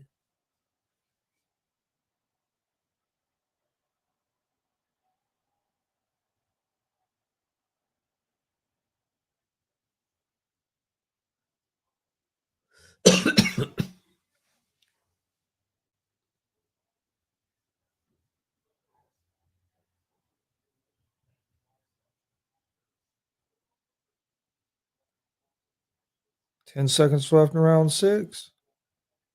See, I think Santiago's won I won think this so. round. I thought Neves has done better this round than he did the last round, but I agree with you. I think Santiago's landed the harder and the cleaner stuff. Even I think Neves looked better this round than he did the last round. Last round, I thought Yeah. Santiago. He started. He kind of dominated that last round. Yeah, that 5th round, I thought he dominated. Yeah, no, I agree. He started to dominate. So getting ready for round 7. Still got 2 more fights after this. This is the Jake Paul off the Jake Paul and the Anderson Silva pay-per-view. Got one more fight after this one before Jake Paul Anderson Silva. Please hit that subscribe button on YouTube at Gonzo Sports Room. Like and follow on Facebook at Gonzo Sports Room. Also do the same for the All Sports All Plays Network. Well, the Phillies have got on the board. It's 5-1, and they're up to bat in the top of the 8th. They've scored 1 in the 7th. So they're going to need some magic.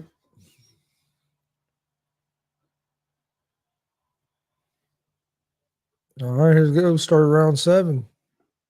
Last time these two guys fought, it was a draw. I don't think this one's been that close, but I also the commentators their picks was they had their guy win than we did. So Yeah. Who knows? In my opinion, Santiago's up 4-2. In your opinion, he's probably up 5-1. Yeah. And they had, going into the 6th, they had Neves up 3-2. The Showtime people did. Which I'm not saying that's official. Yeah.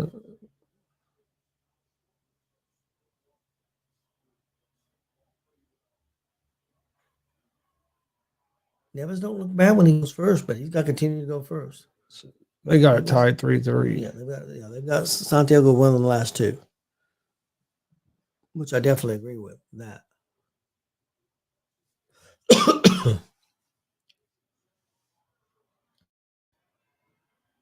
Now, Neves has got to go. When he goes first, he has success. But when he lays back at all and lets Santiago go, like that's what they said. When he goes that double jab, he has success. He keeps Santiago off of him. But they say Santiago's only hit 48%, and they said Neves has only hit 60% of his fight as punches, but Santiago's thrown more. Yeah.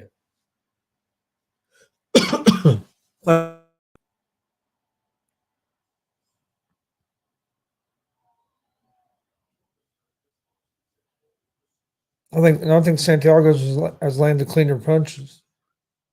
Neves come out and had a pretty good start in this round, but now he's letting Santiago start to try to take over. He's got to keep doing what he does for the first part of the round. Right now Santiago's just walking them down and hitting them. He's got to keep him off of that double jab and follow up on it. When he does that, he has success. 45 seconds left in round 7. This has been a good 10-round fight. Yeah, this has been a good one.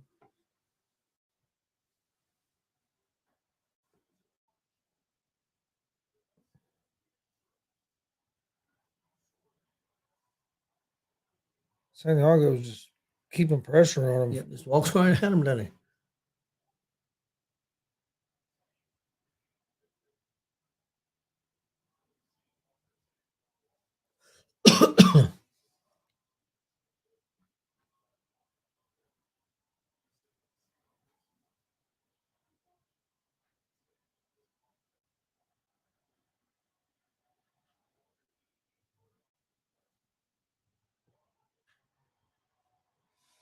I think that was a closer round than the last 2. Yeah, it was a little bit closer. It was a closer round. This has been a good fight.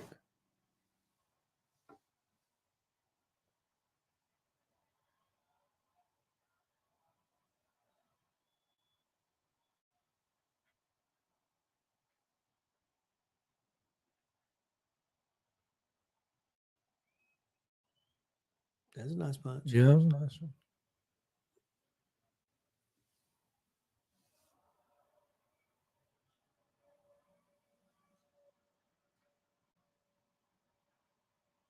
Nice body shot.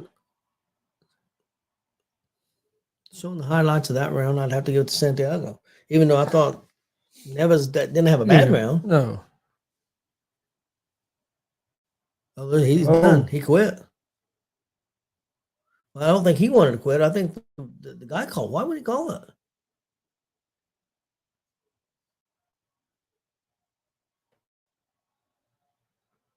Well, that's kind of shocking. I think did you get injured or something? I don't know. I'll turn the sound off for a second. See if we.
I'm not sure exactly what happened. Other than he said something to his corner man that the corner man didn't like. He said something, can't something. And corner man said, "Well, the corner man was telling him, hey, if you start taking too much head trauma, I'm gonna stop it."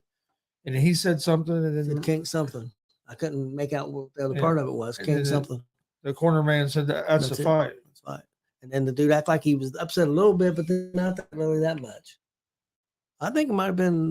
They said when we first turned it on, they said they were starting to question his conditioning. Like I said, he's 10 years older than the other guy.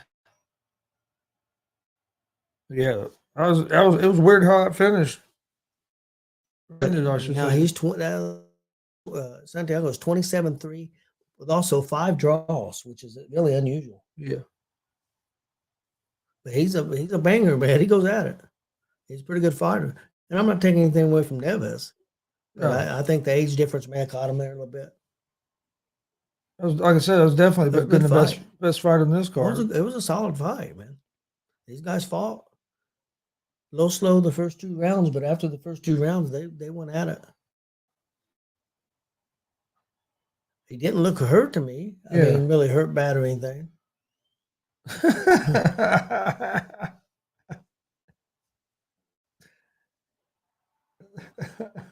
Son of a bitch.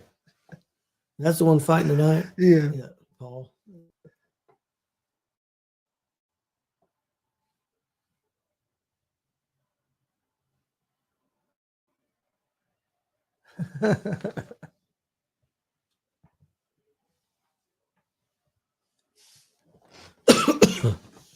Oh.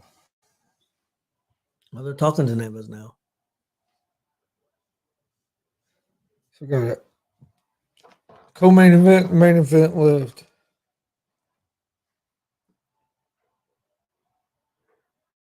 Michigan's up 29-7. A couple minutes left in the fourth quarter, so they're going to get a win. B has finally got the lead from Texas A&M. They're up 31-21 with a couple minutes left, so it looks like they got a pretty good chance to win that game.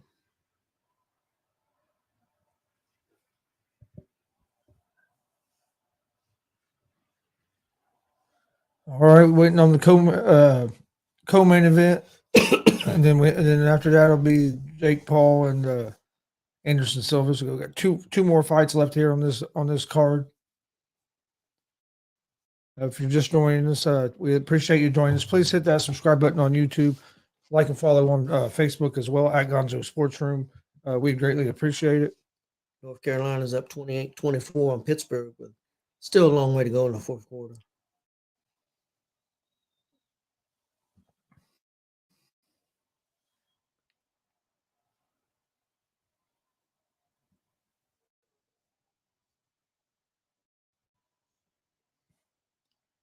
It take a long time in between fights.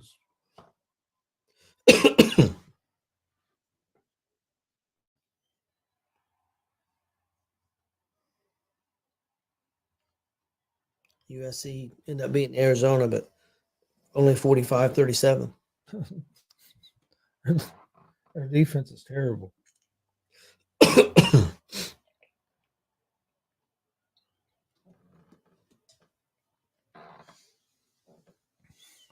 Defense is terrible. Yes, it is.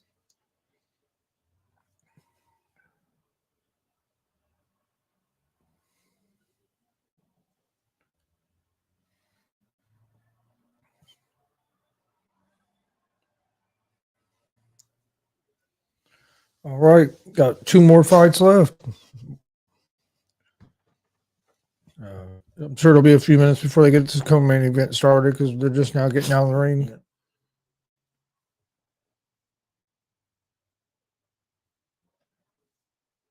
So the judges had it 68-65. Santiago, all 3 judges did at that point, and still had at least 3 rounds to go, 3 or 4 rounds, 7 rounds to go. So I mean, it was Or 3 rounds ago. 3 rounds to go, which he had lost the last 3 rounds. Well, by that guy's. But, yeah, by that card, unofficial card. He'll go up 67-66. They had it 68-65, so not real off.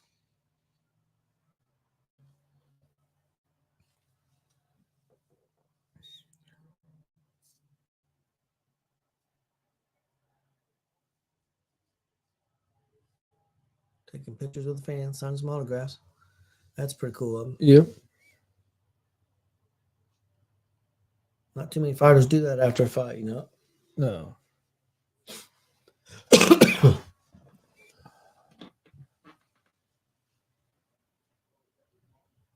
Well, you want to take a break? I mean, it looks like you're going to be Yeah. 15, 20 minutes. Because they're going to sit here and talk with her. And, Yep. We're going to take a short break, and we'll be back here with the co-main event here in just a few minutes. Enjoy this video while we take a short break. Would. John says 7-year, $213.5 million deal that judge rejected before season began. You think Angels trade Ohtani could afford him? He says John says Giants and Dodgers would be top spots in his opinion. For Shohei Ohtani? No, for Judge. And yet Pujols still produced all 10 years. There's appeared to be all Trey Turner and Bellinger. Yes. As stat guy. Yes.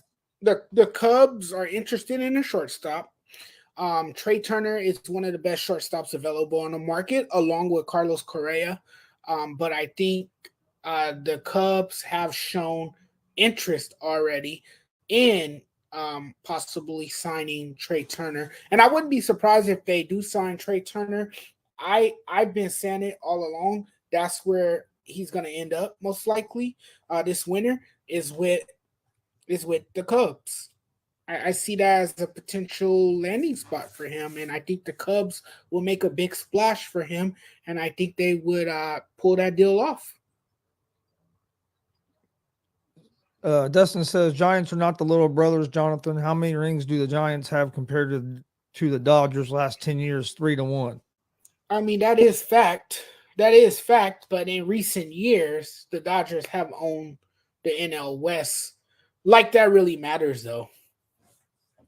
He said, like, it didn't get you guys nowhere. That really matters for reals. It's like this season, right? This season they won 111 games, right? And they finished with the best run differential since 1939. and they still couldn't win a World Series title. And this was their year to do it, and they still couldn't win the title. They still fell short. They still got eliminated in the postseason, and they lost to the team that they owned during the regular season, the upstart Padres, and they lost in the first round. They lost in the division series. They couldn't even get to the championship series. Yeah, Greg. From what I'm hearing, they're bringing back Boone. Yeah, they are bringing back Boone because Boone is Yeah. a yes man. Boone is a yes man. Boone has familiarity in New York because Boone once played there. But I don't care if he was the postseason hero, the ALCS hero in 2003. I don't care if he was a fan favorite in that city. I don't care if he's a yes man. You have to move on from him if you want to win baseball games. He is not the right manager for the job. I think the only way he goes if the Steinbrenners come to their senses and finally realize that it's time for a new voice in the front office. If Brian Cashman gets canned and he is relieved of his duties, then Aaron Boone obviously goes with him. I don't think Boone's going anywhere this year. He's not. Not for a couple of years.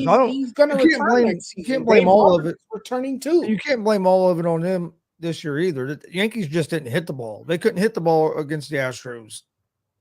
I mean, you can't score runs if you don't hit the ball, and they had trouble scoring runs in that series. The Dodgers had the same problem. Jared said he's surprised Roberts not fired yet as well. I kind of thought maybe Roberts would get fired, but he has two. Yeah. He says he has 2 years left on his deal. Yeah, well, he needs to throw his damn computer in the ocean and stop relying so much on analytics. I'm over baseball's it. Turned into, man. Every team's like that anymore. I'm over it. He needs to stop flipping through his overstuffed 3-ring binder and let your guy pitch. Keep him in a game. Let him go deep into the innings. Don't pull him out because he's facing the order for a third time. That's how all teams are anymore, man. I hate it to a point as well. I think analytics can be good and numbers are good to a point, but I think they try to make it. They put too much weight in them numbers a lot of times.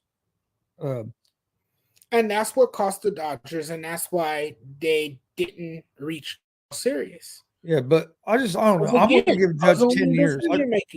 I think I would try to sign to like a 5 or a 7 year deal with Judge. Yes, I would go short term.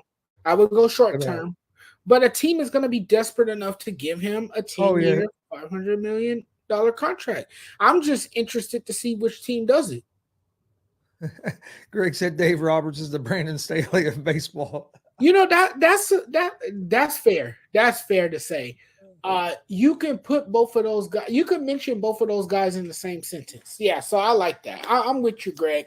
That's speaking of football with the Brandon Staley. Eagles trade for defensive end Quinn from the Bears. I think that was a good move for them because they already have a stout defense. But I think that'd be another piece that could help their pass rush.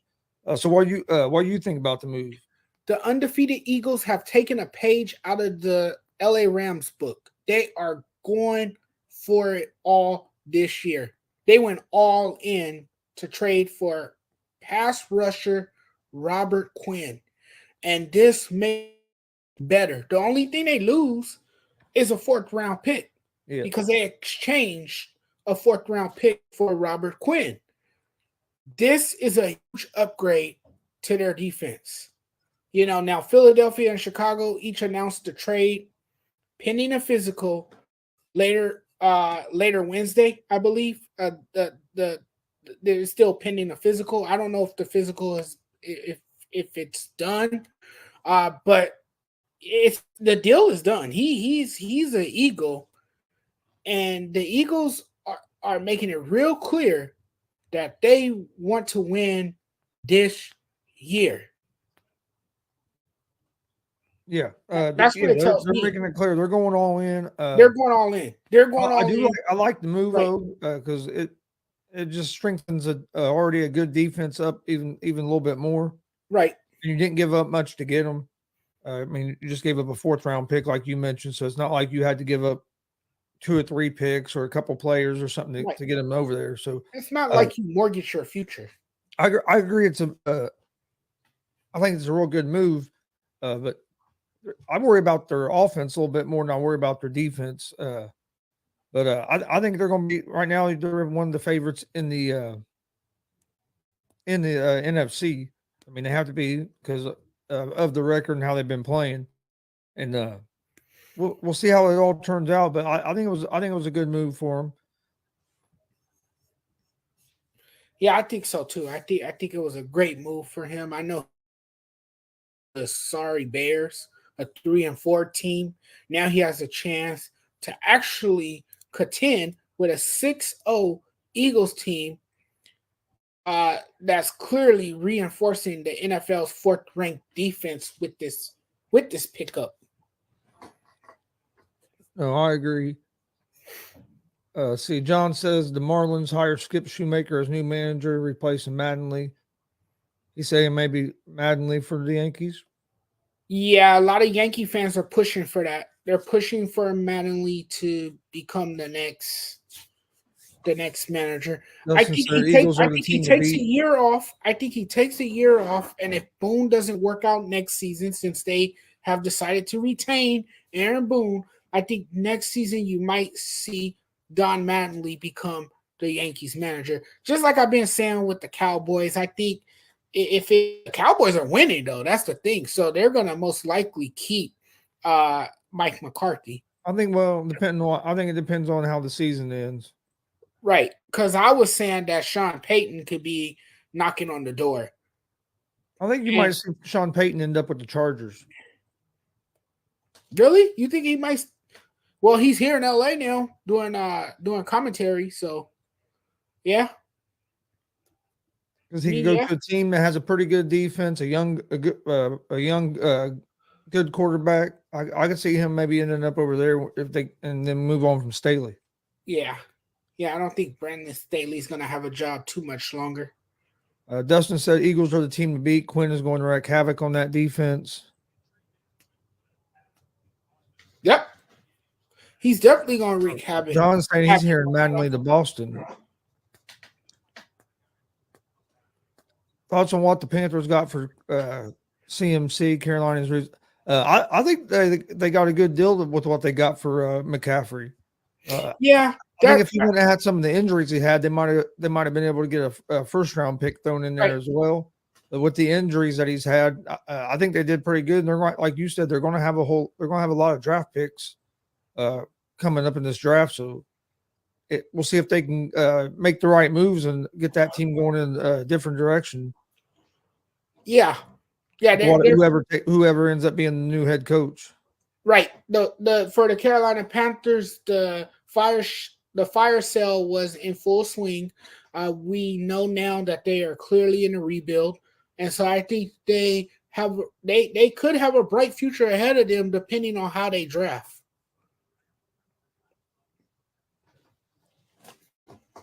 And Dustin says he's hearing Mike Sweeney or George Brett's going to interview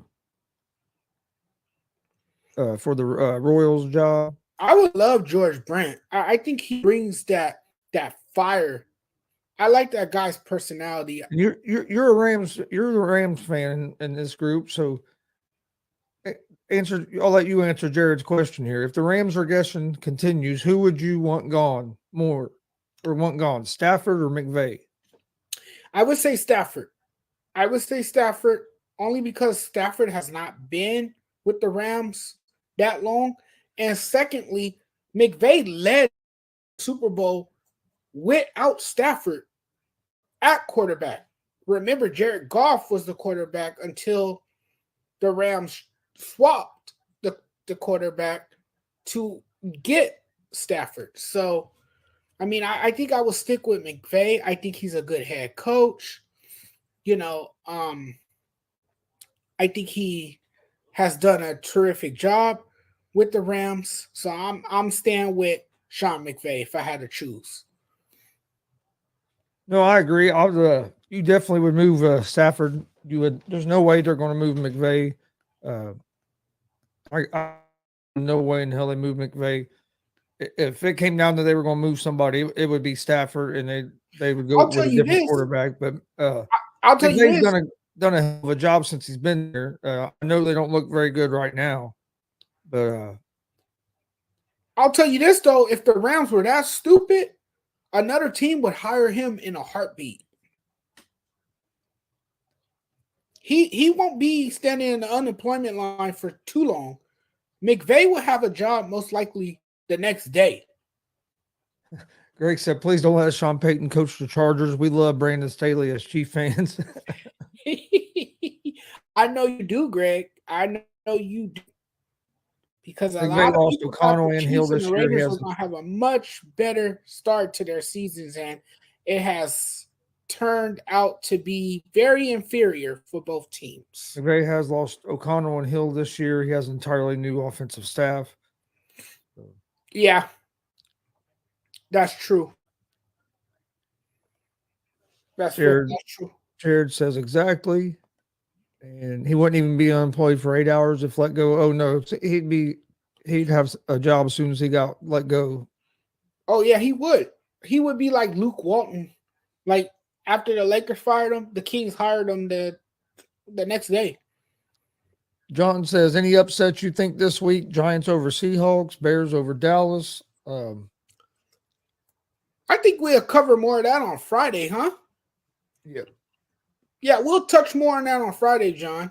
Yeah, we usually give our picks for every game. Yeah, we usually give our picks on Fridays. But I do think there's a chance. Real quick, I do think there's a chance that I do kind of like the Giants over the Seahawks. I don't know. There's just something about the way Dayball has that team playing right now. Yeah, definitely Dallas over the Bears. Yeah, I don't think the Bears are going to be able to beat Dallas. I I agree, so Dustin. The Giants wouldn't be a big upset. So Giants are 6-1. I feel so bad for Justin Fields. I feel horribly bad for him because I think that defense is just going to swallow him up.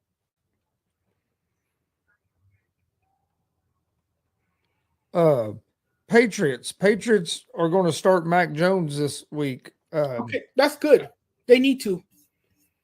You think they need to?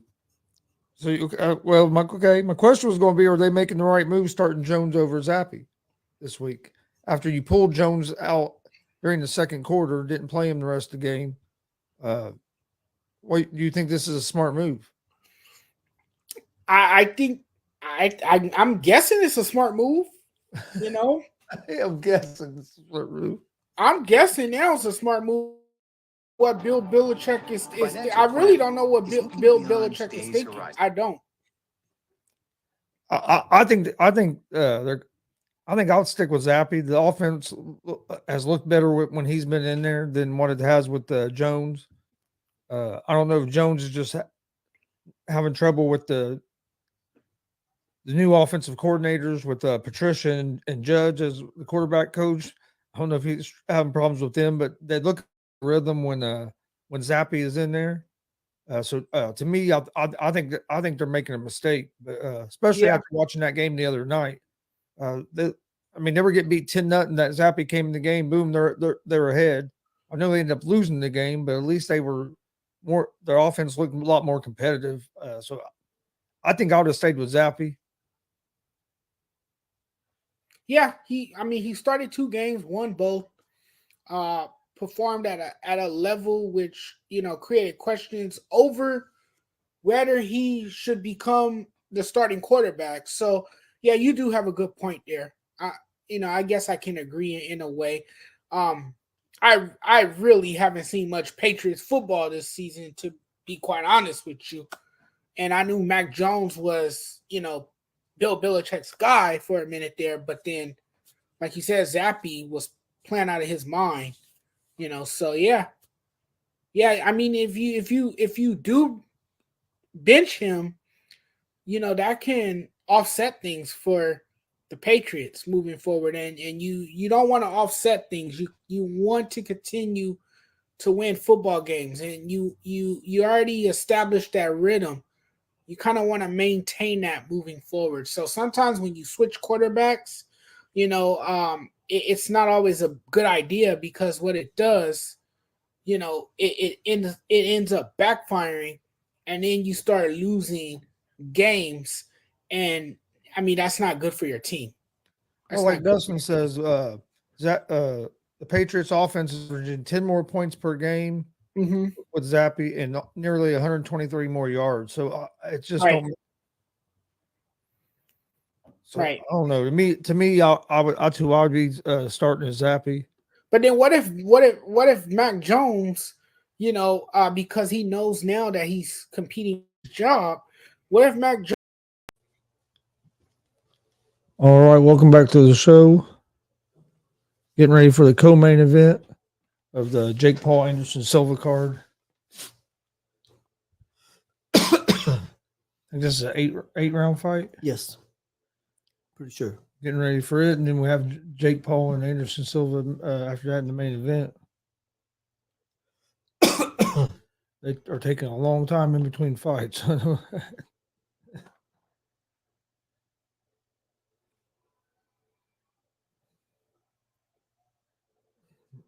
Man, the other dude has a lot more experience. This guy's 7-0 with Sclive, 7-0 with 7 KOs against Rodriguez. He had what, 24-4 or something like that? Yeah.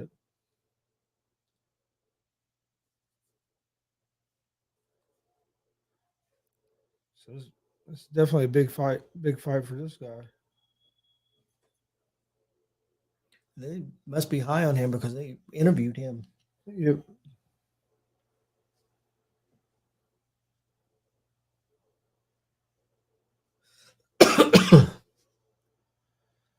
All right. Finishing the final introductions for the co-main event. Rodriguez against Sclive, and then after this we'll have the main event of Jake Paul and Anderson Silva. We appreciate everybody that's joined us tonight. Please hit that subscribe button on YouTube at Gonzo Sports Room and follow us on Facebook and Twitch also at Gonzo Sports Room. We greatly appreciate it. Also, check out the All Sports All Plays Network. Hit that subscribe button for them as well. The young fighter, I think you said, what was his name? Shy or something like that? So, yeah. So I'm not for sure how you pronounce it. Sylv. He's got some interesting gloves. Yeah. Pink and blue. Some kind of logo on it. I'm not definitely different. This Rodriguez has that lead leg way out there.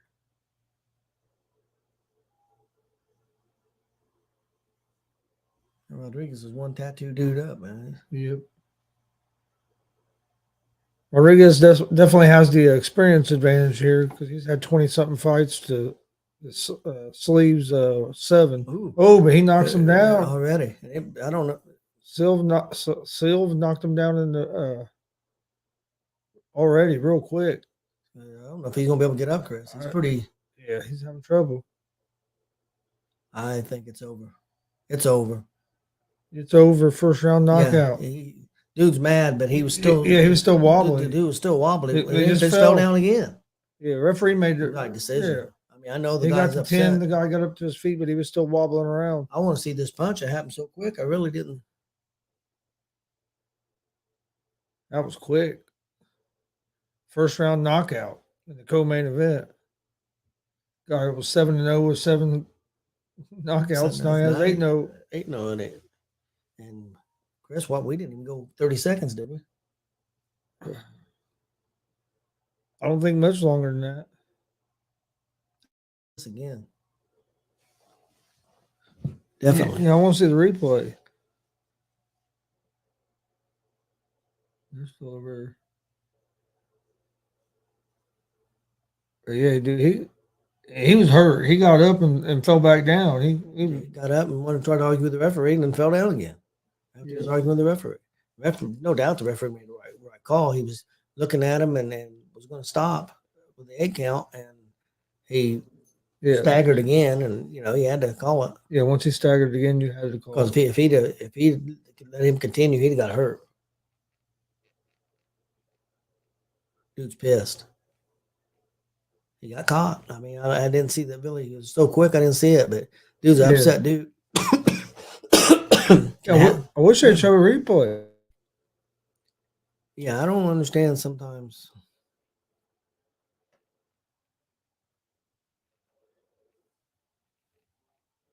Yeah, I don't understand. I don't understand why. Usually they will show it real quick. Yeah.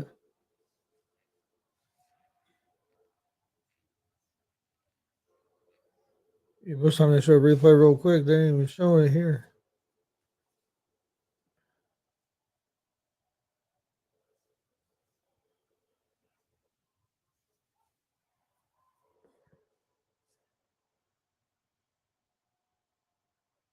Here we go. Well, it'll show the whole fight. It wasn't very long.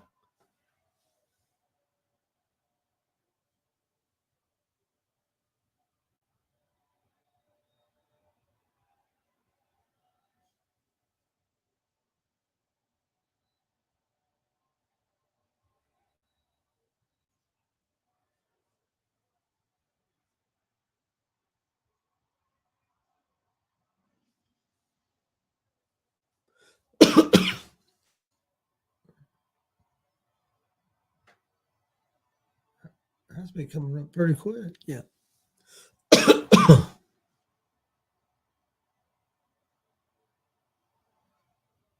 And with a left hook and then a right hook, and dropped him. And he was mad, and he smacked the mat 3 or 4 Yeah. times, but his body just wouldn't respond.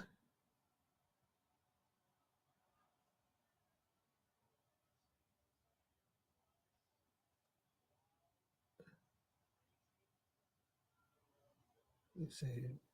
Walk there. Hit him with that left hook. Now this is where he hits him. That's the other guy. No, hit him with Yeah. that left hook and hits him with the upper. It was that left hook that dropped him.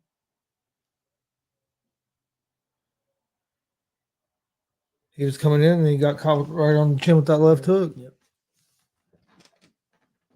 Fight lasted maybe a minute. Watch, he blocks that punch and then left hook. Boom. Ooh, yeah. That's what I heard him, and then he grazes him with the uppercut on the way down.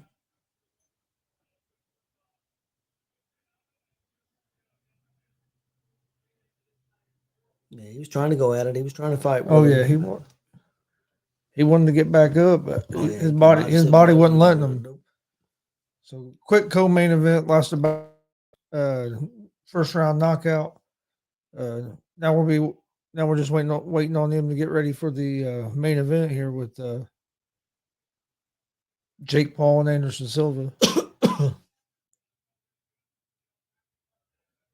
I'm sure that'll be another 20 minutes. Probably at least. This dude's going to have a bright future, Chris. Yeah. I've never heard of him. Neither have I.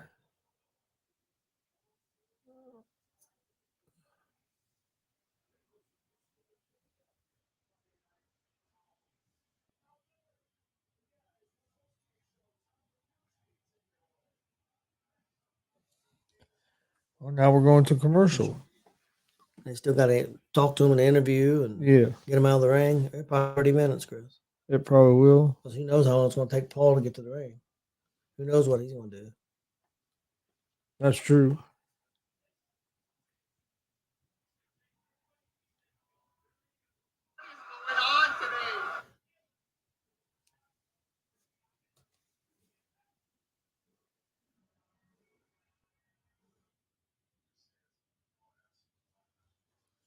Why would they make a movie where Santa Claus is the killer? I don't know. I mean, I think he's killing bad people, but still. So, sorry, some of the stuff they make nowadays, who knows? Got a co-main event just ending. Waiting on. There'll probably a few minutes. It's going to probably be 15, 20 minutes. But waiting on Jake Paul and the Anderson Silva main event. Right now, they're still doing post-fight interviews from the co-main event. It was a first-round knockout.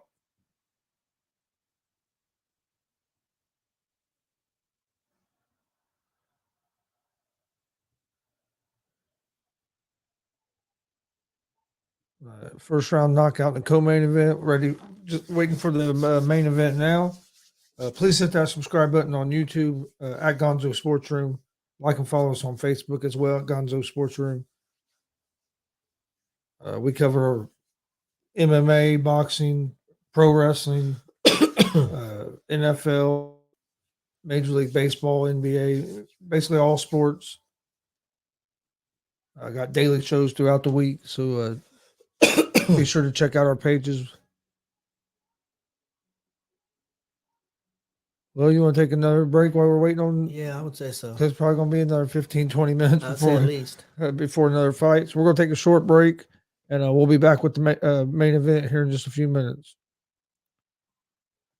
Out there and is a completely different quarterback, one that's producing more, one that's making the plays, that's throwing it down the field. I mean, that's a fair argument too, right?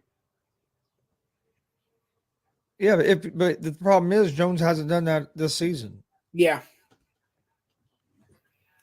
that is a problem, and he hasn't done it consistently, and he hasn't looked like that quarterback that can, lead this offense every week. Yeah, I don't know. From what I've seen, Zappi's look better. Yeah. Greg does pose a good question. If Belichick gets the playoffs with Zappi, then what do you do with Mac Jones going forward? They'd have to try to move him. Right. Because I don't think he's going to want to be a backup to Zappi. No, you trade him. Yeah, you trade him and get something for him. Absolutely. You think Heineken can save the Commanders? Nah, I don't think anybody can save the Commanders at this point. I don't even think Dan Snyder can save his own team. Dan Snyder should fire himself.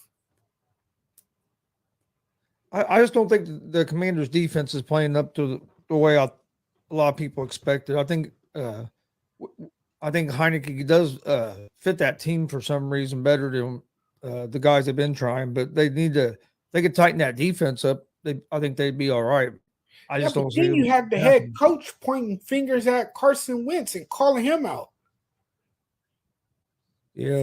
For their horrible season. Oh, the Colts benched Matt Ryan and are starting Sam Ellinger. Hey, they did shock the hell out of the Packers though. They beat the Packers. They embarrassed the Packers. So I mean, hey, in the NFL, it's any given Sunday. Yeah, and no, Dustin, that's what I was saying. Heineke has played well for the Commanders. I like the way Heineke has played, and that's what I was saying. If that defense was playing a little bit better, I think they could they'd be all right. But I just don't trust their defense. But no, I think Heineke. To me, they should have not even traded for Wentz and went with Heineke this season. But yeah.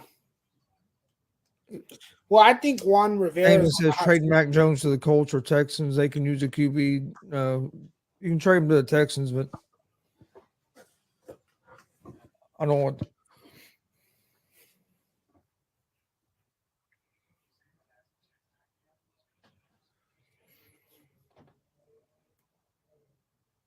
John says Colts need to bench Ryan 2 games prior. Ellinger. No, I didn't think it would happen this early in the season.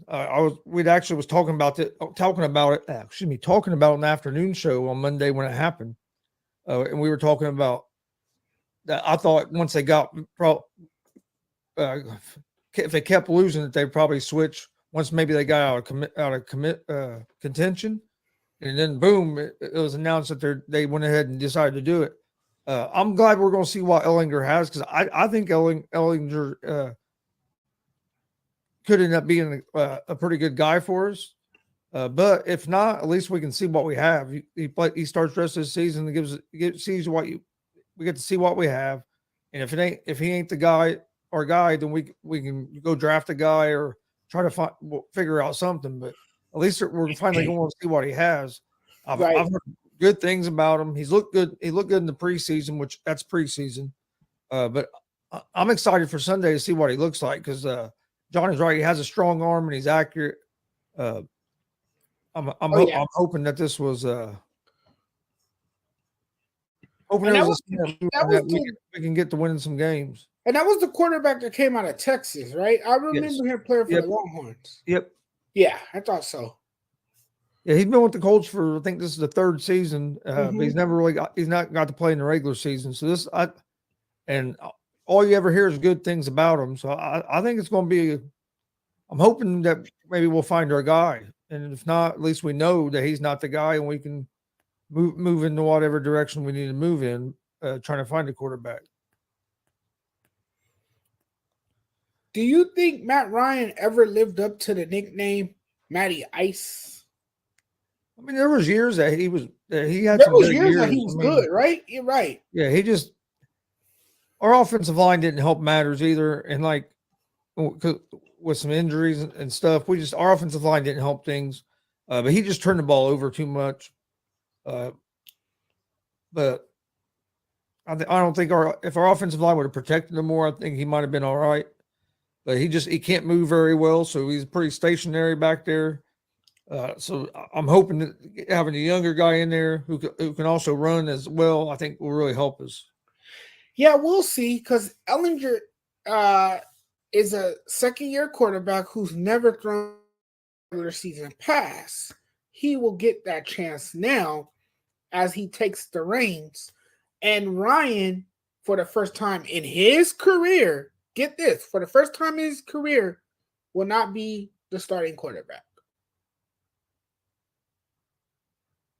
And then John says after the Super Bowl meltdown, he had the Brady curse and hasn't been right ever since. And that's pretty much right. He hasn't played very well ever since that happened. Right. No, he hasn't.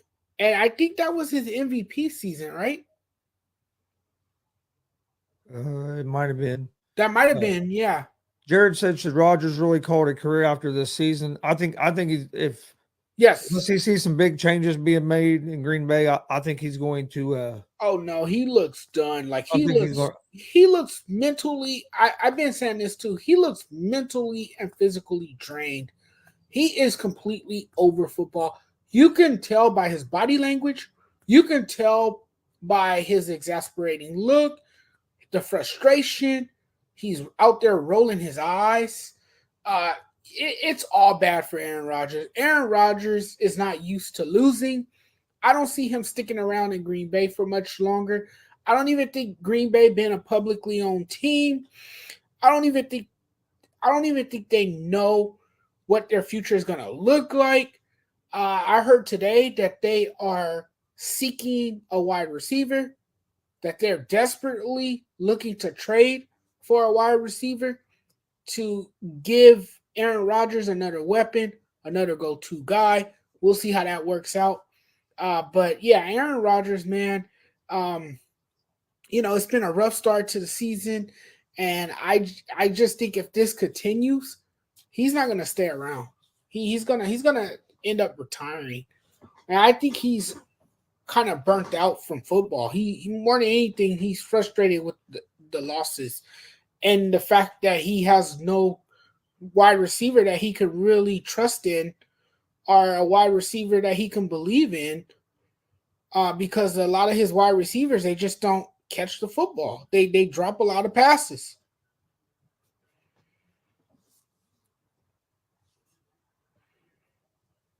No, I agree with you. Green Bay can't afford a wide receiver. Yeah, that's their other problem.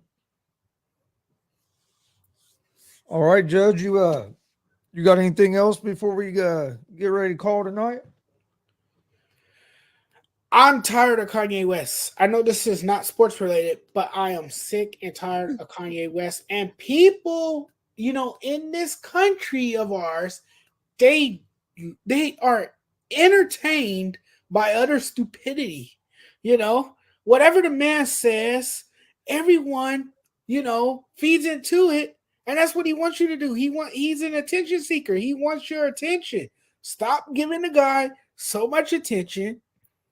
Don't give him your uninvited attention. That's the problem. That's why he does the things he does, because he knows he's going to get a reaction. Those are my final thoughts. All right. We appreciate everybody. They almost had them beaten the first game of the season, but Pacers had to play some defense. Yep.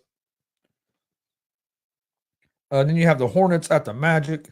Hornets are 1.5 point favorites, minus 126 on the money line. Orlando's a plus 108 home dog. Over-unders at 221. I like Charlotte in this game. Orlando, they got Banchero, who the rookie, who looks tough. He's playing his ass off. He looks like the real deal. Him and the Pacers rookie right now are probably the two favorites for rookie of the year in the NBA. But I just don't think they have enough offense to keep up with Charlotte. So I like the Hornets here. I'd take them at the minus 1.5 or on the money line. Cleveland at the Celtics. Celtics are 6.5 point favorites, minus 255 on the money line. The Cavs are plus 210 on the money line. Over under for this game's at 218.5. In this game, this is probably one of the games of the night that might be a little more interesting, because the Cavs have made a big trade in the offseason, brought in Donovan Mitchell. A lot of people are expecting the Cavs to be a contender this year. We'll see if that pans out. Celtics have looked pretty good so far. I like the Celtics in this game, but I don't know if I'd give up 6.5 points against a Cavs team that's a pretty good team. Over the two, or actually under the 218.5 to me is a good play, because Celtics play good defense and the Cavs defense isn't terrible. So I could see this game being a little bit more low. Not saying low scoring, but I think it could be just closer to low 100s, not up in the 120s. Then Pacers and Wizards, as Glennon brought up. Wizards are 5 point favorites at home, minus 210 on the money line. Pacers are plus 176 road underdogs. Over-unders at 229. I like the over in this game, because most of the Pacer games have been going 125 to 130 on both sides. So I like the over. I do think the Pacers have a good chance of winning this game. They played first game of the season, these two teams did, and the Pacers ended up losing by like 5 or 6 points. But had chances to be in the lead of that game. So, but I like the over the 229, because, like I said, neither one of these teams play a whole lot of defense, and they both can score points.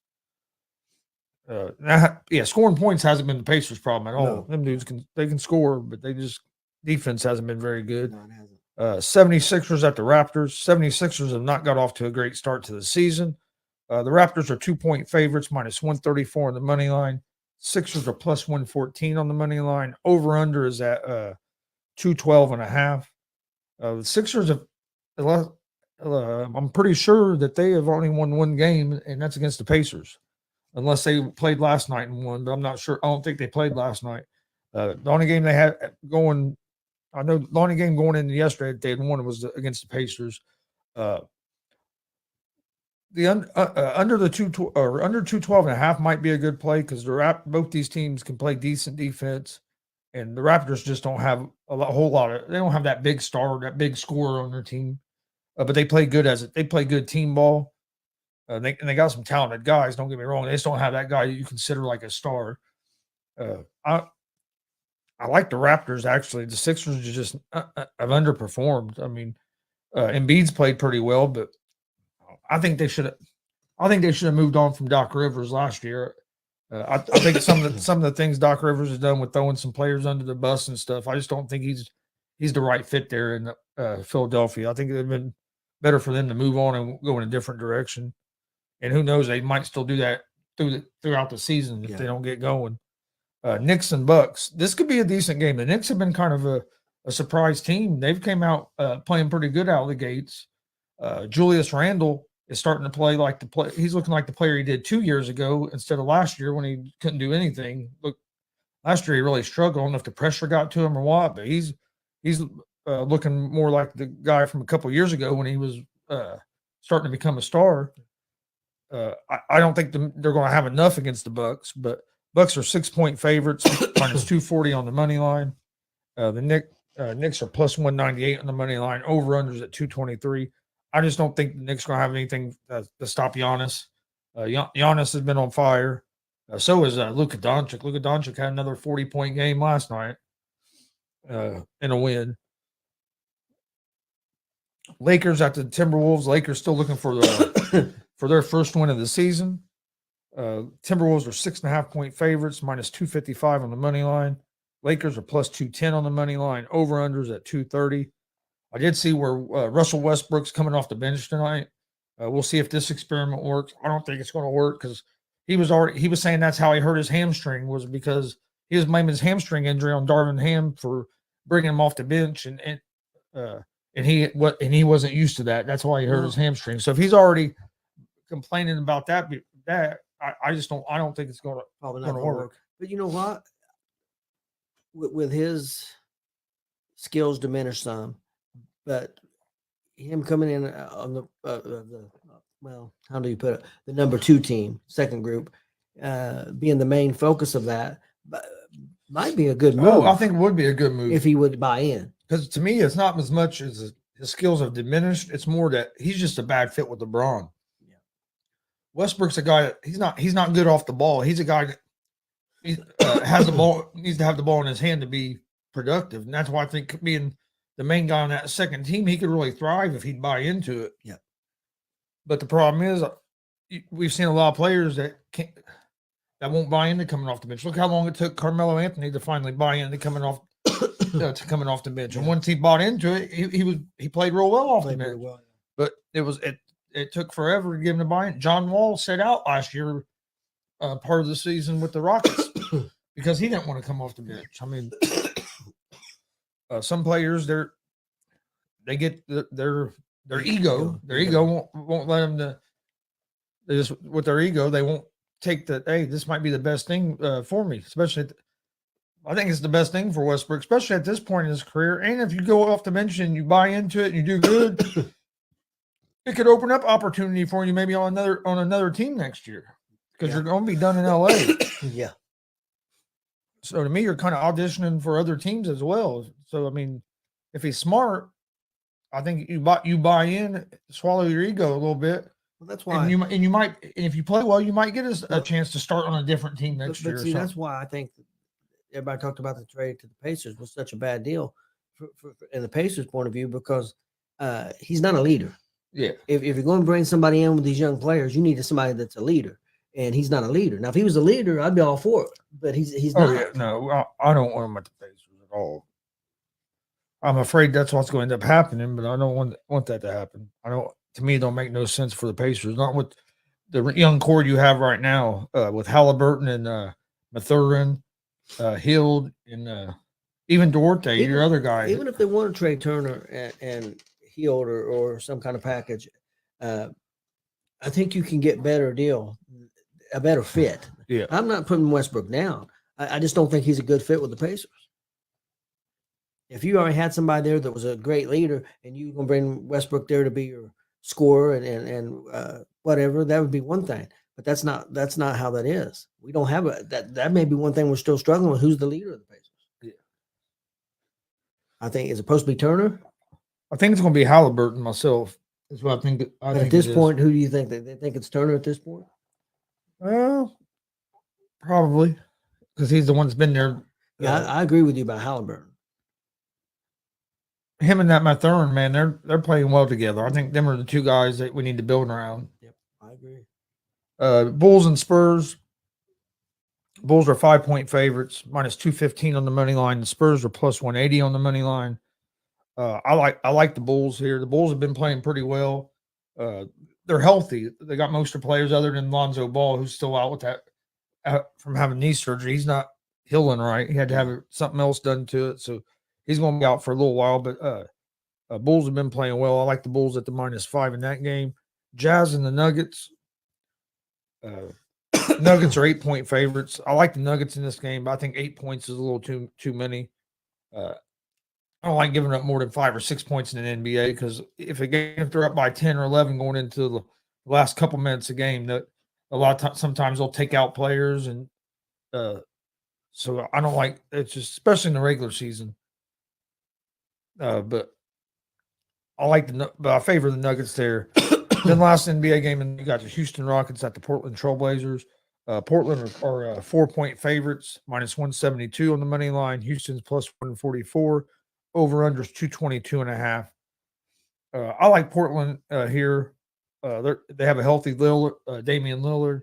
I like some of the moves that they have made. The Rockets are kind of like the Pacers. They're a really young team that's in rebuild mode. They got Jabari Smith in the draft who's been playing well. They have some young talent there, but they're still trying to learn how to play together, kind of, and put it all together like the Pacers are. So that's all the NBA games for tonight. We'll give out our picks for the NBA here in just a few minutes. Let's see. Here we go ahead and go to college football. College football, you have a couple games tonight. One game tonight that you have BYU versus ECU. BYU's a 3.5-point favorite, minus 164 on the money line. I like BYU in this game. They're at home. BYU has a pretty good team. And then for tomorrow in college football, you have a big slate of games. We're not going to go through all the games. We'll go through some of the games I like. Let's see, in college football, you got Syracuse at Notre Dame, or Notre Dame at Syracuse. I like Syracuse in that game. Syracuse should have beat Clemson last week. Should have. And end up blowing that game. But I look for them to come out and play hard again. Notre Dame team they struggle offensively. They're not the same Notre Dame team that we've seen in the last few years. So I like Syracuse in that game. And that's actually went to minus 1.5, so that's even better. Also like, why didn't it give me? There we go. Let me get where it pulls up the rest of the damn games. There we go. Also like Ole Miss. And of course, I can't remember who they're playing now. Let me find it real quick.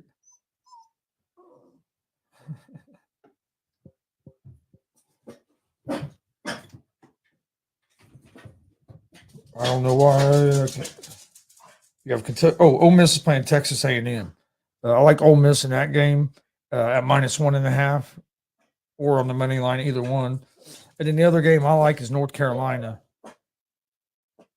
And North Carolina is they're ranked 21st in the country, and they're playing Pittsburgh this weekend. And they are they are 3-point favorites in that game. Remember the 3 college football games I kind of got my eye on for this weekend. I've got a college parlay, and I differ with you a little bit. But one reason is just taking a chance, trying to win some money. On the parlay that I got in the college, I've got Notre Dame win money line at Syracuse. I've got Georgia State and Boise State under the 43. And then I have Old Dominion at Georgia State. Old Dominion winning on money line. That's a $10 bet. That's worth plus 952. It's worth $105.20. And there's some there's some decent games because you have Kentucky and Tennessee. I think Tennessee's going to be too much for them, but both them teams are ranked in the top 20. That could be a good game. Ohio State and Penn State. I think Ohio State's offense is going to be too much for Penn State, but it's a conference game. One thing Tennessee's got to watch out for is not overlooking Kentucky, because you got Georgia coming up next week. Yes, they got to be careful with that. And Ohio State and Penn State. You think Penn State's going to have a chance, any kind of chance slowing that offense down? I don't either. Now, that's one thing about the Notre Dame-Syracuse game, because Syracuse have a letdown after kind of losing that game to Clemson. It could be that, or it could go the other way and then play real well. But yeah, I kind of thought that before I picked Syracuse. Like, man, They did have they did kind of blow that game. You could That's the only reason. Main reason I went with Notre Dame. I think it could be a close game, and I said, hey, you know what the heck? This is the type of game Notre Dame needs to win to get back on track. And when sometimes when you bet on these parlays, you want to try to get a value. So I thought it was a value pick. Georgia's at Florida. I don't see Florida being able to. I don't think so. Stay with them, but I'm not giving up 23.5 points either. Oklahoma State and Kansas State. I think that could end up being an interesting game. That's 9 versus 22. So, like I said, there's some decent games tomorrow in college football. There's a lot of sports on this weekend because you have a UFC tomorrow night. Main card for it starts at 7. You have the Anderson Silva and Jake Paul fight, if that's or whatever you want to call it, tomorrow night. Now there was some boxing on as well. Yeah, I forget who it was. Pretty good fight. Ortiz and Lomachenko are fighting. That should be a good fight. So I mean, and plus we'll have game 2 of the World Series tomorrow. So there's college football. All right, NFL. We went through a lot of the games earlier in the week, but games I like in the NFL. I like the Falcons. They're playing. Oh man, I should have wrote down who they were playing. They're playing the Panthers at home. I like the Falcons at the -4. They're 4-point favorites, -210 on the money line. Let me ask you something on that. Atlanta played terrible with Cincinnati, and Carolina, had a great game against Tampa Bay. Do you think Carolina could build off that, or? I don't know. It's hard telling because Carolina has been a team that they've done the opposite of what I thought they were going to do all year. Well, Atlanta's done that. I mean, because Atlanta goes kill San Francisco, and then they go get destroyed by the Bengals. And the Carolina destroyed Tampa, but I don't think Tampa ain't looked like a real good team either. No. I mean, it's possible, but I just feel like I think the Falcons are going to play good again. I think Atlanta's a better team. Yeah, but there's so much parity in the NFL this year. It's actually harder to pick games, I think, this year than what it has been because, I mean, and Carolina, we have an interim coach. I think they're still going to start Walker again, as far as I know. Yeah. So you got basically a third string quarterback, but hey, they done enough to win last week and won pretty convincingly. Without Christian McCaffrey, I just think they've gotten rid of so many weapons. To me, but the Falcons are one of them teams that they're streaky as well, so it'll be interesting. I like the Titans, the Tennessee Titans, as well this week. They're playing the Houston Texans. They're 2.5-point favorites. Titans have been playing pretty good ball. Of course, they beat the Colts last week. I think they've won 4 in a row now. The Texans aren't a great team, but they play hard and they play a lot of close games. That's something I was watching a couple of NFL shows yesterday, and they were talking about the Titans. And so the Titans are a team that are capable because of the running game to match up with Kansas City and Buffalo if their defense steps up. Yeah, that is true because of the running game. Yep. I mean, they got the right ingredients. I'm not saying it's going to happen. I'm just saying. And then another game I like in the NFL is San Francisco 49ers over the Los Angeles Rams. No, the 49ers didn't look great last week, but they're a team that has been kind of up and down like that. And this is going to be another week with McCaffrey getting to know their system. The Rams have not looked good at all. I like that San Francisco defense. So I like the 49ers here at the -1.5. The defense has been a little, a little inconsistent this year. They got to get more, more consistent. But the key for San Francisco is to play with the lead. They're not a team that can play from behind. They don't want to get more than 7 points behind or they're in trouble because they have to get away from their game plan. They're showing Halliburton's numbers. He's averaging 22.6 points per game and 10 assists a game. He's third in the NBA on assists, and he's shooting 41% from 3-point range. Yeah, they did about a 5-minute package on him. Now they're interviewing him live.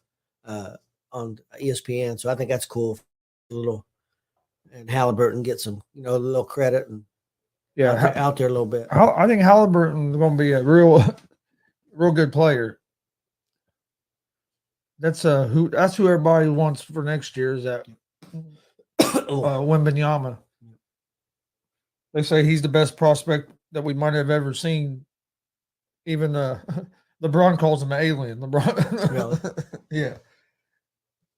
But yeah, dude's been killing it. It'd be whoever gets that first pick of the draft. That's who. Where does he play? He plays in the G League. Okay. For I think it's Ignite. Okay. All right. Well, we'll get to our picks for today. And in the World Series for the Knights World Series game, my pick is going to be the under under the 6.5 is what I'm going to go with on the World Series. For the NBA, I like the Bulls -4.5 and the Portland Trailblazers -4. College football, I'm going with Syracuse -1.5, Ole Miss -1.5, and North Carolina -3. And then for tonight in college football, I got BYU -3.5. The other college football games are on Saturday. And in the NFL, I got the Falcons -4, Vikings -3.5, the Titans -2.5, and the 49ers -1.5. That'd be my NFL picks for Sunday. Then I also put together underdog money line parlay for the NFL, and that would be the Lions on the money line, the Jets on the money line, and the Giants on the money line. Giants play the Seahawks. The Jets play the Patriots, and the Lions play the Dolphins. The Lions would be the one I'd worry the most about winning. But when the Lions offense gets going, man, they can score a lot of points. That's my underdog money line parlay. They're all underdogs. If it hits, it'd be a pretty good payout on it. Okay, I've got some parlays here. I'll give my college one again at the end, but my NHL one, Anaheim Ducks at the Vegas Golden Knights. I'm taking the Golden Knights and giving up the -1.5 goals. And I got the Colorado Avalanche and the New Jersey Devils. I've got the Avalanche money line, and then I got the Pittsburgh Penguins at the Vancouver Canucks. Money line win. $10 bet is worth or plus 544. It's worth 64.40. Then I got an NFL one, and I kind of went with a different one. I really had trouble seeing anything I liked, so I just went with a Giants in Seattle pick. I would take the Giants in Seattle. I took Seattle to win money line. I took the Giants in Seattle under 44.5, and then I took Barkley anytime score. And a $10 bet is worth it's plus 750. It's worth $85. And then I'll give my college one again real quick. Hey Jay, we appreciate you sharing the show, man. We really appreciate that. Thank you. Still can't root for Houston, man. Yeah, the college again. I had Notre Dame at Syracuse. I had Notre Dame win money line. I got Colorado State and Boise State at under 43, and I got Old Dominion at Georgia State. I got Old Dominion winning money line. $10 bets worth 105.20 plus 952. All right, to recap real quick before we get out, I have the Bulls -4.5 tonight. Portland -4. World Series, I have under the 6.5 in that game. I think it's going to be a close 3-2, 2-1 game because I like both the pitchers there on the mound. In the NFL, I got the Falcons -4, Vikings -3.5, Titans -2.5, and the 49ers -1.5. My underdog money line parlay would be Lions money line, Jets money line, and Giants money line. And then for college football tonight, BYU -3.5. And in college football on Saturday, I have Syracuse -1.5 against Notre Dame, Ole Miss -1.5, and North Carolina -3. It says fantastic bets. Keep it up. Thank you. We appreciate everybody joining us today. Don't forget, please hit that subscribe button on YouTube at Gonzo Sports Room and at the All Sports All Plays Network. Same thing with Facebook, and Twitch. Please like and follow. Leave a review on our Facebook page. We'd appreciate that as well. We have shows every day.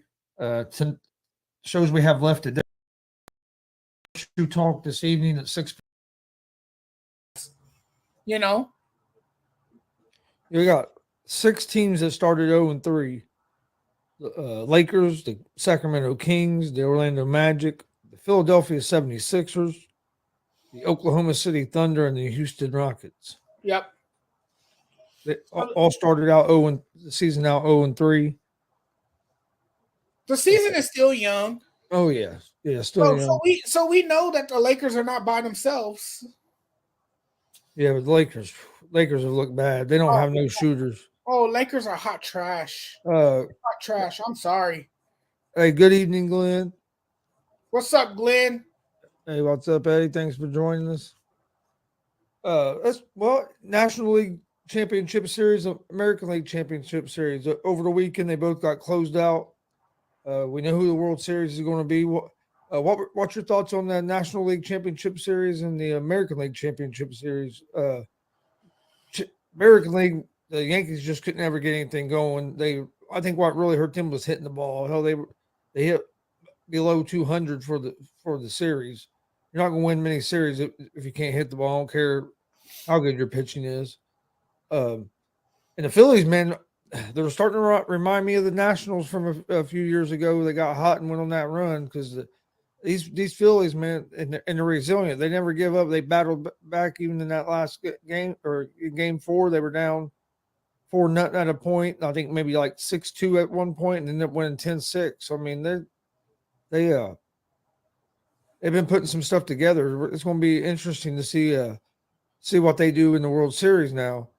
But what was your thoughts on the 2 championship series? You know, I'm glad you mentioned that because in 2019, the Astros reached the World Series and they played the Nationals in that World Series. This year, they reached the World Series again and they will face another NL East team, this time the Phillies. And, you know, there's a great Philly history with these Phillies. The Phillies showed everyone that they are built for this moment. You know, they showed up, and this is a team that barely fought its way into the playoffs, Chris. This is a team that, you know, wasn't as good to start the season. This is a team that got off to a 22-29 start. They fired their manager, Joe Girardi. They made Thompson the interim manager, and this team has turned it around drastically to get to where they are now. It is incredible. It's unbelievable how this team turned it on at the right time. You know, this is a team that is not supposed to be here, but they're here. They're here, and believe it or not, they're 4 games away from winning the World Series. They clinched their 8th. I think it's their 8th pennant in franchise history. You know, and this offense, you know, when they needed to step up, they stepped up. They got production out of Nick Castellanos. You know, they got production out of Bryce Harper, the guy they made a resident for 14 years after signing him to that massive contract. It's starting to pay off, you know, and I mean, you know, it was one thing after another with this team. You know, this team looked like it was dead in the water. You know, made quite a splash, swim to get to where they are now. And they just was smashing home runs after home runs, scoring runs, piling up runs. Bryce Harper, he has owned the spotlight this October. it's as if this team is riding a red wave into the World Series. It's incredible stuff from this Phillies team. And when the pressure was on them to score, they didn't back down. This lineup continued to play. They created their own identity at the right time.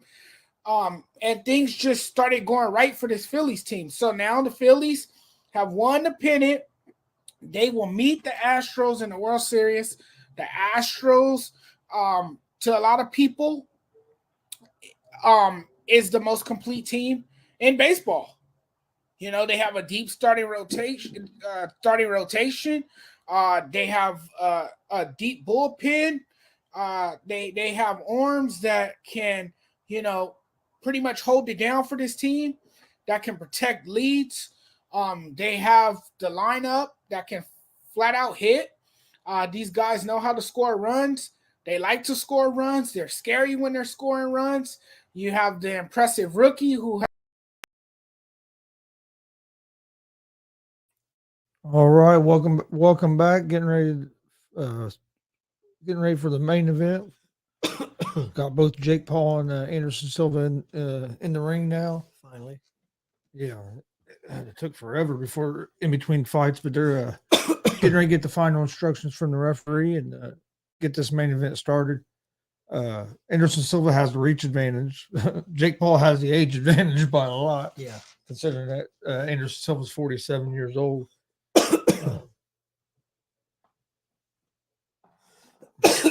Going to be interesting if can Paul land that big right and is what can at this age can Silva still take a punch like a good punch? Silva looks quite a bit bigger to me. Yeah. Silva's bigger, but still fight a guy, a boxer that's your age. Don't. Well, I mean, it's going to be hard to find that, Chris. Yeah, because especially I can draw this kind of money. Yeah, I mean, most guys you can get, it's going to be 4-5-0, and people not, Oh yeah. All right, here we go. Round one.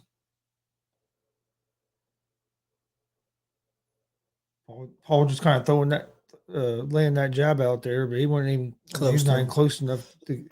And that's the thing. If Silva can keep him on the outside, I think Silva can will have some success.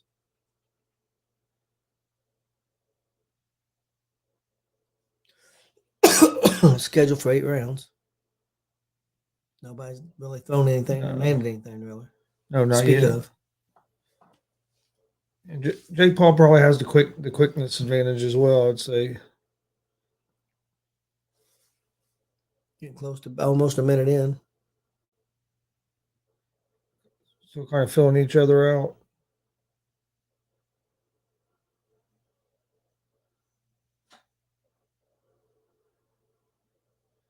So I've seen a box once. Yeah, I did too.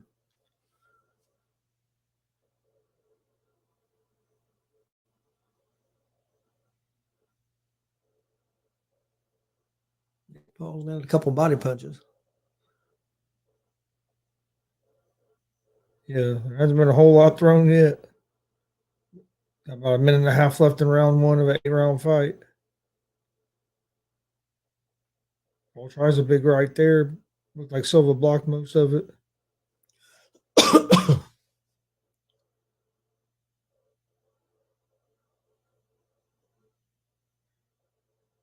Silva's really yet throw much. I think he threw one punch. That's been about it.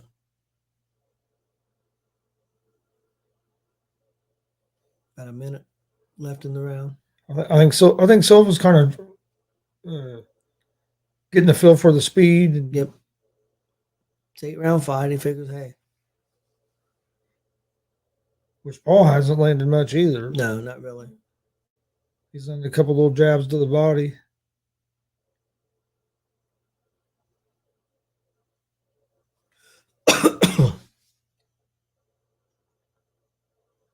There's nice left by Silva. He's kind of throwing that right jab out there and then came over the top of the left.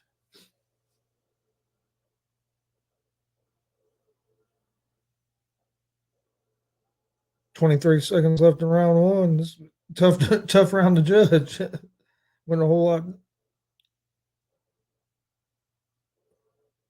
Went a whole lot of shots landing. Paul's throwing a lot of jabs, but they're not even close to landing. Yeah.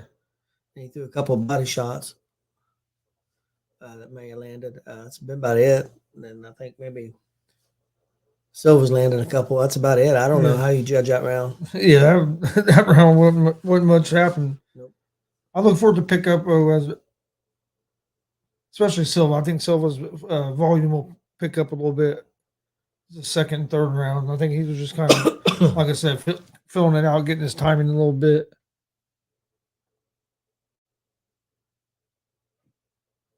Yep, Glenn, we were just talking about that earlier about the Pauls having the two main events back-to-back weekends. Yeah, that punch got pretty good, Chris. The one Anderson threw, yeah. Yeah, they sort of replay, but it got better than what I thought. And Damien says, "What's up? How's it going, Damien? How's it going, Glenn? Thanks for joining us." Getting ready for round two of Silva against Paul. Like I said, Silva landed the best shot. But there wasn't a whole lot landed by either fighter. No. But he did land a nice lift. He was kind of sticking that right out there, then came over the top of the left. Now Silva moving forward a little bit.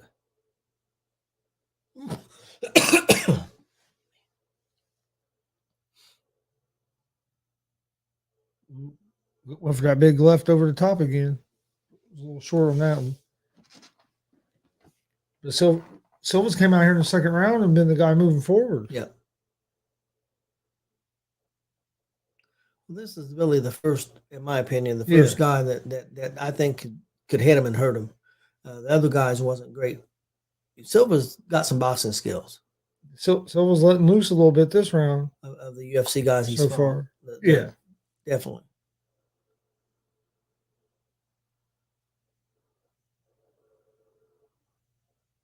Silva's definitely being a lot more aggressive in the second round.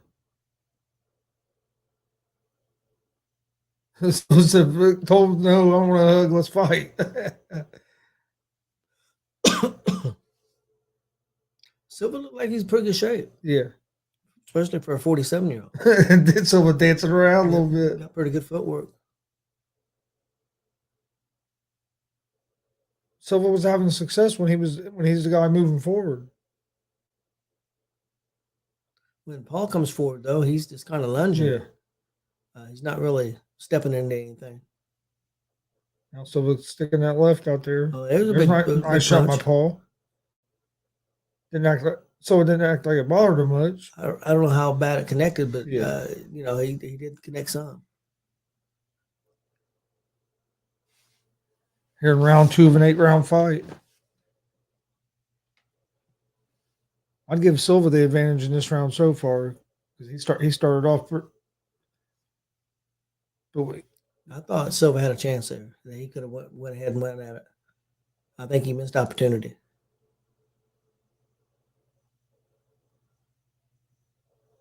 He's backing Paul up against some ropes, kind of using that strategy we saw earlier. Yep. Gets him in the corner. So Paul ties him up. Ooh, that's a little. Yeah. So kind of gave him a little jab, push or whatever. Silva has his hands down. Silva's starting to feel a little good. Don't get too cocky.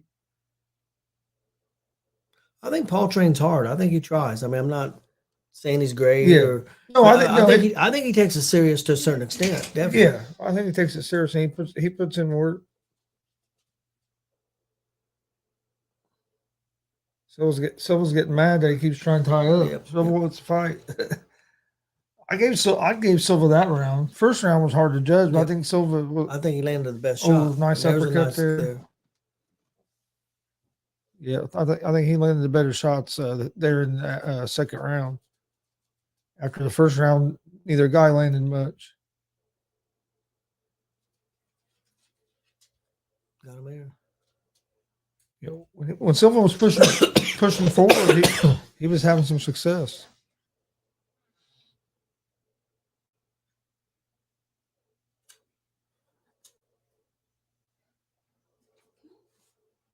Ready for round 3. Is it just me, or does it seem like the in between rounds is a little long? They're long. They're longer than typical, I think.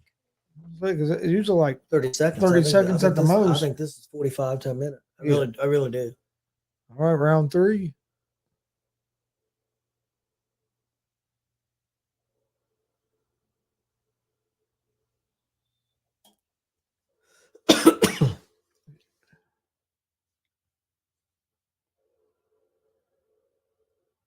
I think Anderson Silva moving forward messed with Paul a little bit in that second round. I do too.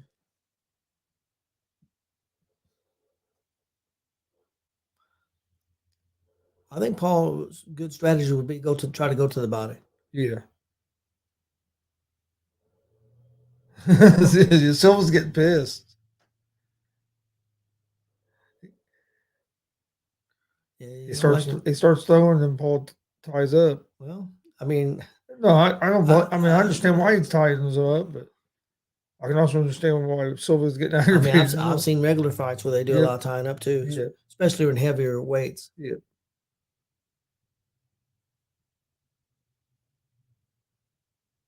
Oh, I think Silva could have fought professionally boxing and had a pretty good career. I'm not saying been a champion or anything. I don't know about all that, but maybe if that's all he ever did was box, maybe. But you can tell he's got footwork and he's got boxing skills. And at 47 years old, just think when he was younger. That's what I'm saying. If he would never fought UFC and stuff and just focused on boxing, how good he might have been. Silva's been the one pushing forward in this round. He's landed the better shots.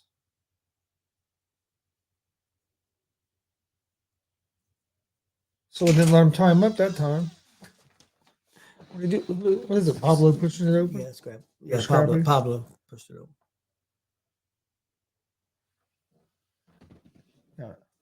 Yeah, I think one thing Paul's making a mistake is he's not really covering up good. No. Yeah, I think Silva's winning this round so far. That could be a mental thing. He could be getting tired. I mean, who knows? Yeah.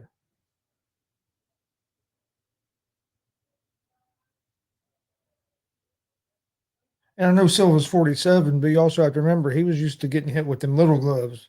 These gloves are a little bit bigger, so a little different. Yeah.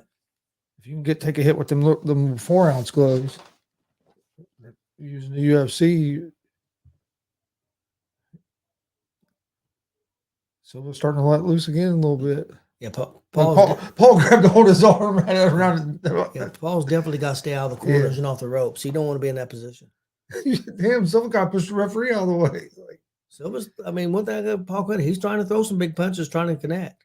Not saying they're connecting, but he's trying. Oh yeah. He just hasn't been able to land a whole lot. You got to give the Paul credit. You know, these pay-per-views are getting buy rates. Oh, this arena, I don't know how big it is. I assume they're in Vegas somewhere. Probably pretty full. I mean, like I said, they know how to make money. How many guys how many people can do that? I mean, that's what I said. Love them or hate them, you got to respect what they can do. I mean, my only thing I've ever said about him is I wish he'd fight a boxer. And this is the closest thing that he has. And like I said, it's not. I understand. You know what if he can make money, make tons of money doing this. Make a lot more money this way. Why does he want to go fight some young 7-0 fighter that nobody going to pay to go see? Yep. And get beat? Possibly could get beat.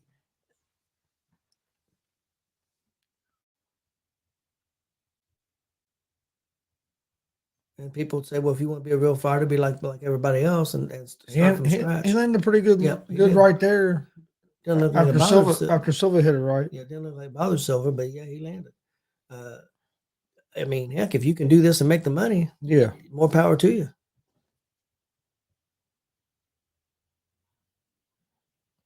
They had a couple words to each other there. I don't know what they were talking about.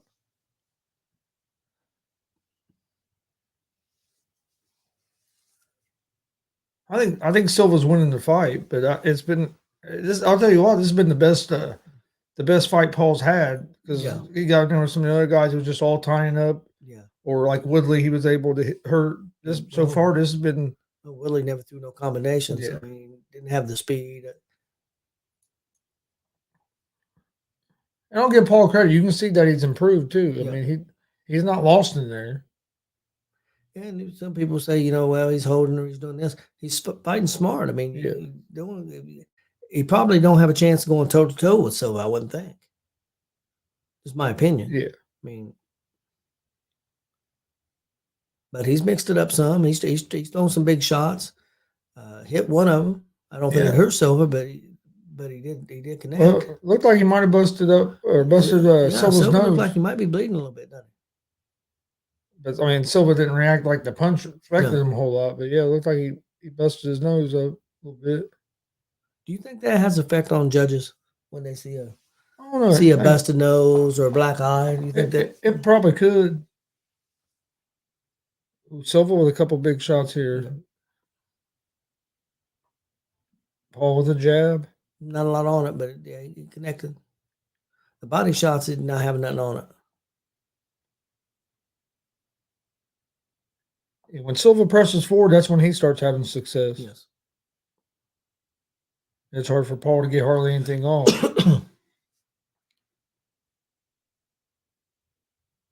I'm a little bit. It was more grazing than anything to the head.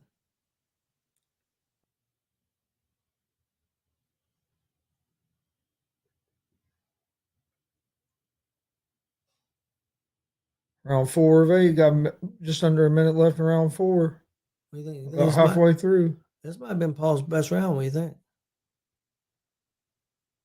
Yeah.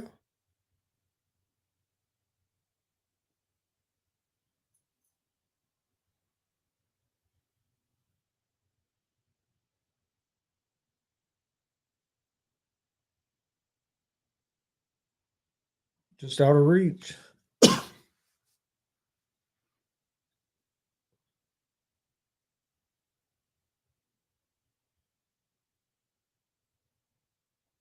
Nice counter there by Paul to duck that hook.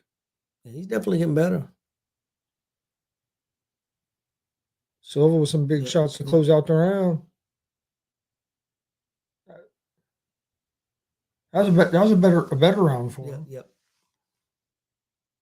I still believe Silva's winning the fight, but it's been, like I said, this has been a pretty better than what I expected it to be.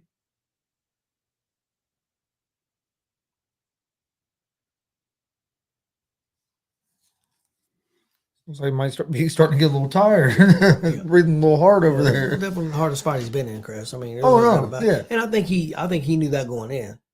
Surely he did. Austin's on here. He said Anderson winning so far. He said Anderson just toying with him. I don't know if he's toying with him or not. Do you think he's toying with him, Chris? I think he was a little bit in that earlier round. Yeah, This round he wasn't as much. I think Paul's been doing a good. Paul had a little bit better round this time. Yeah, I think Paul had a good round that round. I'm not saying he won the round because I thought Silva did pretty good stuff too, but I thought that's probably the best round that Paul's had. Yep, round 5 of 8. I wish they would put up what they think.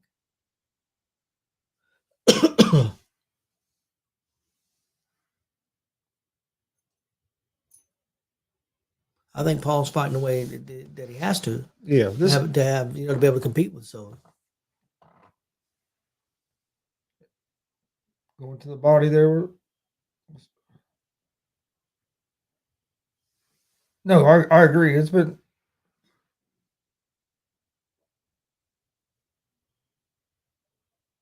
I think Silva's kind of they're letting him throw some punches at him.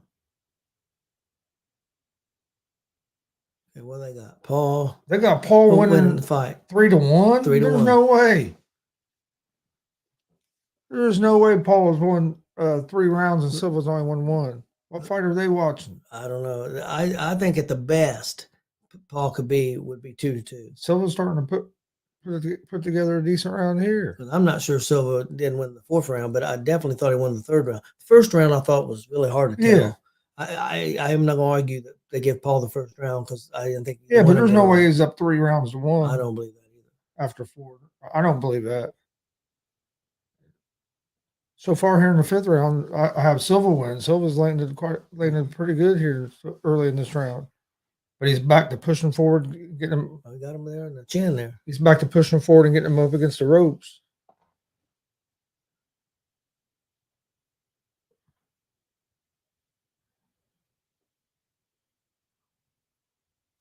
Let me ask you this too. This is kind of Showtime's Golden Goose too. Yeah. I mean, yeah. Oh yeah, that's true. But it's not no. There's no way it's 3-1. Paul. I don't believe so. He also said, "Don't forget it's rigged if it goes to full fight." Paul. No way Paul loses.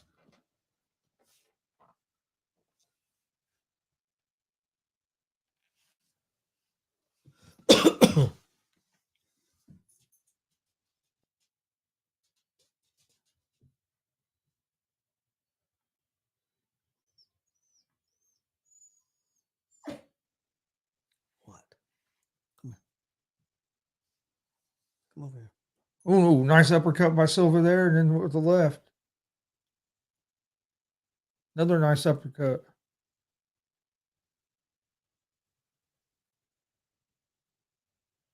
Yeah, Paul don't want to be on the ropes or in the corner. Stop, Pablo. Silva won that round. Definitely. I don't know how the judges had it. No, 3-3, or it wasn't the judges. My bad. The guy from Showtime had it 3-1 because Silva's landed the better shots. Oh, no doubt. He's landed better overall shots in this fight. That's why I kind of question. It's a nice uppercut here. I would say at the worst right now, Anderson should be up 3-2. At the worst, in my opinion. At the worst, I'm not sure it shouldn't be even better than that. But at the worst, in my opinion, I would have it 4-1. That's what Austin says too. Is 4-1.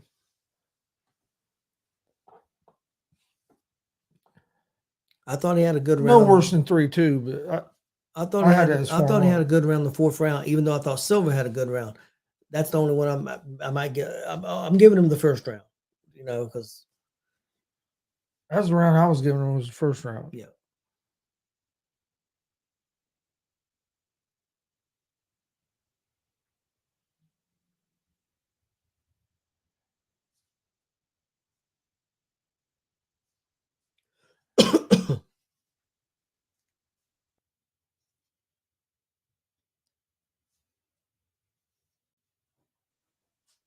No, hey, this 6th round, Paul still looks, he don't look gassed. Nope. So, I mean,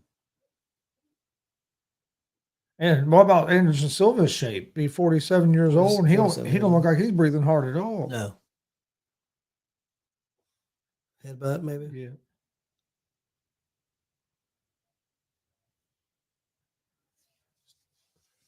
Yeah, Silva's trying to remember, tell him keep that head up.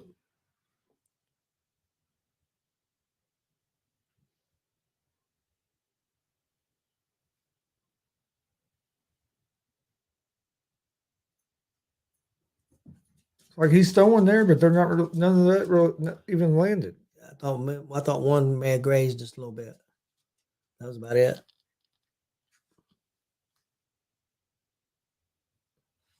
Silva needs to get back to moving forward. I mean, so they have it 3-2. Paul. Yeah. There's no way.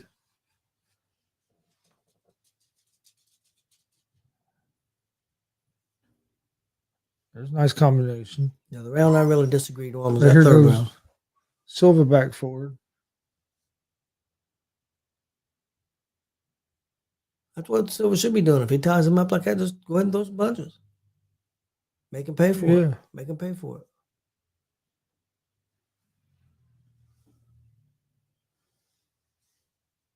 .49 seconds left in round 6. I have Silva winning this fight. so far. How about this round? This round's been closer. Yeah, I don't think. I don't think. No, we'll see what Silva does here in his last 29 seconds. But I didn't think he was aggressive as much as he had been Yeah. the last couple of rounds.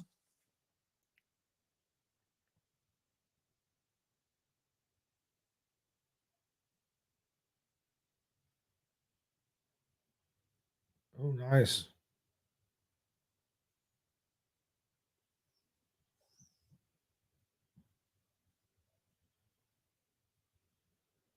Ooh, big uppercut. That round was closer, but I'd give that round to Silva because I thought he stole it at the end. Kind of. He was real good the last I agree, 45 but minutes. how much you want to bet that Showtime, if they put it up, gives it to Paul? Well, it was it? They did. Yeah. But to me, Silva landed the better shots. Well, I agree. I think he's landed the best shot, cleanest shots the whole fight.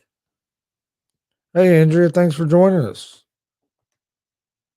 Damien, come on, Silva whip his ass.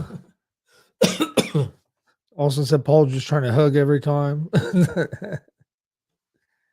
Hey, you see that in boxing some, but I still think Silva landed the cleaner shots in that round, and there toward the last minute of that round really picked it up. Austin, you know Paul's going to win this fight, and the other Paul's going to be WWE champion next Saturday. Oh, Austin will go crazy if that happens. All right, got 7th round.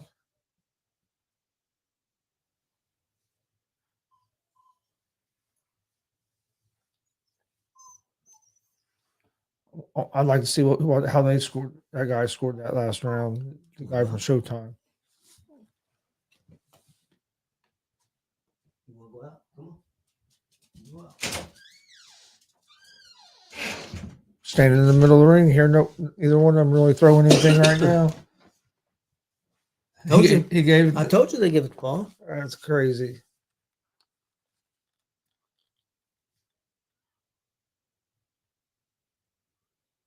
Showtime's going to give Paul any round where he looks decent at all. They're going to give it to Paul.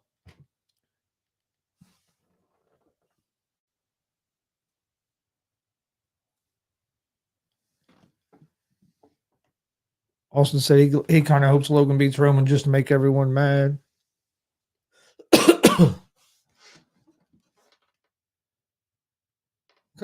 Come on. Knock him out. That's what I want to see. Glenn said he'd boo Logan out of the building when they come to Indy on the 11th.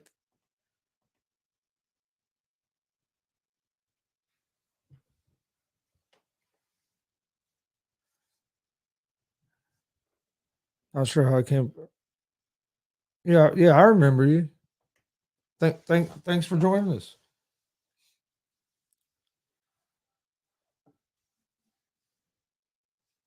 Oh, nice right.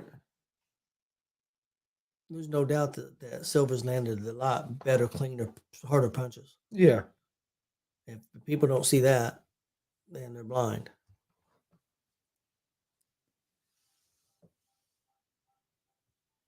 Oh, there you go. When Silva goes at him, Paul really don't have an answer for it. I just don't think Silva's did it quite enough. I mean, not saying he's losing. I'm just saying I think he could really dominate this fight.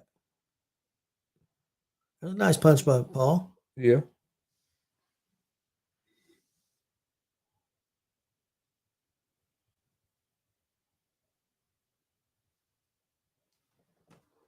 Silva backing him up into the corner. Now, there's no doubt in my mind. I think Silva's won this round.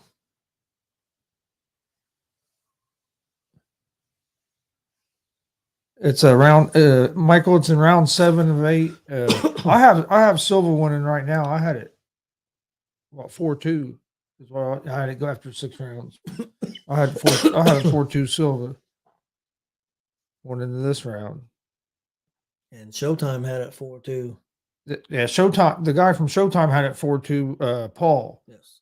But I think Silva won that round. Yes, I do too. I'd say at the best Paul could be right now would be Silva up 4-3, in my opinion. That's the best it could be. And I'm not saying it is definitely that. Hadn't been any knockdowns. Nothing close. Anderson has landed the harder, cleaner punches by far in this fight. But I think Paul's had a pretty good account of himself. Yeah, he's not doing bad.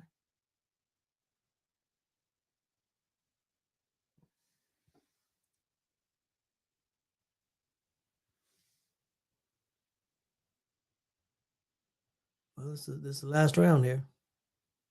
Yep, going into round 8. Austin's got 5-2 Anderson. He's got about the same you do. I don't really disagree with that. I wouldn't argue if somebody said it was 4-3. Silva.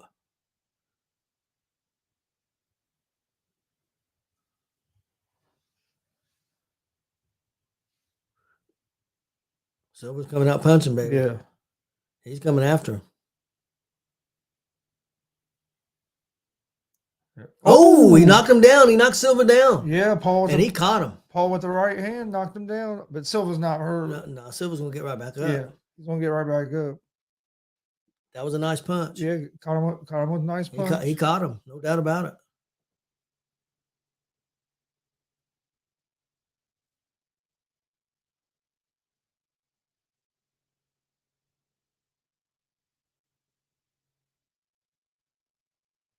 Let's see if Silva can recover.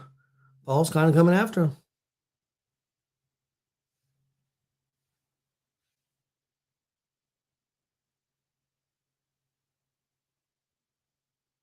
Ooh, nice punch by Silva. Silva with a big shot.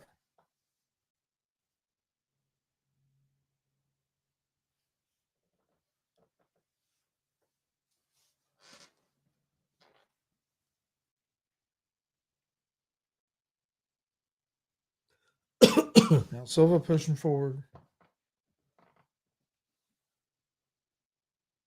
I think Silva got a little too aggressive there and at the beginning of that round and got caught. Yeah, he got caught. Oh, big right hand by Silva.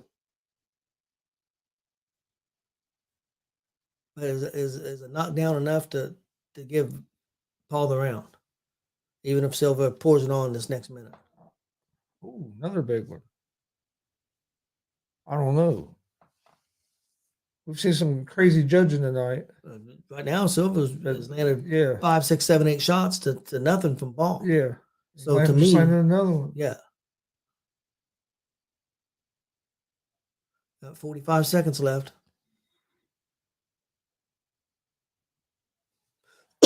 45 seconds left of the last round.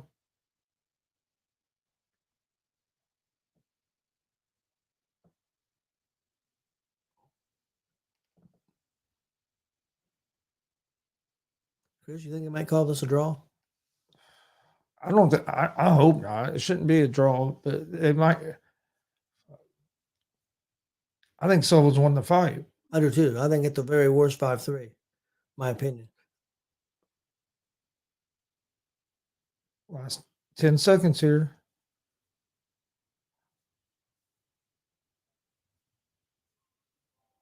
See, I think Silva won this round. I know Paul knocked him down, so I don't know.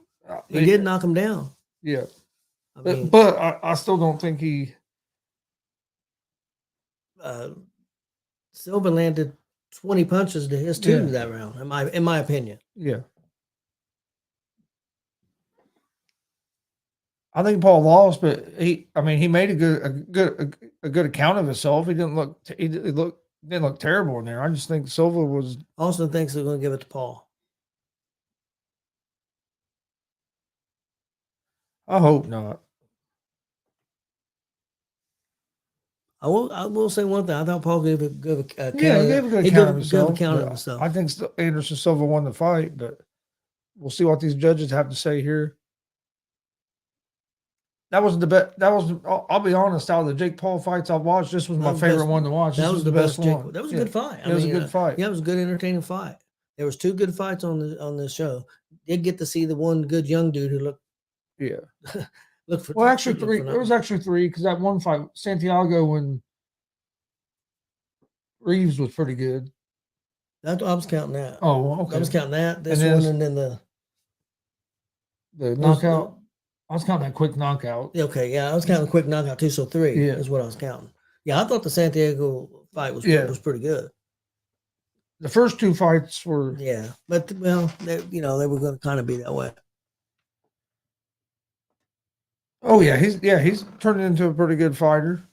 I think he That's works why- hard. I think he tries hard and he's smart, man. Why Yeah. why go out here and be, I don't know how the guy is. How old is Paul? 25, 26 years Something old? like that. And go on the circuit, boxing circuit, may never get.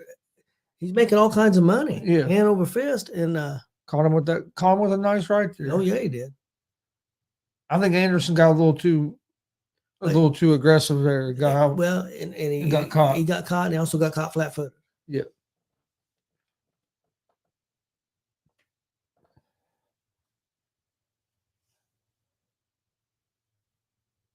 But it's definitely no, and you can see improvement in Paul from when Oh, no doubt. from the first time I watched him till now. Well, I like the highlights they're showing. All they're showing is that Yeah, them 3 punches he landed in that round. But like I said, he's a golden goose.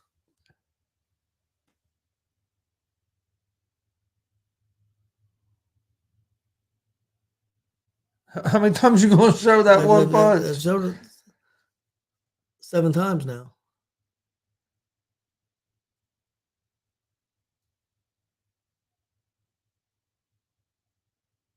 He landed that.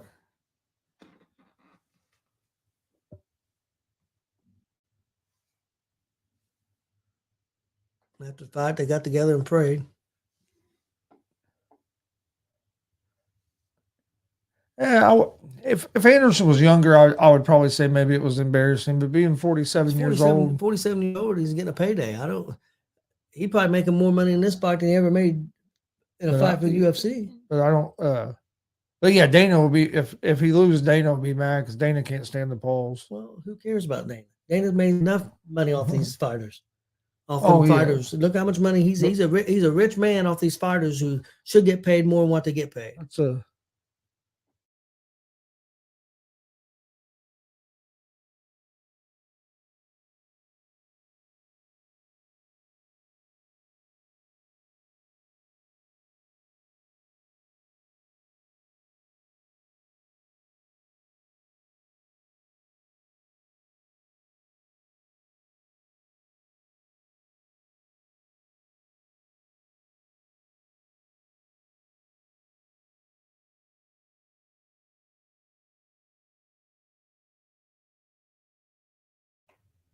Oh wow! They gave it to Jake Paul by unanimous decision, and one judge had it 78-73. Two.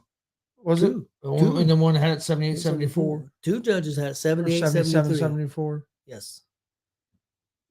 That's crazy. It was a good. Hey, it was a good fight, but Anderson Silva won that fight. Hey, we appreciate everybody that's on here joining us. Please hit that subscribe button at YouTube at Gonzo Sports Room. We greatly appreciate it. Anderson, don't look upset. I'm sure how much money do you think he made on this fight? Oh, I'm not sure, but he I'd made say, quite a bit. I'd say Yeah. millions. Yeah. And then, but yeah, hit that subscribe button on YouTube. We'd greatly appreciate it. Also, like and follow us on Facebook at Gonzo Sports Room. Also, like and follow the All Sports All Plays on Facebook and Twitch as well. And subscribe to their YouTube. They gave Jake Paul the fight by unanimous decision.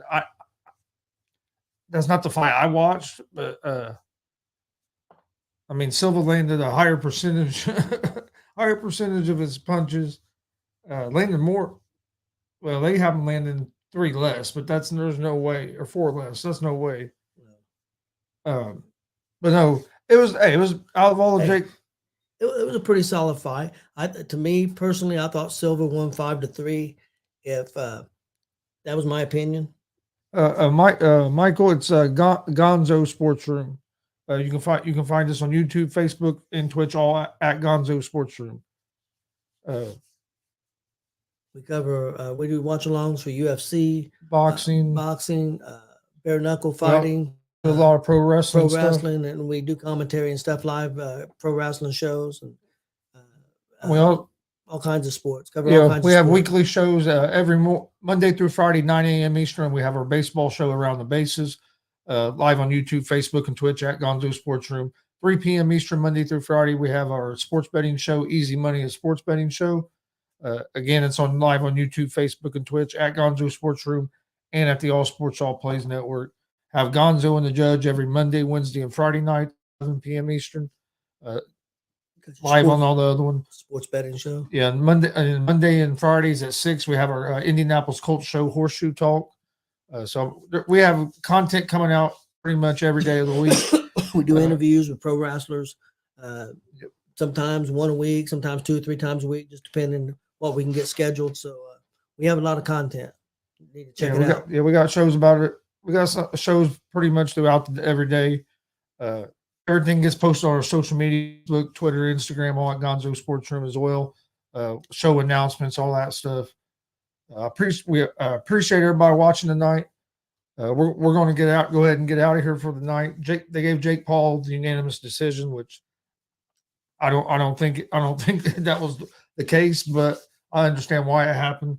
But it was a good fight. Like I said, it's the best fight I've seen of Jake Paul's. I thank everybody for joining us tonight. Watched a pretty good UFC, other than the judges in the UFC were terrible. I think even more horrible than what we just saw here.